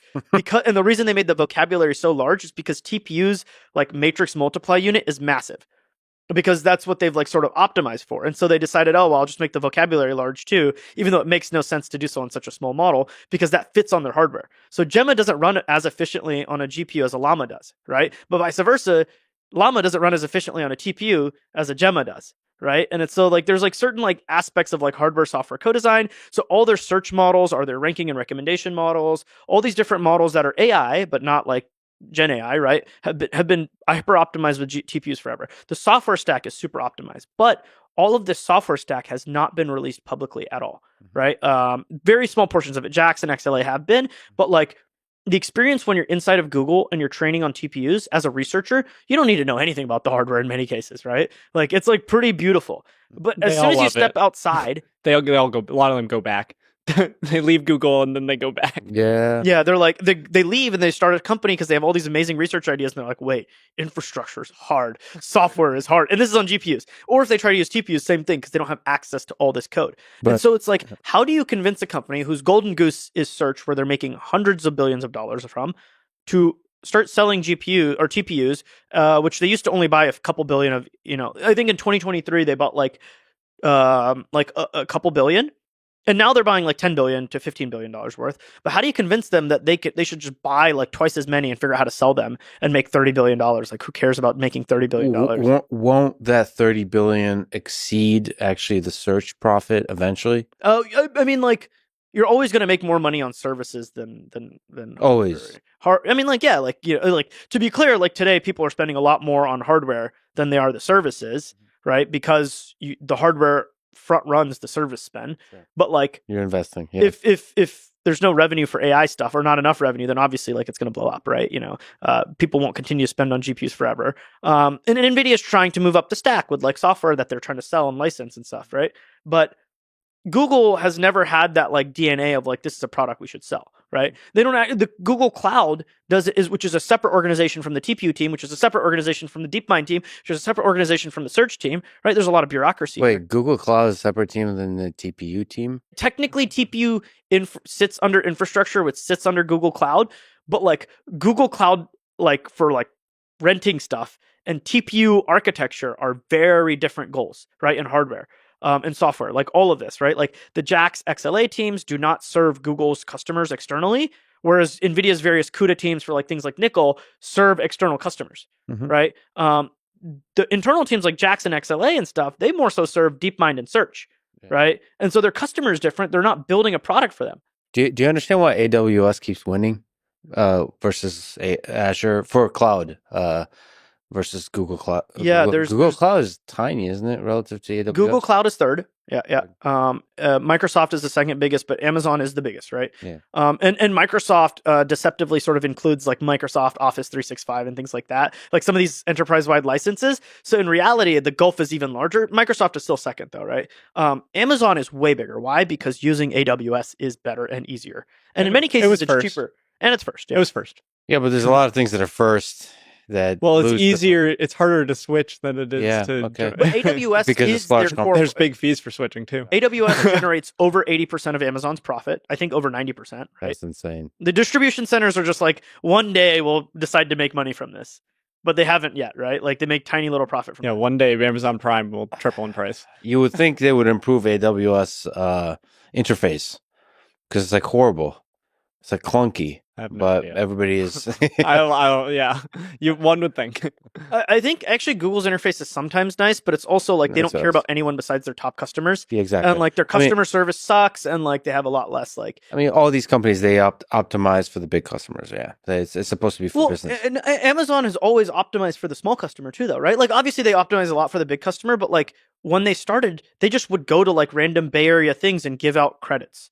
Right. And then or just put in your credit card and use us. Right. Like back in the early days. So the business has grown with them. Right. And burgeoned. So like, why is Snowflake all over Amazon? Because Snowflake in the beginning, when Amazon didn't care about them, was still using Amazon. Right. And then of course, one day Snowflake and Amazon has a super huge partnership. But like, this is the case. Like Amazon's user experience and quality is better. Also, a lot of the silicon they've engineered makes them have a lower cost structure in traditional cloud storage, CPU, networking, that kind of stuff than in databases, right? Like, I think like 4 of Amazon's top 5 revenue products, margin products, are like gross profit products, are all database related products, like Redshift and like all these things, right? Like, so Amazon has a very like good silicon to a user experience, like entire pipeline with AWS. I think Google, their silicon teams, yeah, they have awesome silicon internally, TPU, the YouTube chip, some of these other chips that they've made, and the problem is they're not serving external customers; they're serving internal customers, right? NVIDIA's entire culture is designed from the bottom up to do this. There's this recent book, The NVIDIA Way by Take Him, that details this and how they look for future opportunities and ready their CUDA software libraries to make it so that new applications of high performance computing can very rapidly be evolved on CUDA and NVIDIA chips. And that is entirely different than Google as a services business. Yeah, I mean, NVIDIA, it should be said, is a truly special company. Like, I mean, they're the culture, everything, they're really optimized for that kind of thing. Speaking of which, is there somebody that can even challenge NVIDIA hardware-wise? Intel, AMD? I really don't think so. We went through a very long process of working with AMD on training on their GPUs, inference and stuff, and they're decent. Their hardware is better in many ways than NVIDIA's. The problem is their software is really bad, and I think they're getting better, right? They're getting better faster, but the gulf is so large, and like they don't spend enough resources on it, or haven't historically, right? Maybe they're changing their tune now, but for multiple months we were submitting the most bugs, right? Like semi-analysis, right? Like, what the fuck? Like, why are we submitting the most bugs, right? Because they only cared about their like biggest customers, and so they'd ship them a private image, blah blah blah, and it's like, okay, but like, I am just using PyTorch and I want to use the publicly available Mhm. libraries, and like Yeah. you don't care about that, right? So they're getting better. But like I think AMD is not possible. Intel's obviously in dire straits right now, and needs to be saved somehow. Very important for national security, for American Can you technology explain? dominance. Can you explain the obviously? So why are they in dire straits? Going back to earlier, only 3 companies can R&D, right? Yeah. Taiwan, Hsinchu, Samsung, Pyongyang, and then Intel Hillsboro. Samsung's doing horribly. Intel's doing horribly. We could be in a world where there's only one company that can do R&D, and that one company already manufactures most of the chips. They've been gaining market share anyways, but like that's a critical thing, right? So what happens to Taiwan means the rest of the world's semiconductor industry and therefore tech relies on Taiwan, right? And that's obviously precarious. As far as like Intel, they've been slowly, steadily declining. They were on top of servers and PCs, but now Apple's done the M1, and Nvidia's releasing a PC chip, and Qualcomm's releasing a PC chip, and in servers, hyperscalers are all making their own ARM-based server chips, and Intel has no AI silicon like wins, right? They have very small wins. And they never got into mobile because they said no to the iPhone, and like all these things have compounded, and they've lost their process technology leadership, right? They were ahead for 20 years and now they're behind by at least a couple years, right? And they're trying to catch back up, and we'll see if like their 18A 14A strategy works out where they try and leapfrog TSMC. But like, and Intel's just like losing tons of money anyways, right? And they just fired their CEO, even though the CEO was the only person who understood the company well, right? We'll see.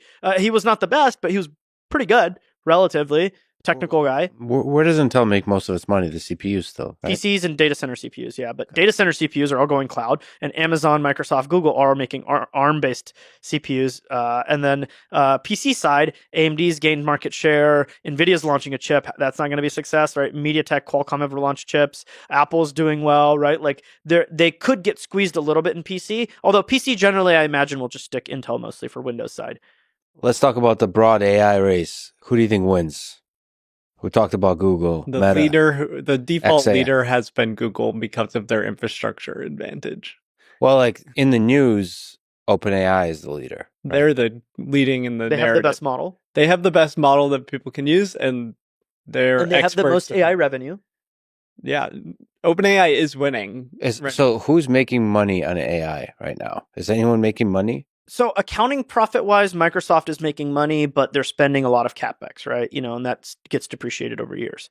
Meta is making tons of money, but with recommendation systems, which is AI, but not with Llama, right? Llama's losing money for sure, right? I think Anthropic and OpenAI are obviously not making money because otherwise they wouldn't be raising money, right?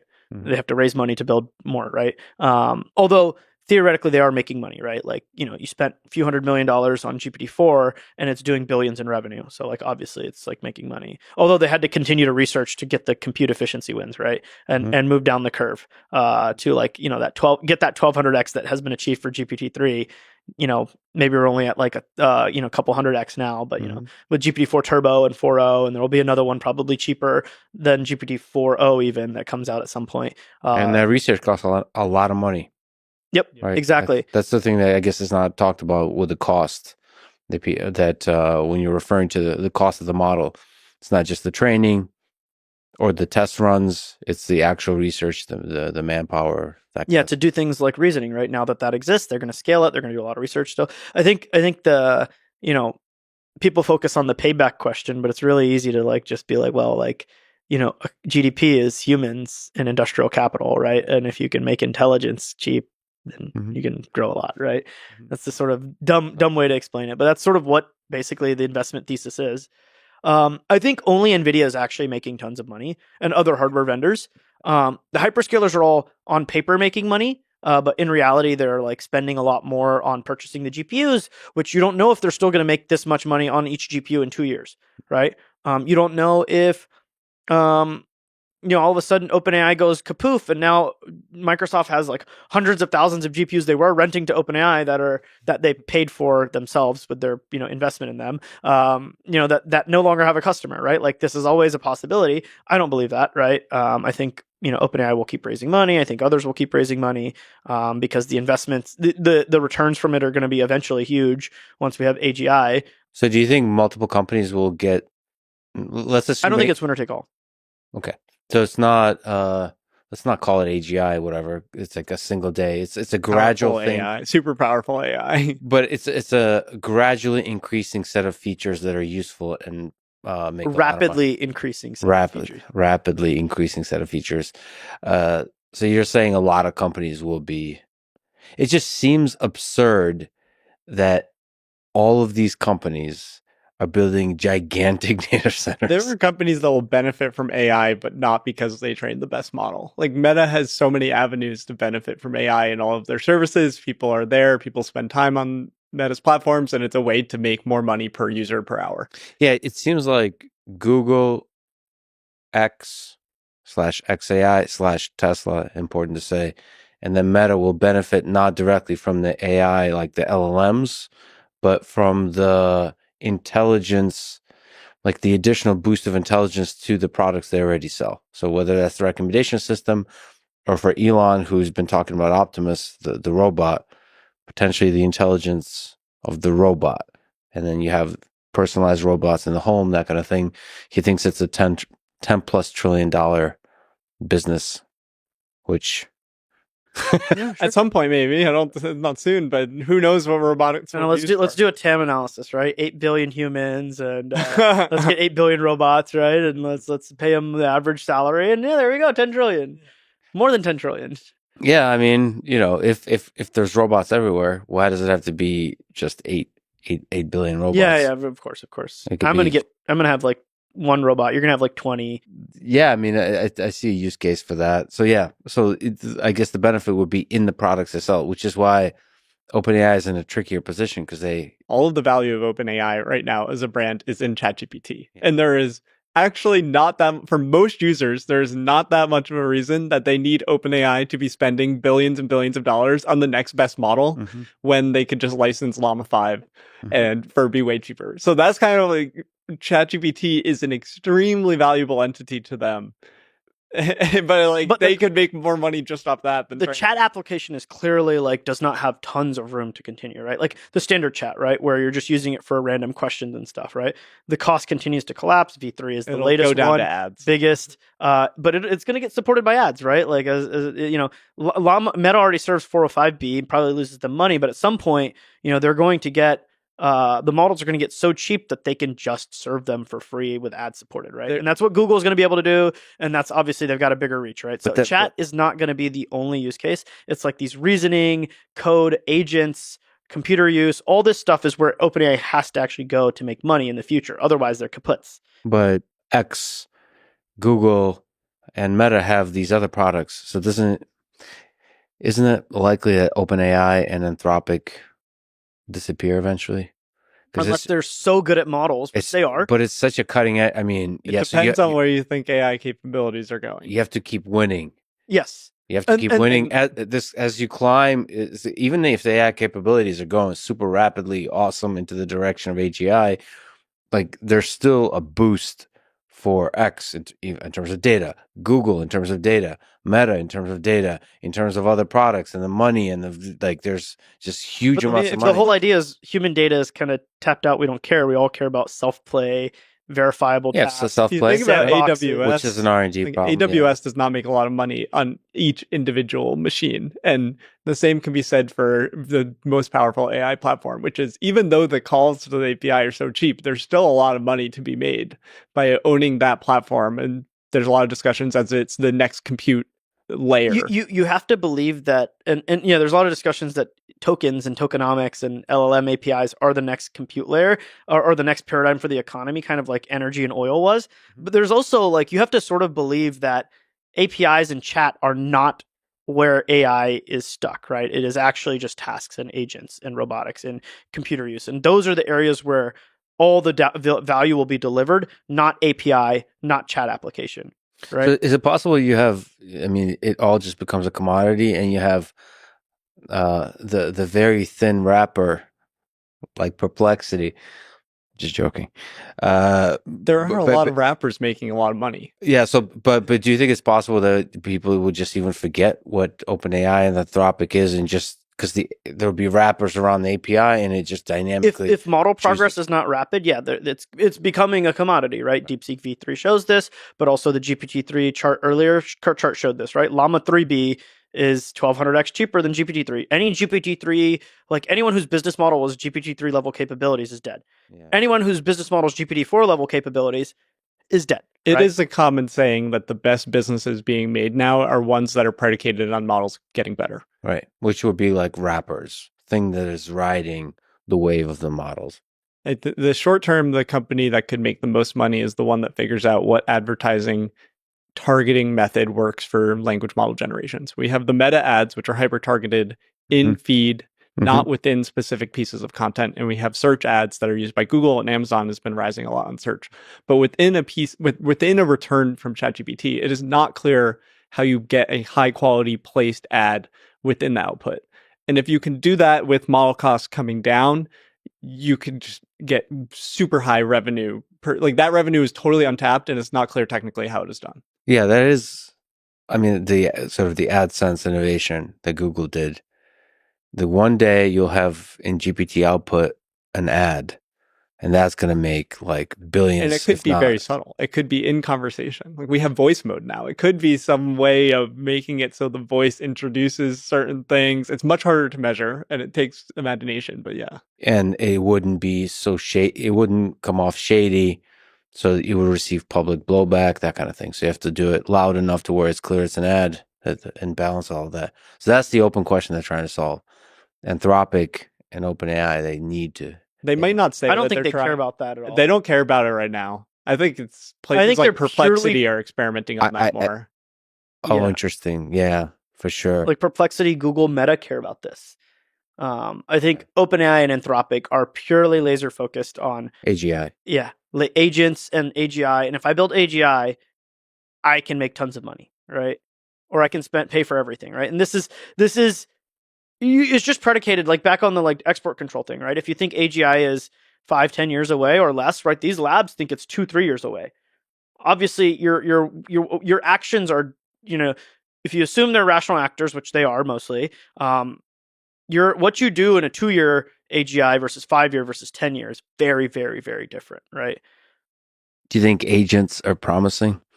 We'll have to talk about this. This was, this is like the excitement of the year that agents are going to This is the generic hype term that a lot of business folks are using. AI agents are going to revolutionize everything. Okay, so mostly the term agent is obviously overblown. We've talked a lot about reinforcement learning as a way to train for verifiable outcomes. Agents should mean something that is open-ended and is solving a task independently on its own and able to adapt to uncertainty.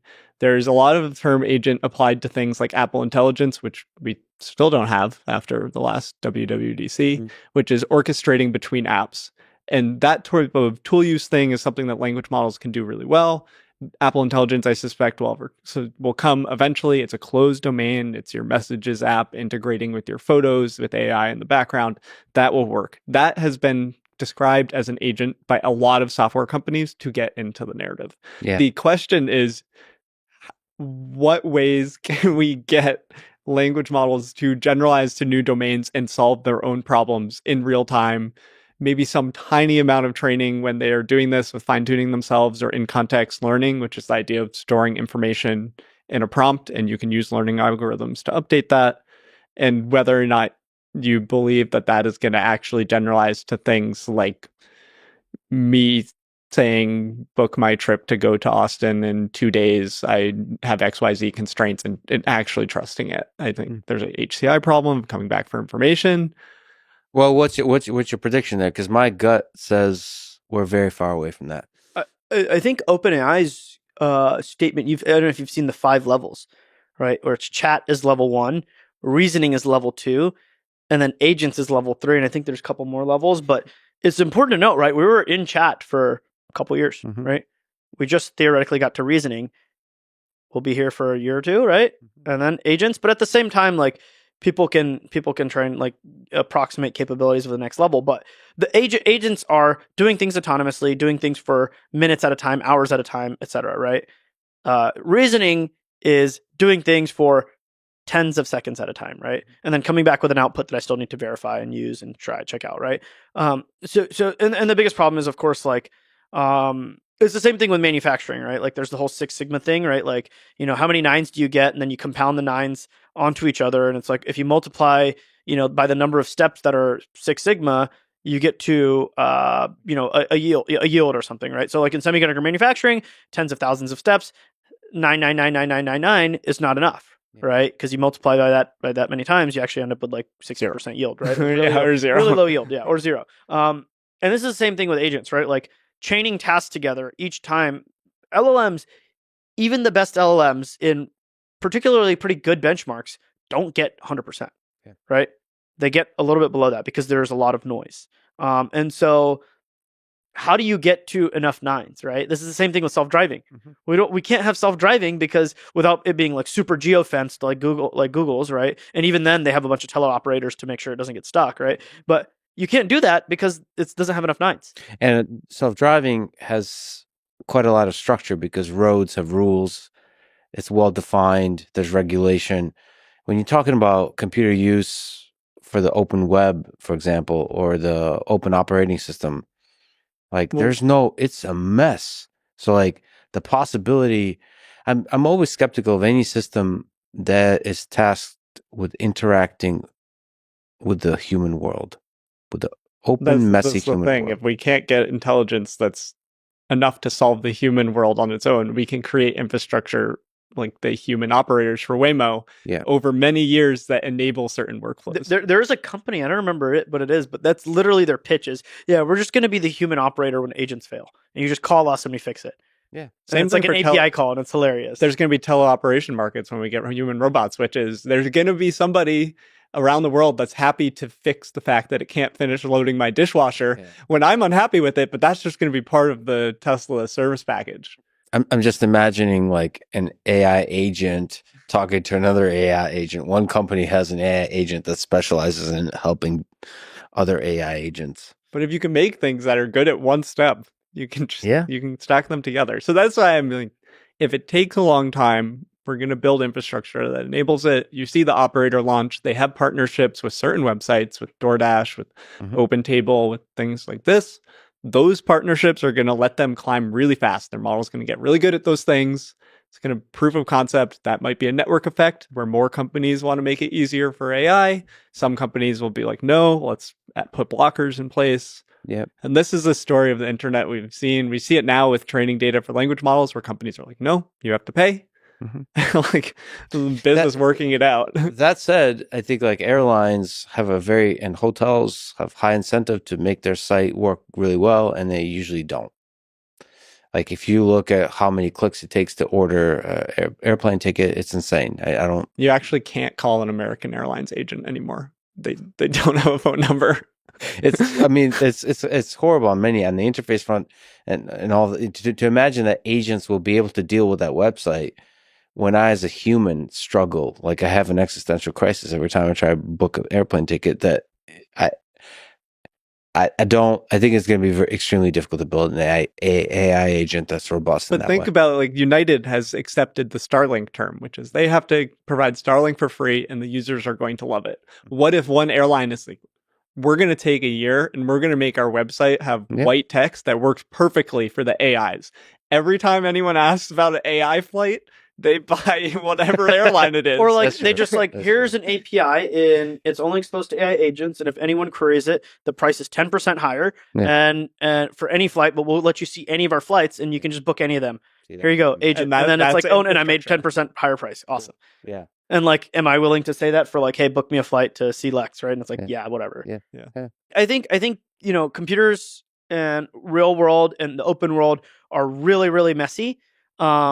But if you start defining the problem in narrow regions, people are going to be able to create very, very productive things, and ratchet down cost massively, right? Like now, crazy things like robotics in the home, those are going to be a lot harder to do, just like self-driving, right? Because there's just a billion different failure modes, right? But like agents that can like navigate a certain set of websites and do certain sets of tasks, or like look at your, take a photo of your grocery, your fridge, and or like upload your recipes, and then like it figures out what to order from, Amazon/Whole Foods food delivery. Like that's going to be like pretty quick and easy to do, I think. So it's going to be a whole range of like business outcomes, and it's going to be tons of sort of optimism around people can just figure out ways to make money. To be clear, these sandboxes already exist in research. There are people who have built clones of all the most popular websites of Google, Amazon, blah, blah, blah, to make it so that there's, and I mean, OpenAI probably has them internally to train these things. It's the same as DeepMind's robotics team for years has had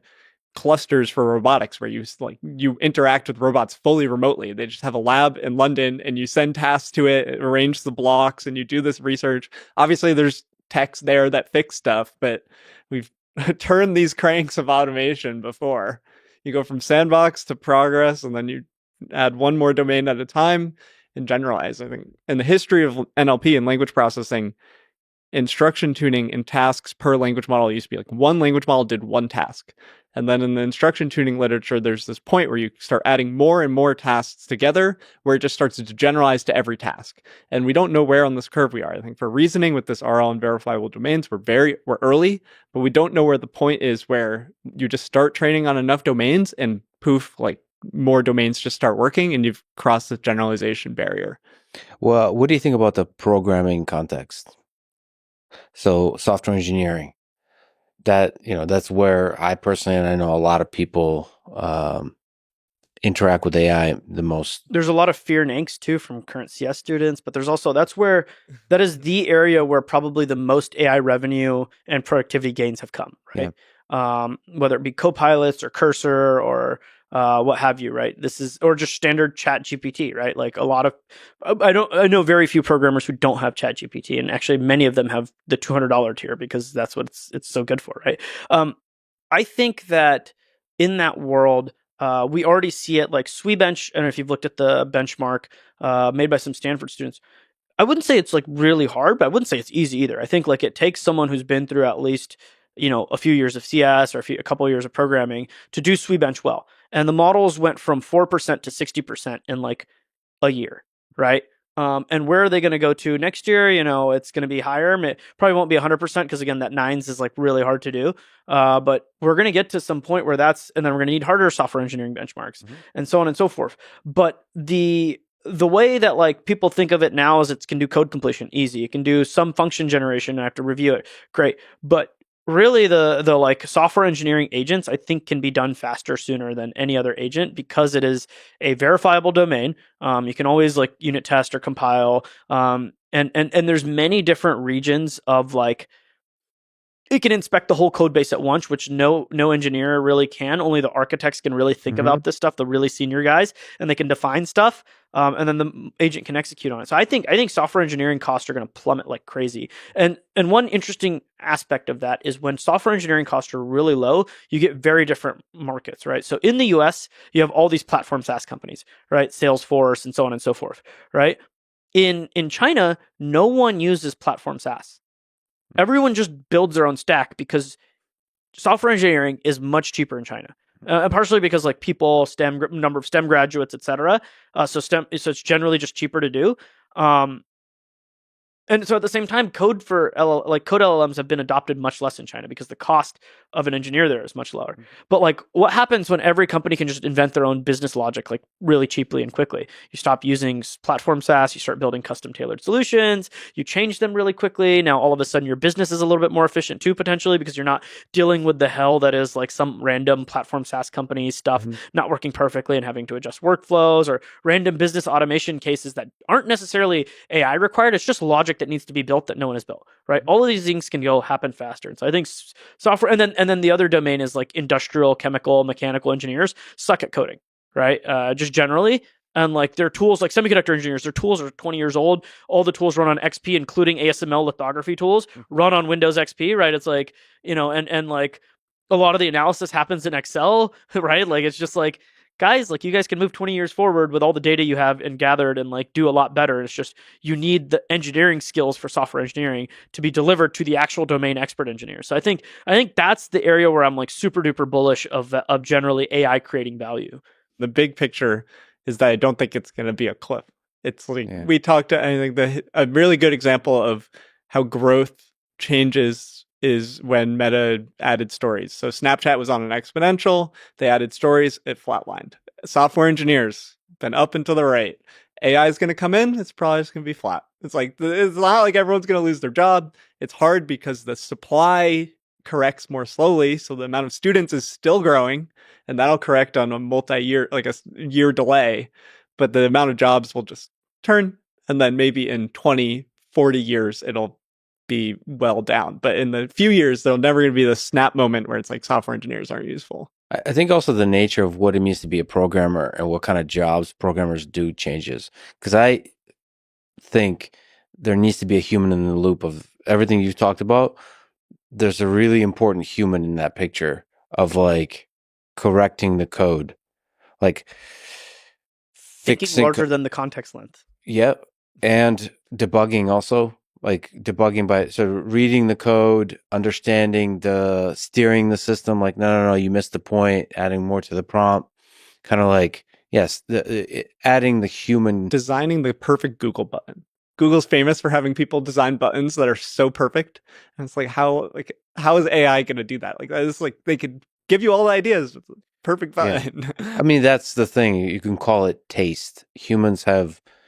One thing humans can do is figure out what other humans enjoy better than AI systems. That's where the preference, you loading that in, but ultimately humans are the greatest preference generator. That's where the preference comes from. And humans are actually very good at reading or like judging between two things versus this goes back to the core of what RLHF and preference tuning is that it's hard to generate a good answer for a lot of problems, but it's easy to see which one is better. And that's how we're using humans for AI now, is judging which one is better. And that's what software engineering could look like. It's the PR review. Here's a few options. What are here are some potential pros and cons. And they're going to be judges. I think the thing I would very much recommend is programmers start using AI and embracing that role of the supervisor of the AI system and like partner of the AI system versus writing from scratch or not learning coding at all and just generating stuff. Because I think there actually has to be a pretty high level of expertise as a programmer to be able to manage increasingly intelligent systems. I think it's that, and then becoming a domain expert in something. Sure. Yeah. Right. Because you like seriously, if you go look at aerospace or semiconductors or chemical engineering, everyone is using really crappy platforms, really old software. Like the job of a data scientist is like a joke, right? In many cases, it's very real, but it's like bring what the forefront of human capabilities are to your domain, and like even if the forefront is like from the AI. Your domain, you're like at the forefront, right? So it's like you have to be at the forefront of something and then leverage the like rising tide that is AI for everything else. Oh yeah, there's so many low hanging fruit everywhere in terms of where software can like help automate a thing or digitize a thing. In the legal system, I mean, that's why Doge is exciting. I got to hang out with a bunch of the Doge folks, and I mean, government is like so old school. It's like begging for the modernization of software, of organizing the data, all this kind of stuff. I mean, in that case, it's by design because bureaucracy protects centers of power and so on. But software breaks down those barriers. So it hurts those that are holding on to power, but ultimately benefits humanity. So there's a bunch of domains of that kind. One thing we didn't fully finish talking about is open source. So first of all, congrats. You released a new model. Yeah. This is Tulu. I'll explain what a Tulu is. A Tulu is a hybrid camel when you breed a dromedary with a Bactrian camel.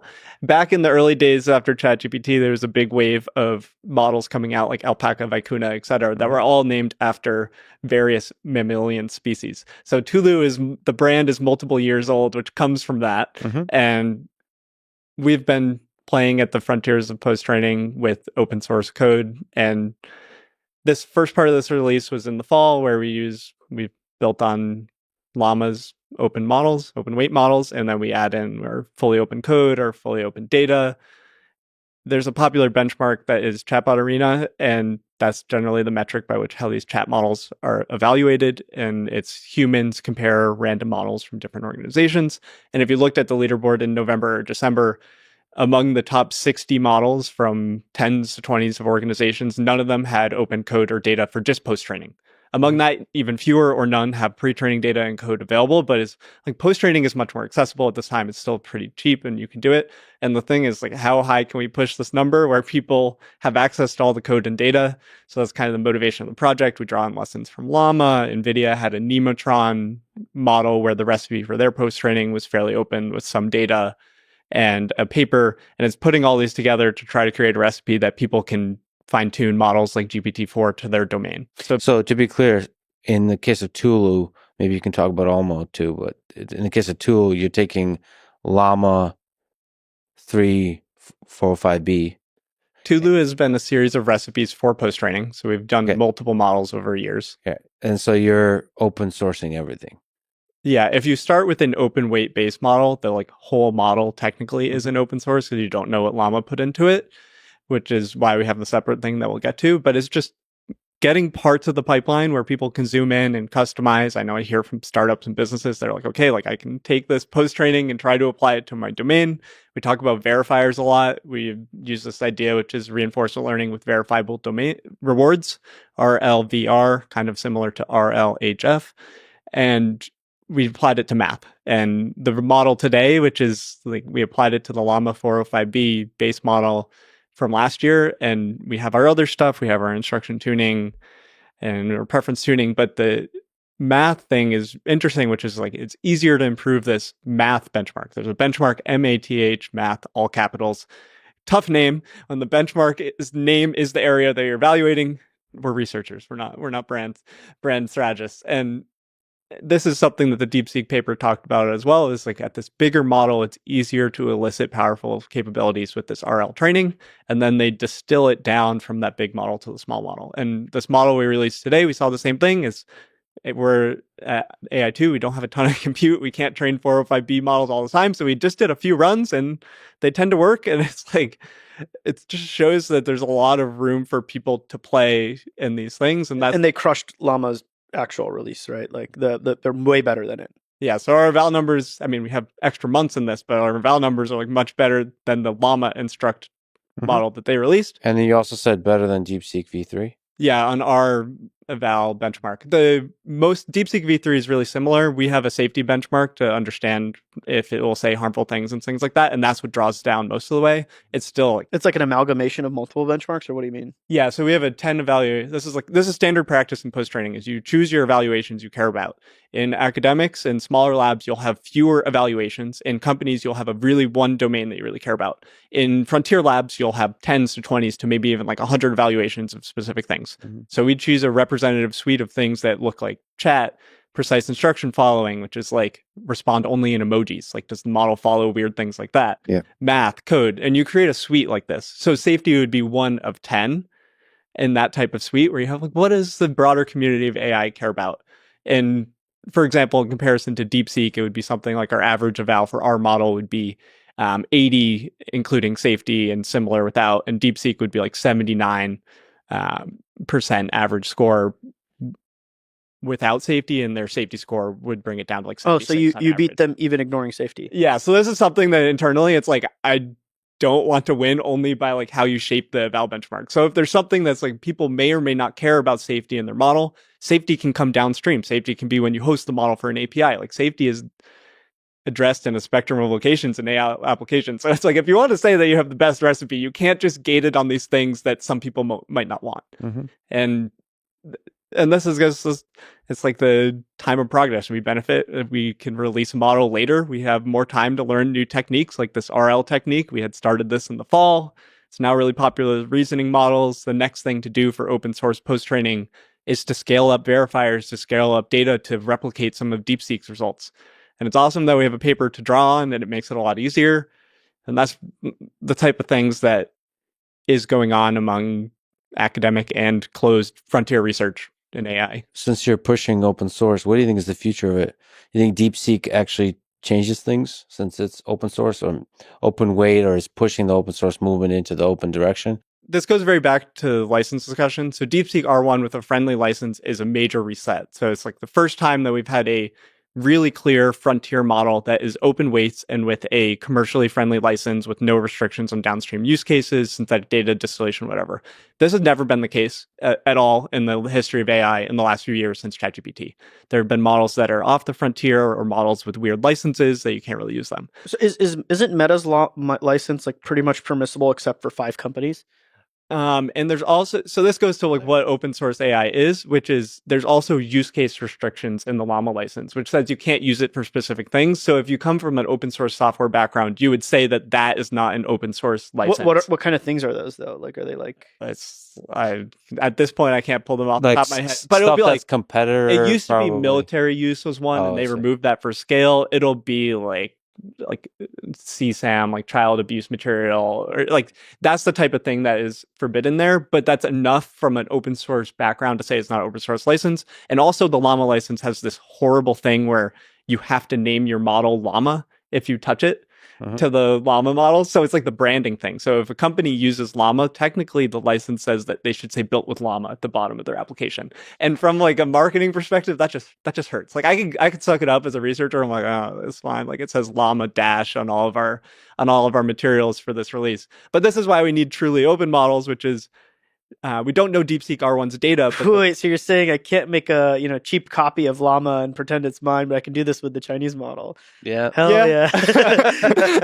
That's what I'm saying, and that's why it's like we want this whole open language models thing, the OLMO thing, is to try to keep the model where everything is open with the data as close to the frontier as possible. So we're compute constrained, we're personnel constrained, we rely on getting insights from people like John Schulman tells us to do RL on outputs. Like we can make these big jumps, but it just takes a long time to push the frontier of open source. And fundamentally, I would say that that's because open source AI does not have the same feedback loops as open source software. We talked about open source software for security. Also, it's just because you build something once and you can reuse it. If you go into a new company, there's so many benefits. But if you open source a language model, you have this data sitting around, you have this training code. It's not like that easy for someone to come and build on and improve because you need to spend a lot on compute, you need to have expertise. So until there are feedback loops of open source AI, it seems like mostly an ideological mission. Like people like Mark Zuckerberg, which is like, America needs this.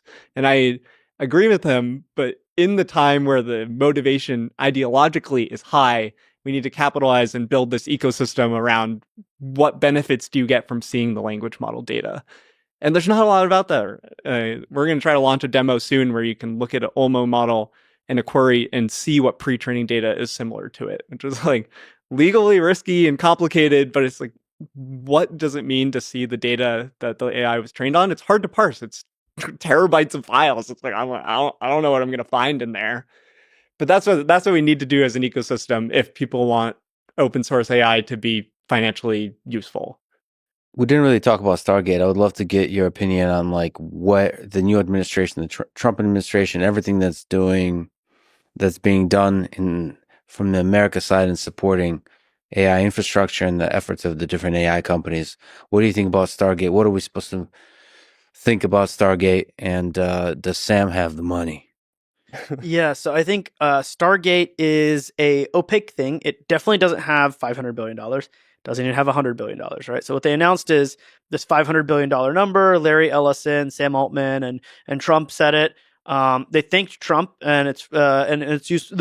Trump did do some executive actions that like do significantly improve the ability for this to be built faster.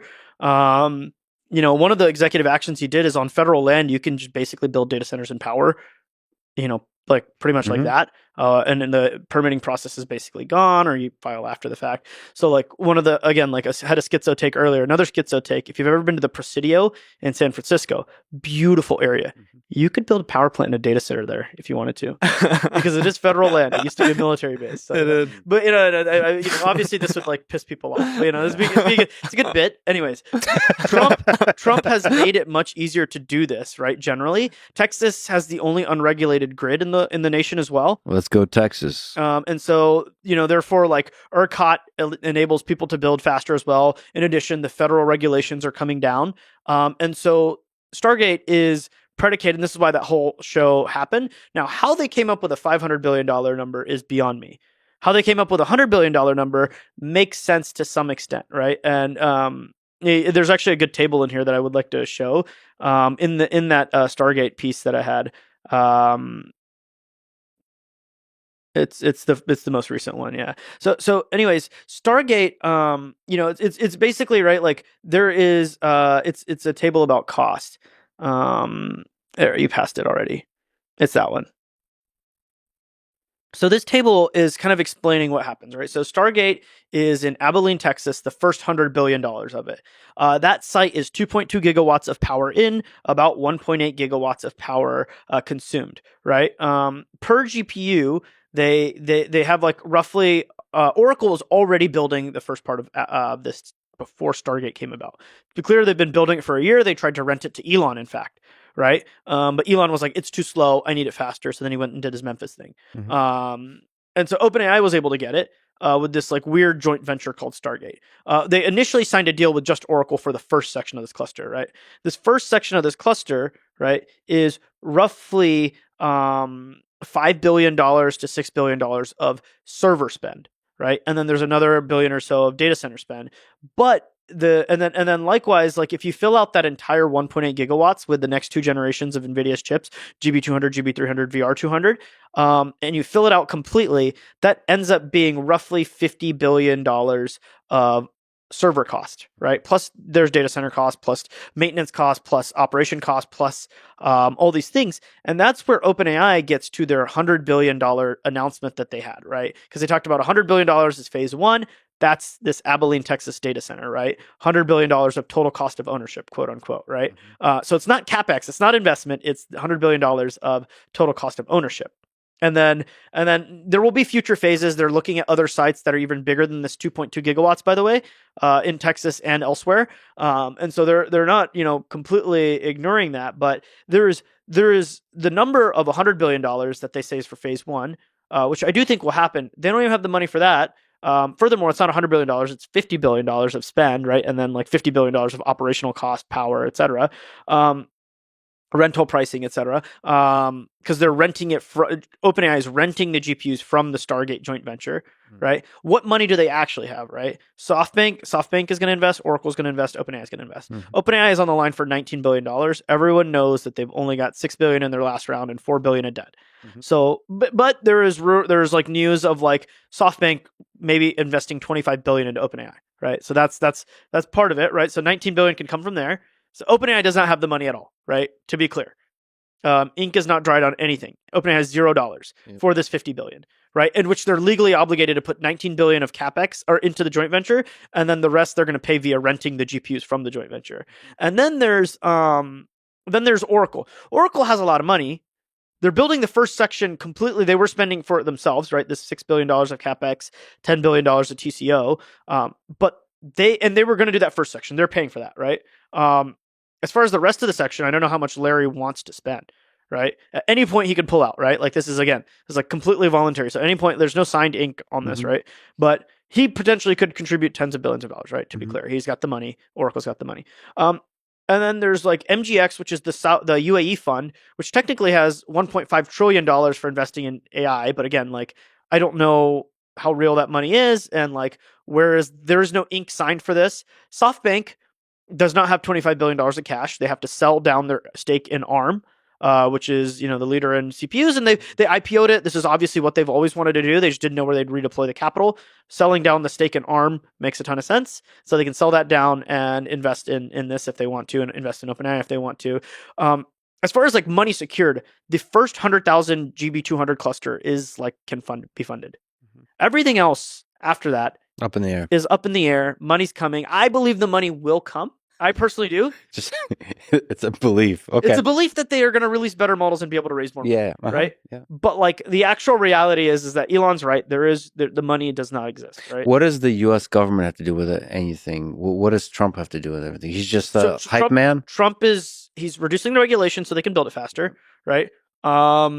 And he's allowing them to do it, right? Because like any investment of this side is going to involve like antitrust stuff, right? Like, so obviously he's gonna allow them to do it. He's gonna enable the regulations to actually allow it to be built.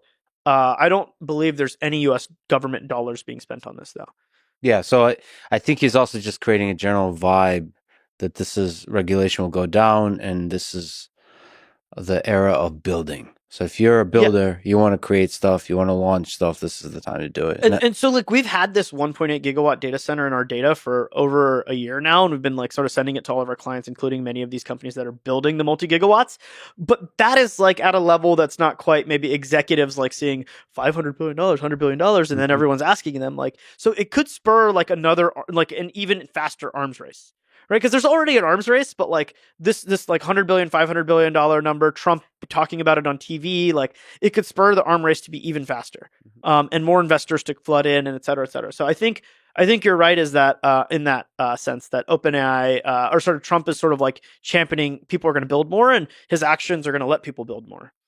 What are you excited about these several years that are upcoming in terms of cluster build-outs, in terms of breakthroughs in AI, like the best possible future you can imagine in the next couple of years, 2, 3, 4 years? What does that look like?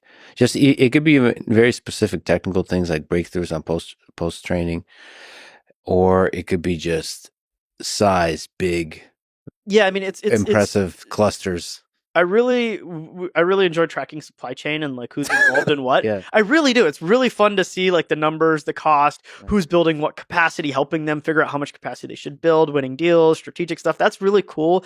I think technologically, there's a lot around the networking side that really excites me with optics and electronics, right? Like kind of getting closer and closer, whether it be co-packaged optics or some sort of like new forms of switching. This is internal to a cluster. Yeah. Also multi-data center training, right? Like there's people are putting so much fiber between these data centers and lighting it up with so many different, with so much bandwidth that there's a lot of interesting stuff happening on that end, right? Telecom has been really boring since 5G, and now it's like really exciting again on the hardware side. Can you educate me a little bit about the speed of things? So the speed of memory versus the speed of interconnect versus the speed of fiber between data centers. Are these like orders of magnitude different? Can we at some point converge towards a place where it all just feels like one computer? No, I don't think that's possible. All right. It's only gonna get harder to program, not easier. Okay. It's only gonna get more difficult and complicated and more layers, right? The general image that people like to have is like this hierarchy of memory. So on chip is really close, localized within the chip, right? You have registers, right? And those are shared between some compute elements, and then you'll have caches, which are shared between more compute elements. And then you have like memory, right? Like HBM or DRAM, like DDR memory or whatever it is, and that's shared between the whole chip. And then you can have, pools of memory that are shared between many chips, right? And then storage, and you keep zoning out, right? The access latency across data centers, within the data center, within a chip differs. So like you're always going to have different programming paradigms for this. It's not going to be easy. Programming this stuff is going to be hard. Maybe AI can help, right? With programming this, but the way to think about it is that like there's sort of like the more elements you add to a task, you don't get strong scaling, right? If I double the number of chips, I don't get 2x the performance, right? This is just like a reality of computing because there's inefficiencies. And there's a lot of interesting work being done to make it not to make it more linear, whether it's making the chips more networked together more tightly, or cool programming models or cool algorithmic things that you can do on the model side, right? DeepSeek did some of these really cool innovations because they were limited on interconnect, but they still needed to parallelize, right? Like all sorts of, everyone's always doing stuff. Google's got a bunch of work, and everyone's got a bunch of work about this. That stuff is super exciting on the model and workload and innovation side, right? Hardware, solid state transformers are interesting, right? For the power side, there's all sorts of stuff on batteries, and there's all sorts of stuff on, I think if you look at every layer of the compute stack, right? Whether it goes from lithography and etch all the way to like fabrication, to like optics, to networking, to power, to transformers, to cooling, to a networking, and you just go on up and up and up and up the stack. Even air conditioners for data centers are like innovating, right? Like it's like there's like copper cables are innovating, right? Like you wouldn't think it, but copper cables there's some innovations happening there with like the density of how you can pack them, and like it's like all of these layers of the stack all the way up to the models. Human progress is at a pace that's never been seen before. I'm just imagining you sitting back in a layer somewhere with screens everywhere, just monitoring the supply chain, where all these clusters, like all the information you're gathering. I mean, there's a big team. There's a big team. Yeah, I mean, you do quite incredible work with semi analysis. I mean, it's just keeping your finger on the pulse of human civilization in the digital world. It's pretty cool. Like just to watch, feel that.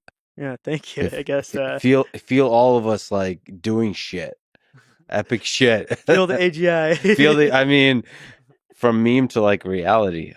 What, Nathan? Is there like breakthroughs that you're like looking forward to potentially? I had a while to think about this while listening to Dylan's beautiful response. He didn't listen to me. He was zoned out. I knew this was coming, and it's like realistically, training models is very fun because there's so much low hanging fruit. And the thing that makes my job entertaining, I train models, I write analysis about what's happening with models, and it's fun because there is obviously so much more progress to be had. And the real motivation why I do this, like somewhere where I can share things, is that there's just I don't trust people that are like, trust me, bro, we're going to make AI good. It's like, we're the ones that it's like, we're going to do it and you can trust us and we're just going to have all the AI. And it's just like, I would like a future where more people have a say in what AI is and can understand it. And it's a little bit less fun that it's not a like positive thing of like, this is just all really fun. Like training models is fun and bring people in is fun, but it's really like AI, if it is going to be the most powerful technology of my lifetime, it's like, we need to have a lot of people involved in making that, and making it open helps with that. As accessible as possible, as open as possible. Yeah. In my read of the last few years is that more openness would help the AI ecosystem in terms of having more people understand what's going on, whether that's researchers from non-AI fields to governments to everything. It doesn't mean that openness will always be the answer. I think then it will reassess of like, what is the biggest problem facing AI and tack on a different angle to the wild ride that we're on. And for me, just from even the user experience, anytime you have the, like Apathy said, the aha moments, like the magic, like seeing the reasoning, the chain of thought, it's like there's something really just fundamentally beautiful about that. It's putting a mirror to ourselves and seeing like, oh shit, it is solving intelligence as the cliche like goal of these companies is. And you get to understand why we humans are special. The intelligence within us is special. And for now, also why we're special in terms of we seem to be conscious and the AI systems for now aren't. And we get to explore that mystery. So it's just really cool to get to explore these questions that I don't think I would have never imagined would be even possible. Back when, so just watching with excitement, Deep Blue beat Kasparov, like I wouldn't have ever thought this kind of AI would be possible in my lifetime. This really feels like AI. Yeah. It's incredible. I started with AI of learning to fly a Cilia quadrotor. It's like learn to fly, and it just like it learned to fly up. It would hit the ceiling and stop and catch it. It's like, okay, that is like really stupid compared to what's going on now. And now you could probably with natural language tell it to learn to fly, and it's going to generate the control algorithm required to do that. Probably. There's low-level blockers. Like we had to do some weird stuff for that, yeah, but you can. Sure. You definitely Back can. to our robotics conversation. Yeah, when you have to interact in the actual physical world, it's hard. What gives you hope about the future of human civilization? Looking into the next 10 years, 100 years, 1,000 years, how long do you think we'll make it? You think we got 1,000 years? Humans will definitely be around in 1,000 years. I think there's ways that very bad things could happen. There will be way fewer humans, but humans are very good at surviving. There's been a lot of things that is true. I don't think we're good at long-term credit assignment of risk, but when the risk becomes immediate, we tend to figure things out. And for that reason, I'm like, there's physical constraints to things like AGI, recursive improvement to kill us all type stuff. For the physical reasons and for how humans have figured things out before, I'm not too worried about it. AI takeover. There are other international things that are worrying, but there's just fundamental human goodness and trying to amplify that. And like we're on a tenuous time, and I mean, if you look at humanity as a whole, there's been times where things go backwards. There's times when things don't happen at all, and we're on what should be very positive trajectory right now. Yeah, there seems to be progress, but just like with power, there's like spikes of human suffering, and we want to try to minimize the amount of spikes. generally humanity is going to suffer a lot less, right? I'm very optimistic about that. I do worry of like techno-fascism type stuff arising as AI becomes more and more prevalent and powerful, and those who control it can do more and more. Maybe it doesn't kill us all, but at some point, every very powerful human is going to want a brain-computer interface so that they can interact with the AGI and all of its advantages in many more ways and merge its mind with, sort of like, and its capabilities, or that person's capabilities, can leverage those much better than anyone else, and therefore be, it won't be one person rule them all, but it will be, the thing I worry about is it'll be like few people, hundreds, thousands, tens of thousands, maybe millions of people rule whoever's left, right? And the economy around it, right? And I think that's like the thing that's probably more worrisome is like human machine amalgamations. This enables an individual human to have more impact on the world, and that impact can be both positive and negative, right? Generally, humans have positive impacts on the world, at least societally. But it's possible for individual humans to have such negative impacts. And AGI, at least as I think the labs define it, which is not a runaway sentient thing, but rather just something that can do a lot of tasks really efficiently, amplifies the capabilities of someone causing extreme damage. But for the most part, I think it'll be used for, profit-seeking motives, which will increase the abundance and supply of things and therefore reduce suffering, right? Yeah, that's the goal. Scrolling on a timeline, just dropping scrolling dopamine. Is stasis. Scrolling holds the status quo of the world. That is a positive outcome, right? Yeah. Like, it's like if I have food tubes and I'm scrolling and I'm happy, that's a positive outcome. While expanding out into the cosmos. Well, this is a fun time to be alive. And thank you for pushing the forefront of what is possible in humans. And thank you for talking today. This was fun. Thanks for having us. Thanks for having us.